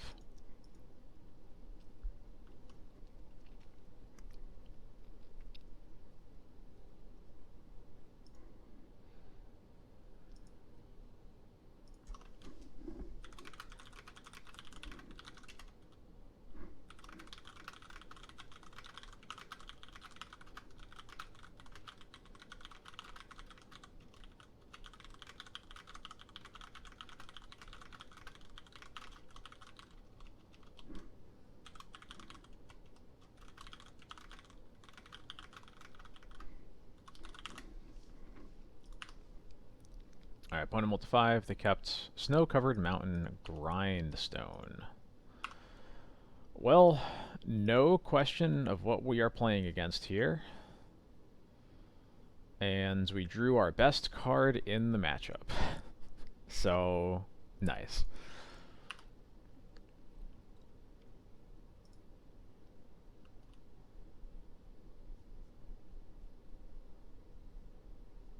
Mm-hmm. Okay, they are in a black splash. Good to know about.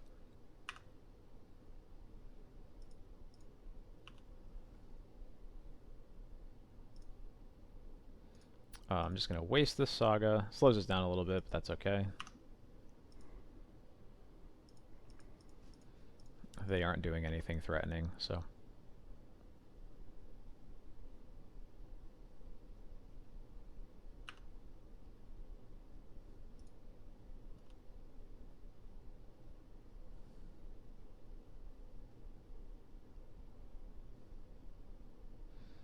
I don't think we can do anything that really keeps our identity intact. Or keeps the secret up, is what I mean to say. But we'll play Caracas here. I'm guessing they're just going to cycle the Spell Bomb here. Yeah. Oh, I should have probably Bowmastered in response to that. Yeah, that's alright. I think it's more relevant that Bowmaster is a welder answer, really, so... I'm not, like, too upset about that. Fable. That's a great card to kill with Lauren, that's for sure.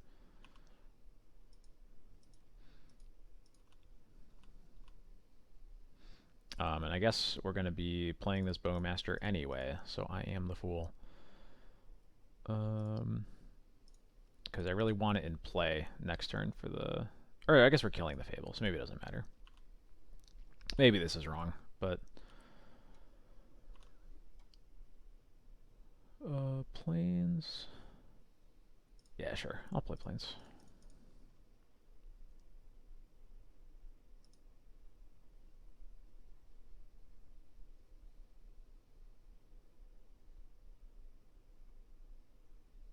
I actually don't hate just killing Grindstone here anyway, because the Chapter 2 won't do anything with the Bowmaster in play.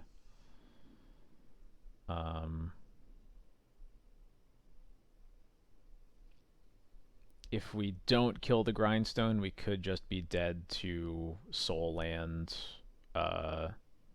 Painter Servant. So yeah, I think actually since we tapped out, we have to just kill the Grindstone here. And I think this is okay. I don't think this is bad. I just should have thought it through a little bit more instead of realizing what I needed to do to not die right before it. So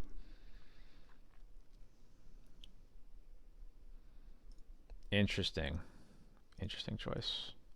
They pitch Petal and Red Elemental Blast.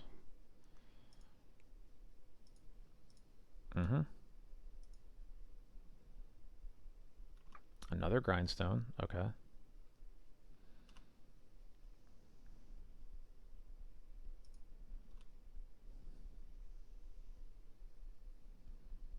Another Thalia.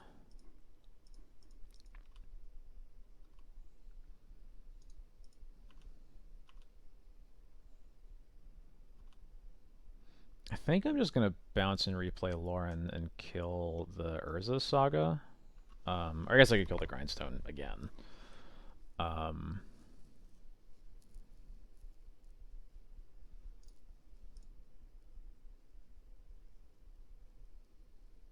Yeah, I'm just going to kill the Grindstone again, actually.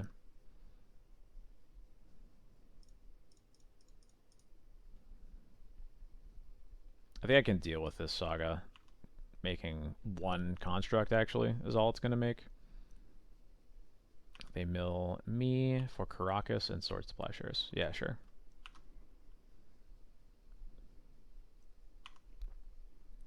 The Fable flipping is fine because we can just Swords it.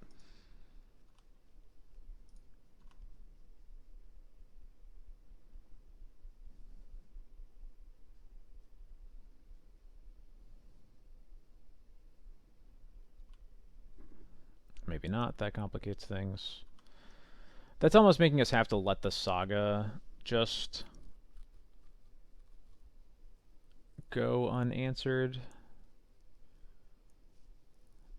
We might be able to live with that. It's Unearth is 5 mana. Interesting. Okay. Let's see what we draw. Might simplify things.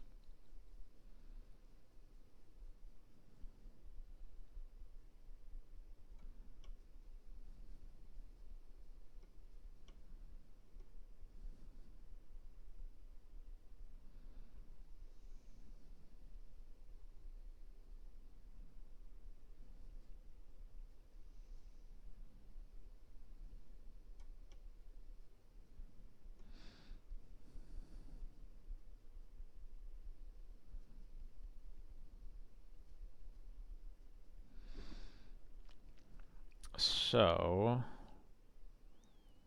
we can still bounce Lauren and play it. I think what I want to do is just kill Reflection so we don't have to worry about it. Let the Saga go. I'm also going to Swords the Goblin Engineer so they have to spend all of their mana unearthing the Dragon Engine, which in this case would also mean not making a second Urza Saga construct. And I think that is a good enough exchange for me. Especially because they still don't have an answer for this Lauren that's beating him into the dirt. So, yeah.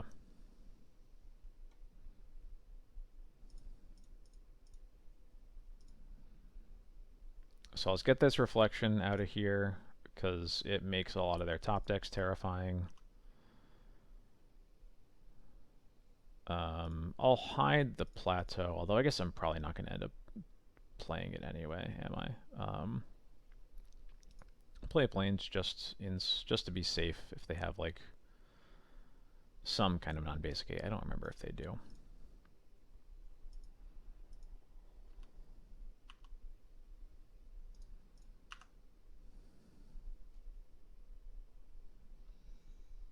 Alright, this is going to be a 2-2, so that's actually I just shouldn't have attacked with this.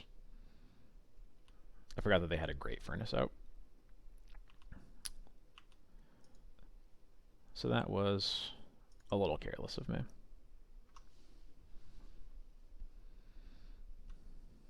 Yep. Save 3 3s. Turn into 4 4s here off of something. What do they even have left? Mox Opal? Yeah. Most lists only play 2 Grindstones, so now they need a Welder to actually kill us with the Painter combo, which is pretty good.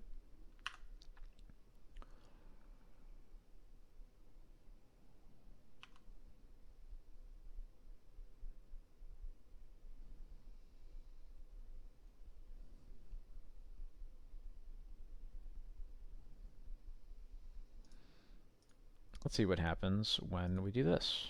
Do they have a bolt or something, maybe? Nope. Okay.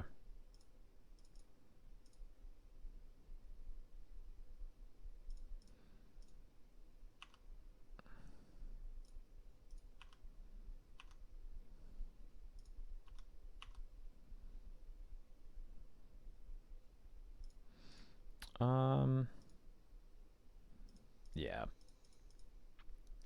I'm just going to try to dead him.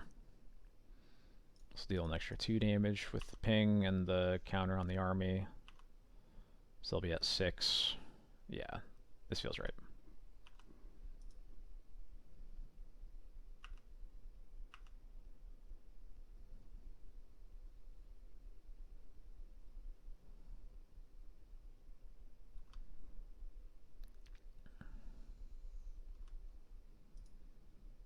Probably have to put a Painter Servant in the yard at this point. Yep, and that's fine with me.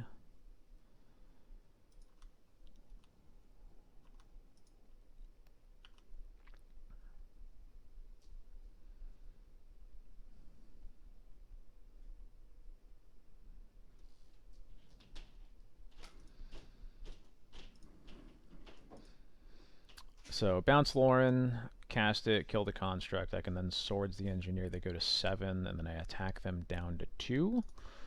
Yeah, I'll do it.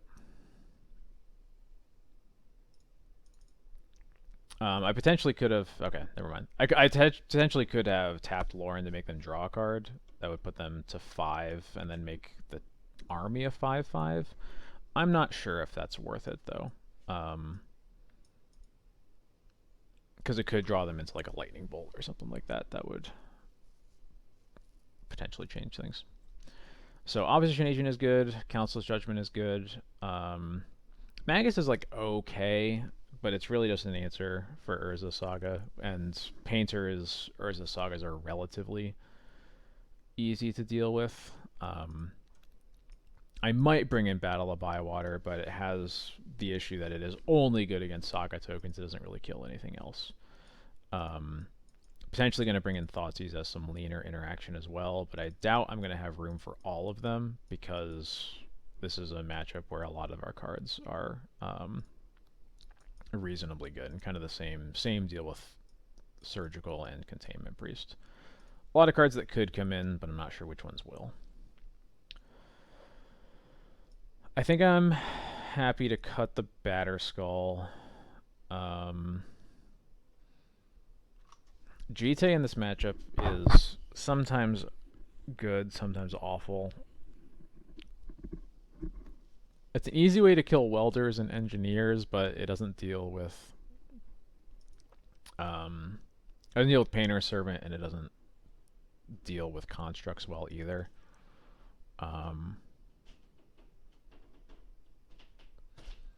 So it gets a little tough. Yeah, I think that's true. With Bowmasters as well as an answer to welders, I think I can just get rid of the Jite. Thalia in this matchup is not very good. Not awful, but like they're trying to play a normal game of playing lands and casting stuff. So I think I'm gonna assume I'm only playing like 2-ish Surgical. I may just cut the battle, and I would need 3 cuts to board in all of these, which seems like a lot.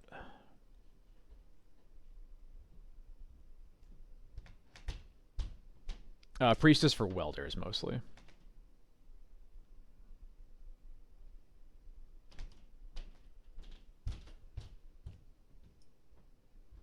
So maybe we could do like this. We could also cut Specialist. Specialist doesn't seem that good. Maybe do something like this.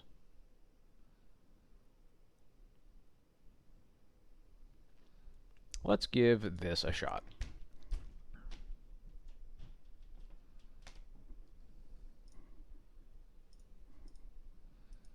I haven't thought about Painter boarding in so long because the deck just hasn't existed online for a while. It was like the first time I've played it in, I think, multiple months.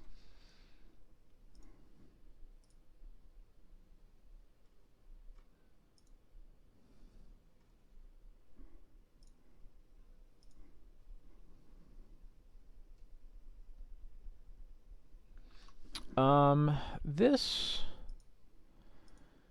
is a little iffy, though it is notably a matchup where Vile tends to be pretty safe. And there's a lot that we can do off this 1 mana in addition to having this Solitude. And I think on the draw, I think I'm happy to keep this slightly risky hand. It just has like the just right collection of cards for me to be intrigued enough.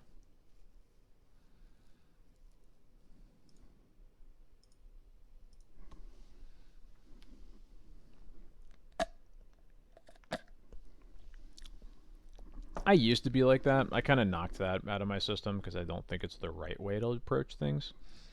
I think I would keep this risky hand regardless of whether I had won or lost. Notably, my opponent is now mulling to 5, which makes this Thoughtseize opener feel pretty good. Great Furnace, pass. Cool.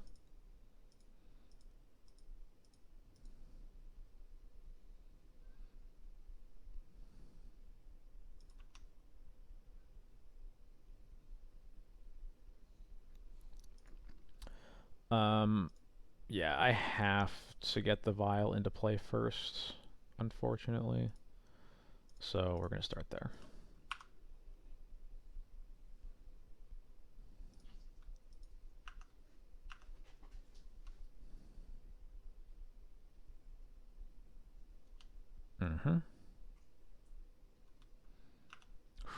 All right. Rough hand for them. But who knows, maybe we want to draw a land. Okay, we drew a land. Let's start with the Thoughtseize.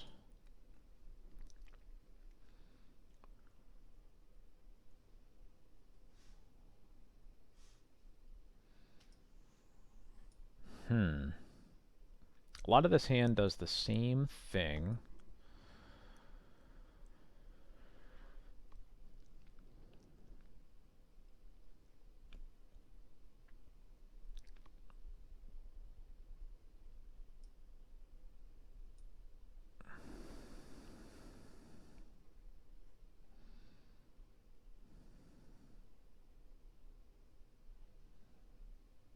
Engineer is, in fact, the odd man out. I'm wondering if the fact that I could wasteland the Great Furnace changes, whether that even makes sense as the take. But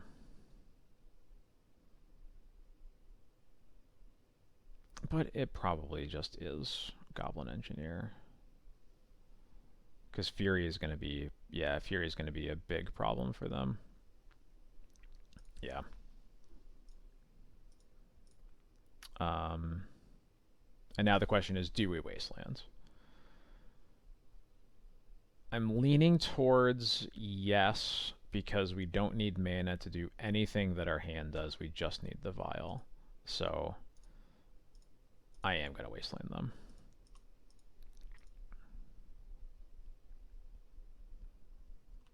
Yep, and there's the Bowmaster. Resolves.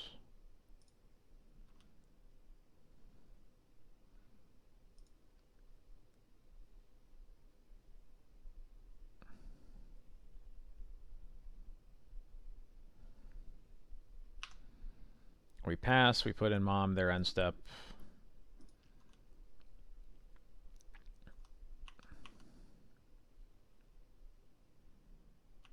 Deal.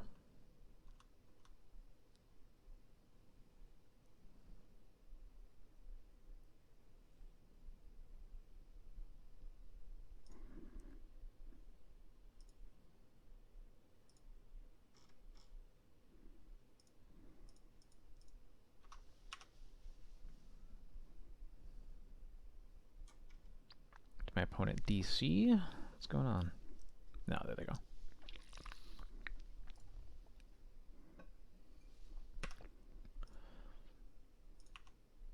Okay, tick up to 2.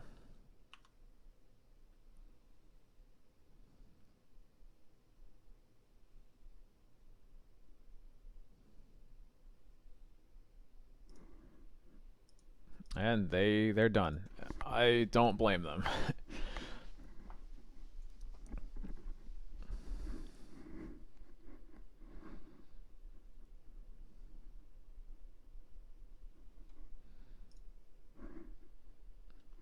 Alright, playing for the 4-1 again.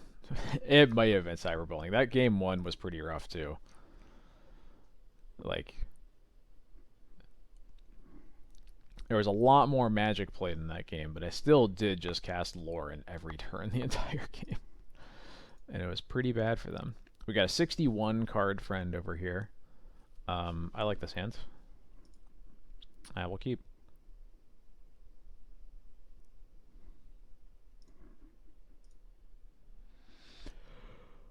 Oh, excuse me.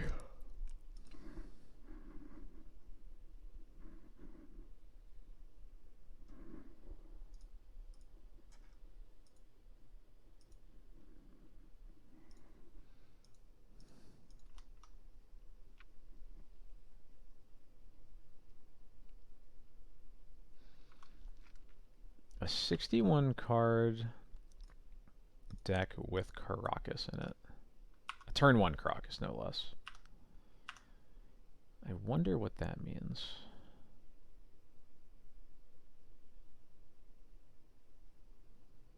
Caracas Ancient Tomb.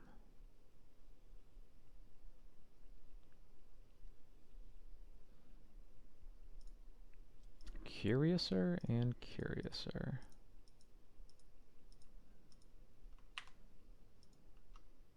Okay, okay. Might be Soldier Stompy. Thus far, inconclusive.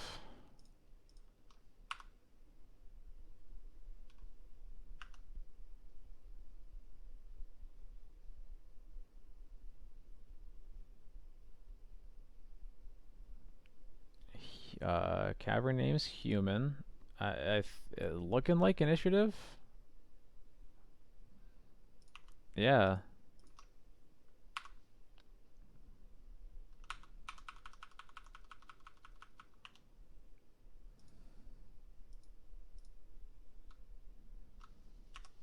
Okay, it is red-white. So we'll get rid of that.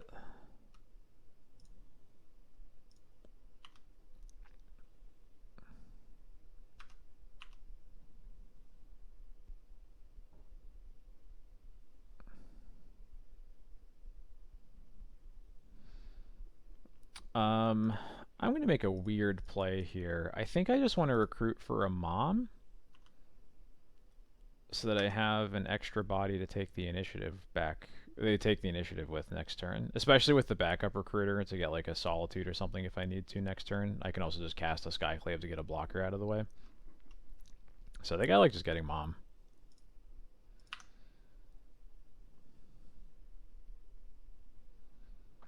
Not something that happens very often, but I think it works well here.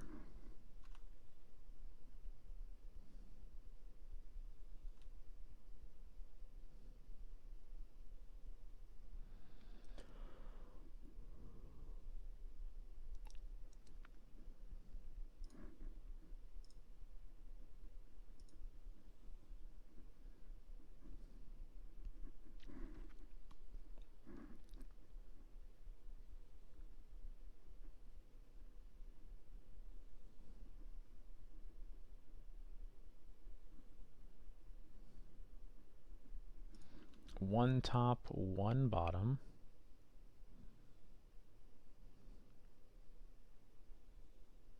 Mountains in play.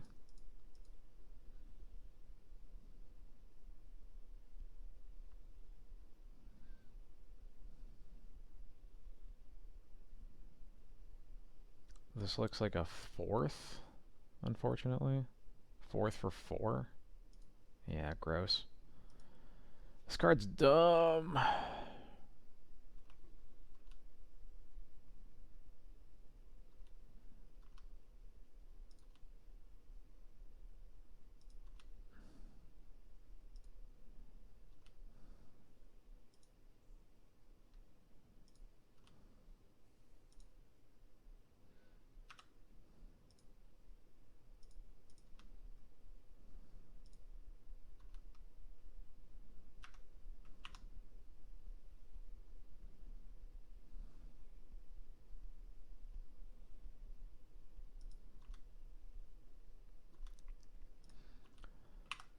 Alright, start by taking all the emblems.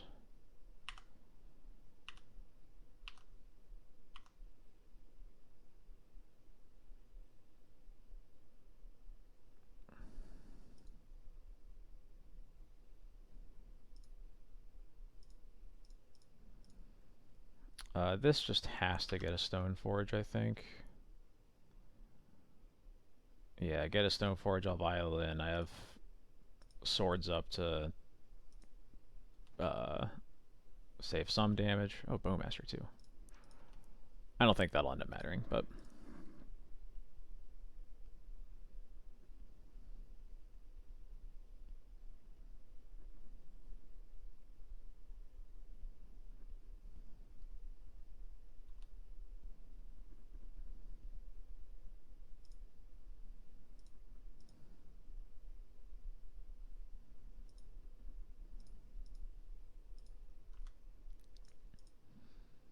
Alright, I will take 5 here. Maybe I should have taken 4 and just blocked with the recruiter also, but...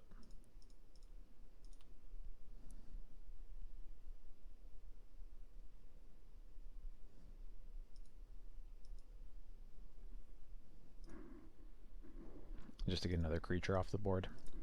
I'm not sure.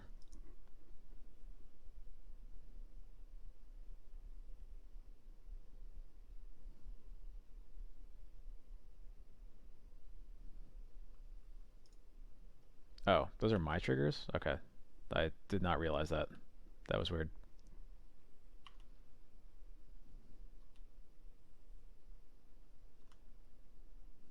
I guess I see why they're mine. I just literally did not clock that at all. Goading something, huh? Goading the mom? Okay, sure.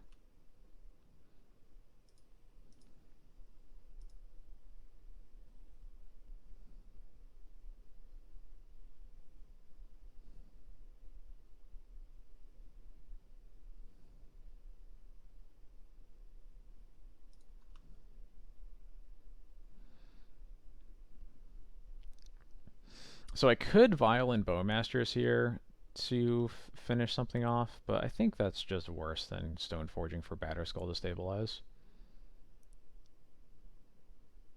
Yeah.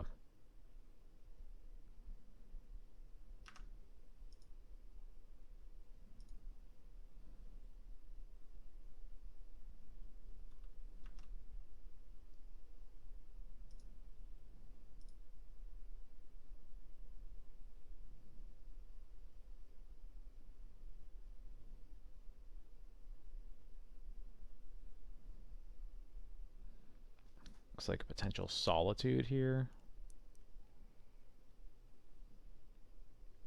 Yep.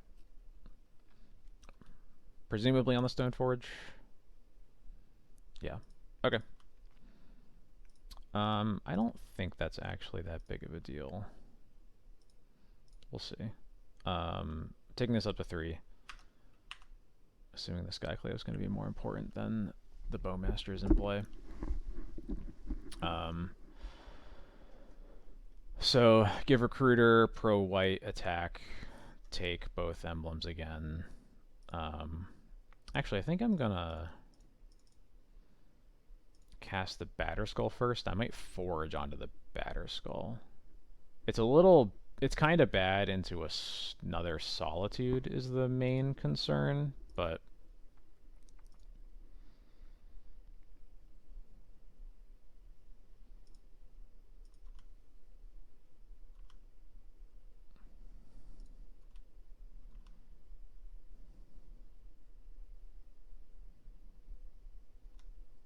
yeah, actually, the more I think about it, the more I don't like it.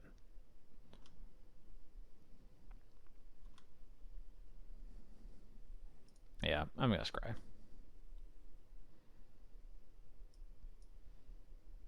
I don't think I want either of these, actually. I think I just want Solitudes, basically. I already have a Skyclave that's not really answering anything important, and Lauren doesn't answer anything different. So yeah, I'm just going to bottom them both.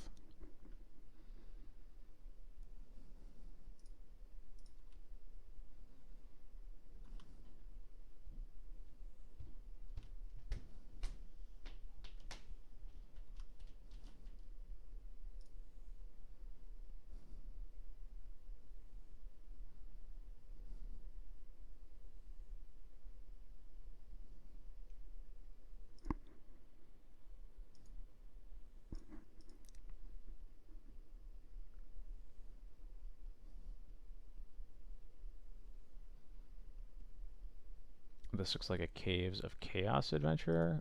Them casting it before combat is actually huge for me. That was definitely a mistake. They really need to take the initiative from combat and then use this trigger to get to the throne.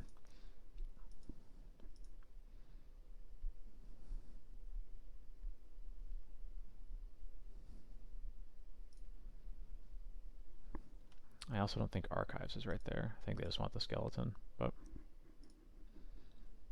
Anointed Peacekeeper, huh? I'm just gonna activate Vial now then. Skyclave the adventurer right now.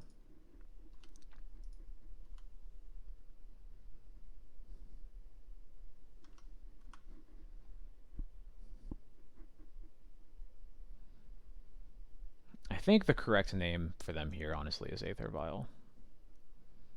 Although I guess I'm not going to use Aether Vial at least for the next turn, but I'm probably going to use it the turn after that. So, I don't know.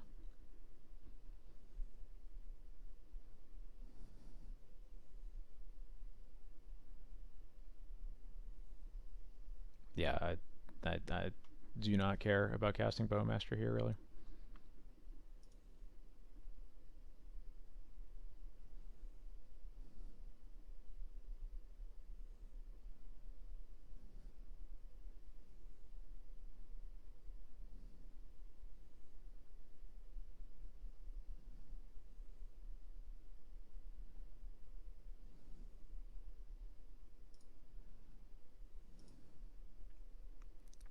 Yeah, I just block here. That's all I need.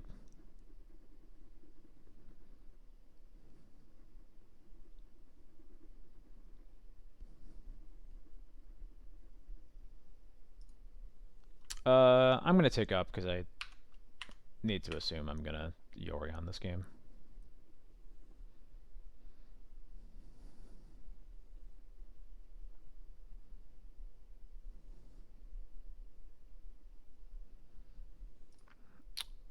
Yeah, I'm going to force through this attack again.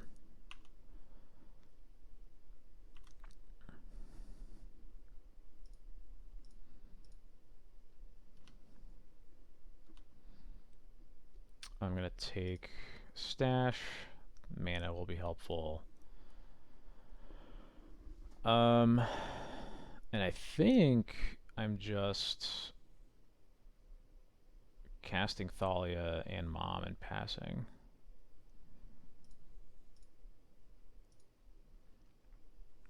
The only question is whether I have to cast either Bowmaster or Mother of Runes. I think I'll actually keep Bowmaster up. That might end up being more important to have the extra blocker, actually. So I'm going to do that. And I'll just draw off this. Okay.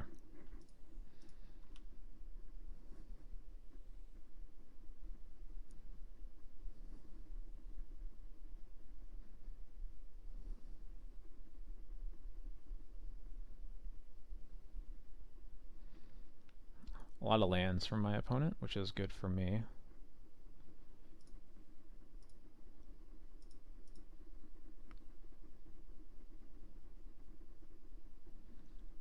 Red, white, red, red. Colorless. Chalice for 2.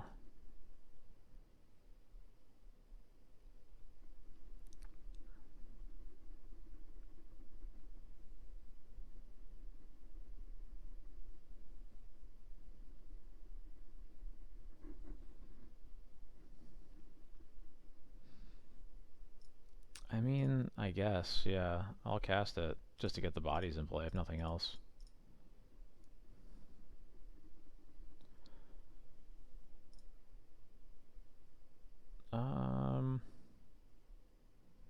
Yeah, I'll just ping them.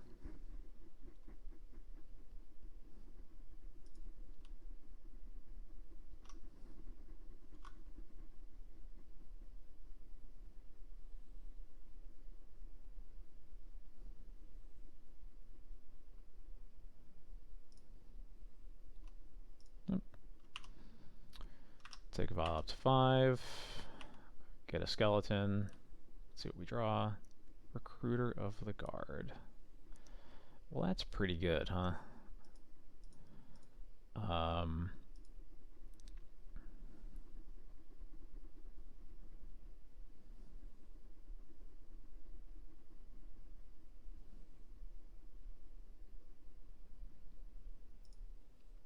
Yeah, okay, so I think we have probably just won the game at this point. I'm gonna cast Recruiter, get a Solitude or something, put Yorion into my hands, go to combat, attack with, like, these.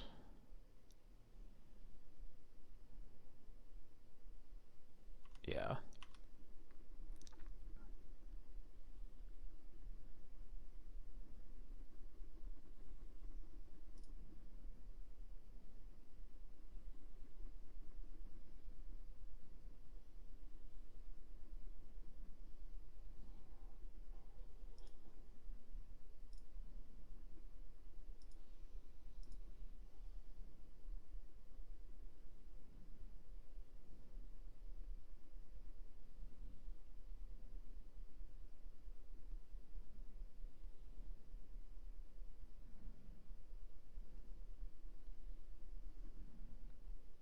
think that's fine. So if I Yorion after first strike damage, I don't kill these. I think I want to kill these, so I'm going to let the Thalia die. That's totally fine.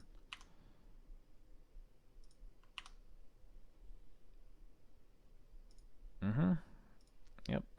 And now activate Vial, put in Yorion, blink like the entire world. This. Do I blink the Skyclave? I think no. I think I just keep it in play. Yeah, okay.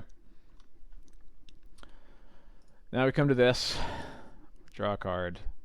Cool. Samwise, doesn't really matter. Living Weapon happens. Bowmaster, finish off the Peacekeeper. And then 3 Recruiter triggers. I'm going to get a Solitude. A Solitude. And a Solitude.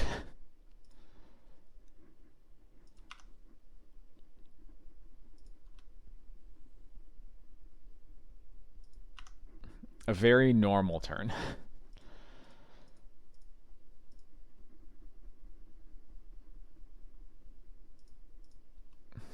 Oh no. Anointed Peacekeeper is going to name Solitude.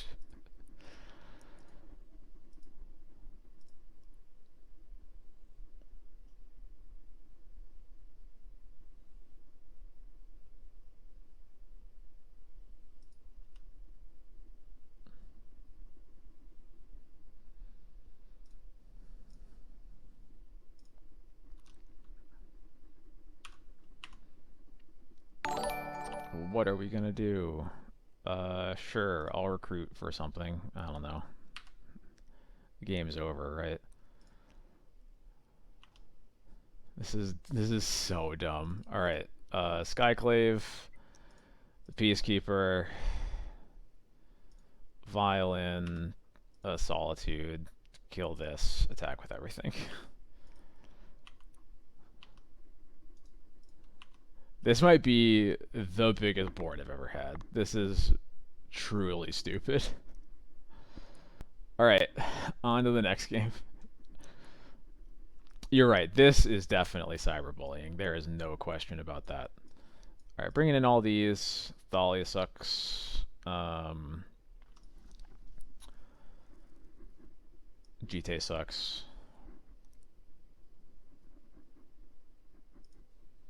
And what else sucks?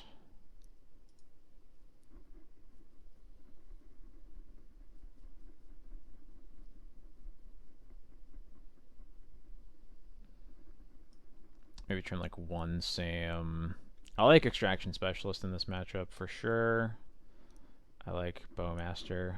Childless. No, we're not doing it. And I'll cut this Astro also.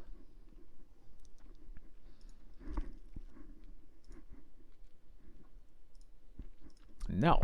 No treats. No treats.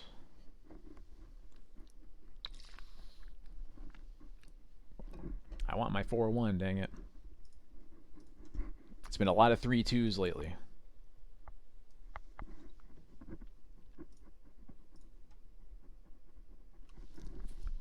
This hand's a little slow, but I guess it's not that slow. It's... I would like to have a turn 1 piece of interaction other than the Solitude, but I think this hand is fine. Stoneforge is really good, so...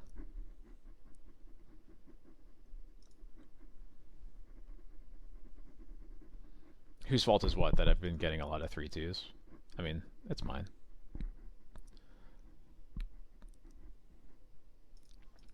Family has been good. We are trucking along. Cavern on Human and pass. I love that from you.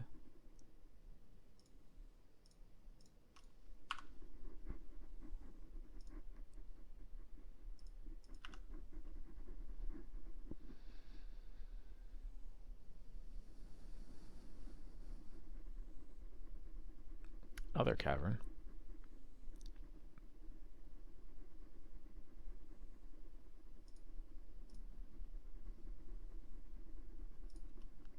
Cavern on Archon. They still have Archon of Emery on their deck.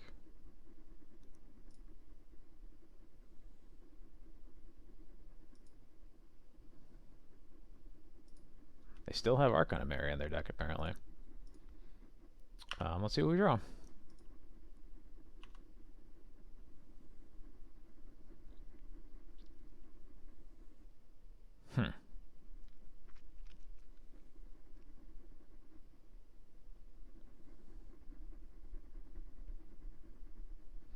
I think with this extra removal spell drawn, I think I'm happy to pitch Recruiter to Solitude so that I can cast my Stoneforge this turn.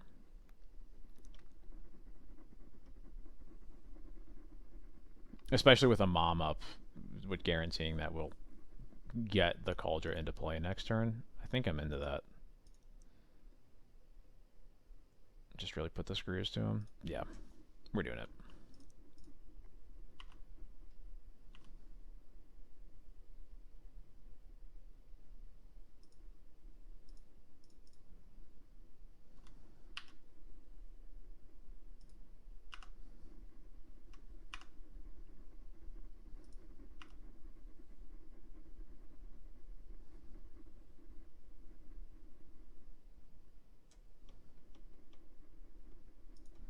The third cavern. Oh boy.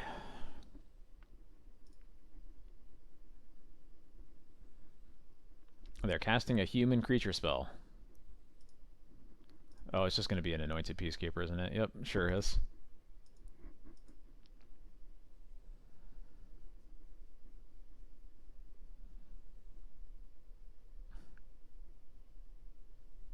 Yeah, I think this hand was probably... I think they mulled to 6. No, they kept 7. This was like an unkeepable 7, I think. You just need to have a hand that's a lot more proactive against DNT, or we just take over the game before you get to put the initiative into play. I'm speaking a little too soon. There's certainly a game to be played here, but it does not look good for them here. The third Stoneforge is a little awkward because I don't have a third equipment in my deck, but oh well. Yeah, gonna get this out of the way. Play Cauldron.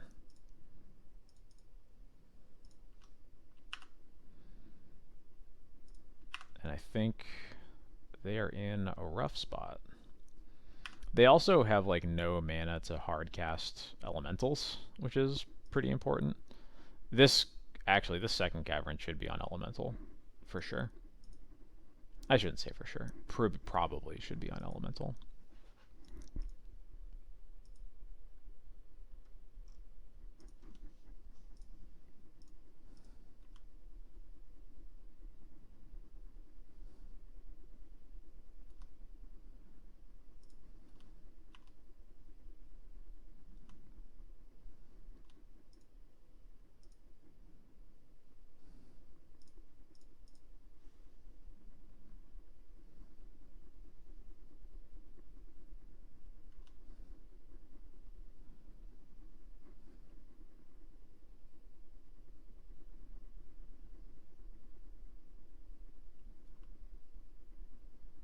What?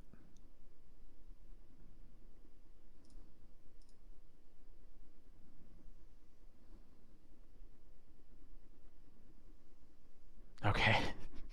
That was just their form of concession, I guess. All right, cool. Got the 4-woman in the end. This is not the list that I was playing. It is this list. Oh my gosh. Magic Online, please. There we go.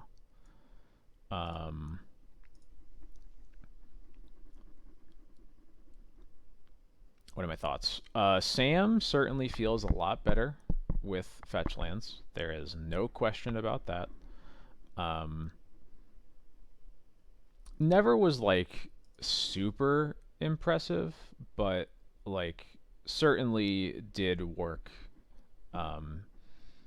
And I think overall probably felt better than Spirit of the Labyrinth. I feel like Spirit most of the times is just gonna die and not having gotten you anything, and at least Sam can get you a card. Um, and he seems with fetch lands to be reasonably good at doing that. Sideboard, like I said, is kind of all over the place right now, just because I didn't know what combo was going to be around.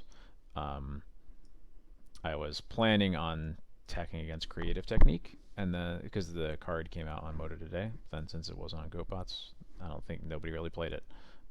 If that starts like taking over leagues or whatever, I'll probably play more in Mindbreak Traps. I like the suite of creatures generally. Containment Priest and Opposition Agent definitely have some overlap, but I think they both have the matchups that they are slightly better against, and I think having them both is reasonable.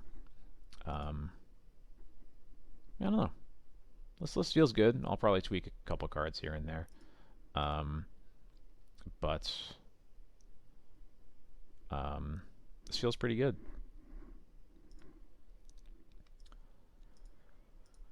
Magus was worth it, I think. It could have won the game against that Death Shadow player. It didn't, but like it certainly threatened to. And I think there are enough matchups where it just like I think the reason to play these two cards is that like there's enough matchups where you just put it into play and the game's basically over. That it's worth it. I never really got burned by having the plateau in the deck. I think literally ever. So that was nice.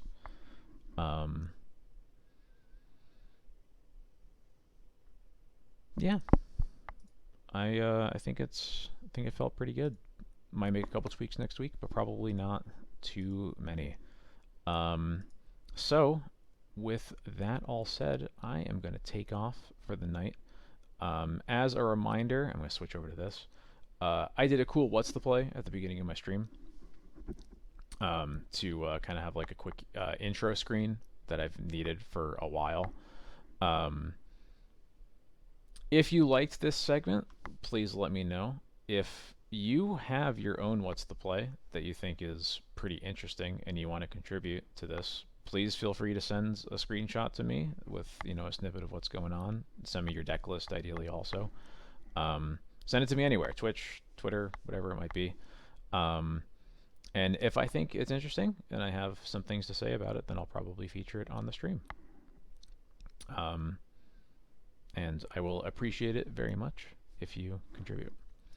Other than that, thank you, everyone, as always, for sticking around. I play Death and Taxes all the time, every 8 p.m., every Thursday, 8 p.m. Eastern.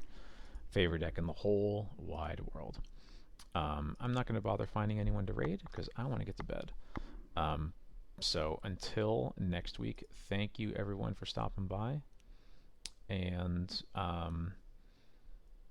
yeah, I'll go over what I did very quickly. I think you specialist for Spirit, hold Recruiter to get if you draw a white card, then you can Solitude them next turn. And it's Solitude and Imperfect Thassa's Oracle is the idea. The pile they make clearly can't beat Spirit. I think the fact that they Thoughtseize the Spirit is a red herring because you have 3 ways to put a Spirit into play next turn, and taking the Spirit at least means you can't both put the Spirit into play and take away all their mana. It is your main phase and Vial is on 2, to be clear. I think if Vial was on 3, there would be no question what you do. So, yeah, it's Vial on 2.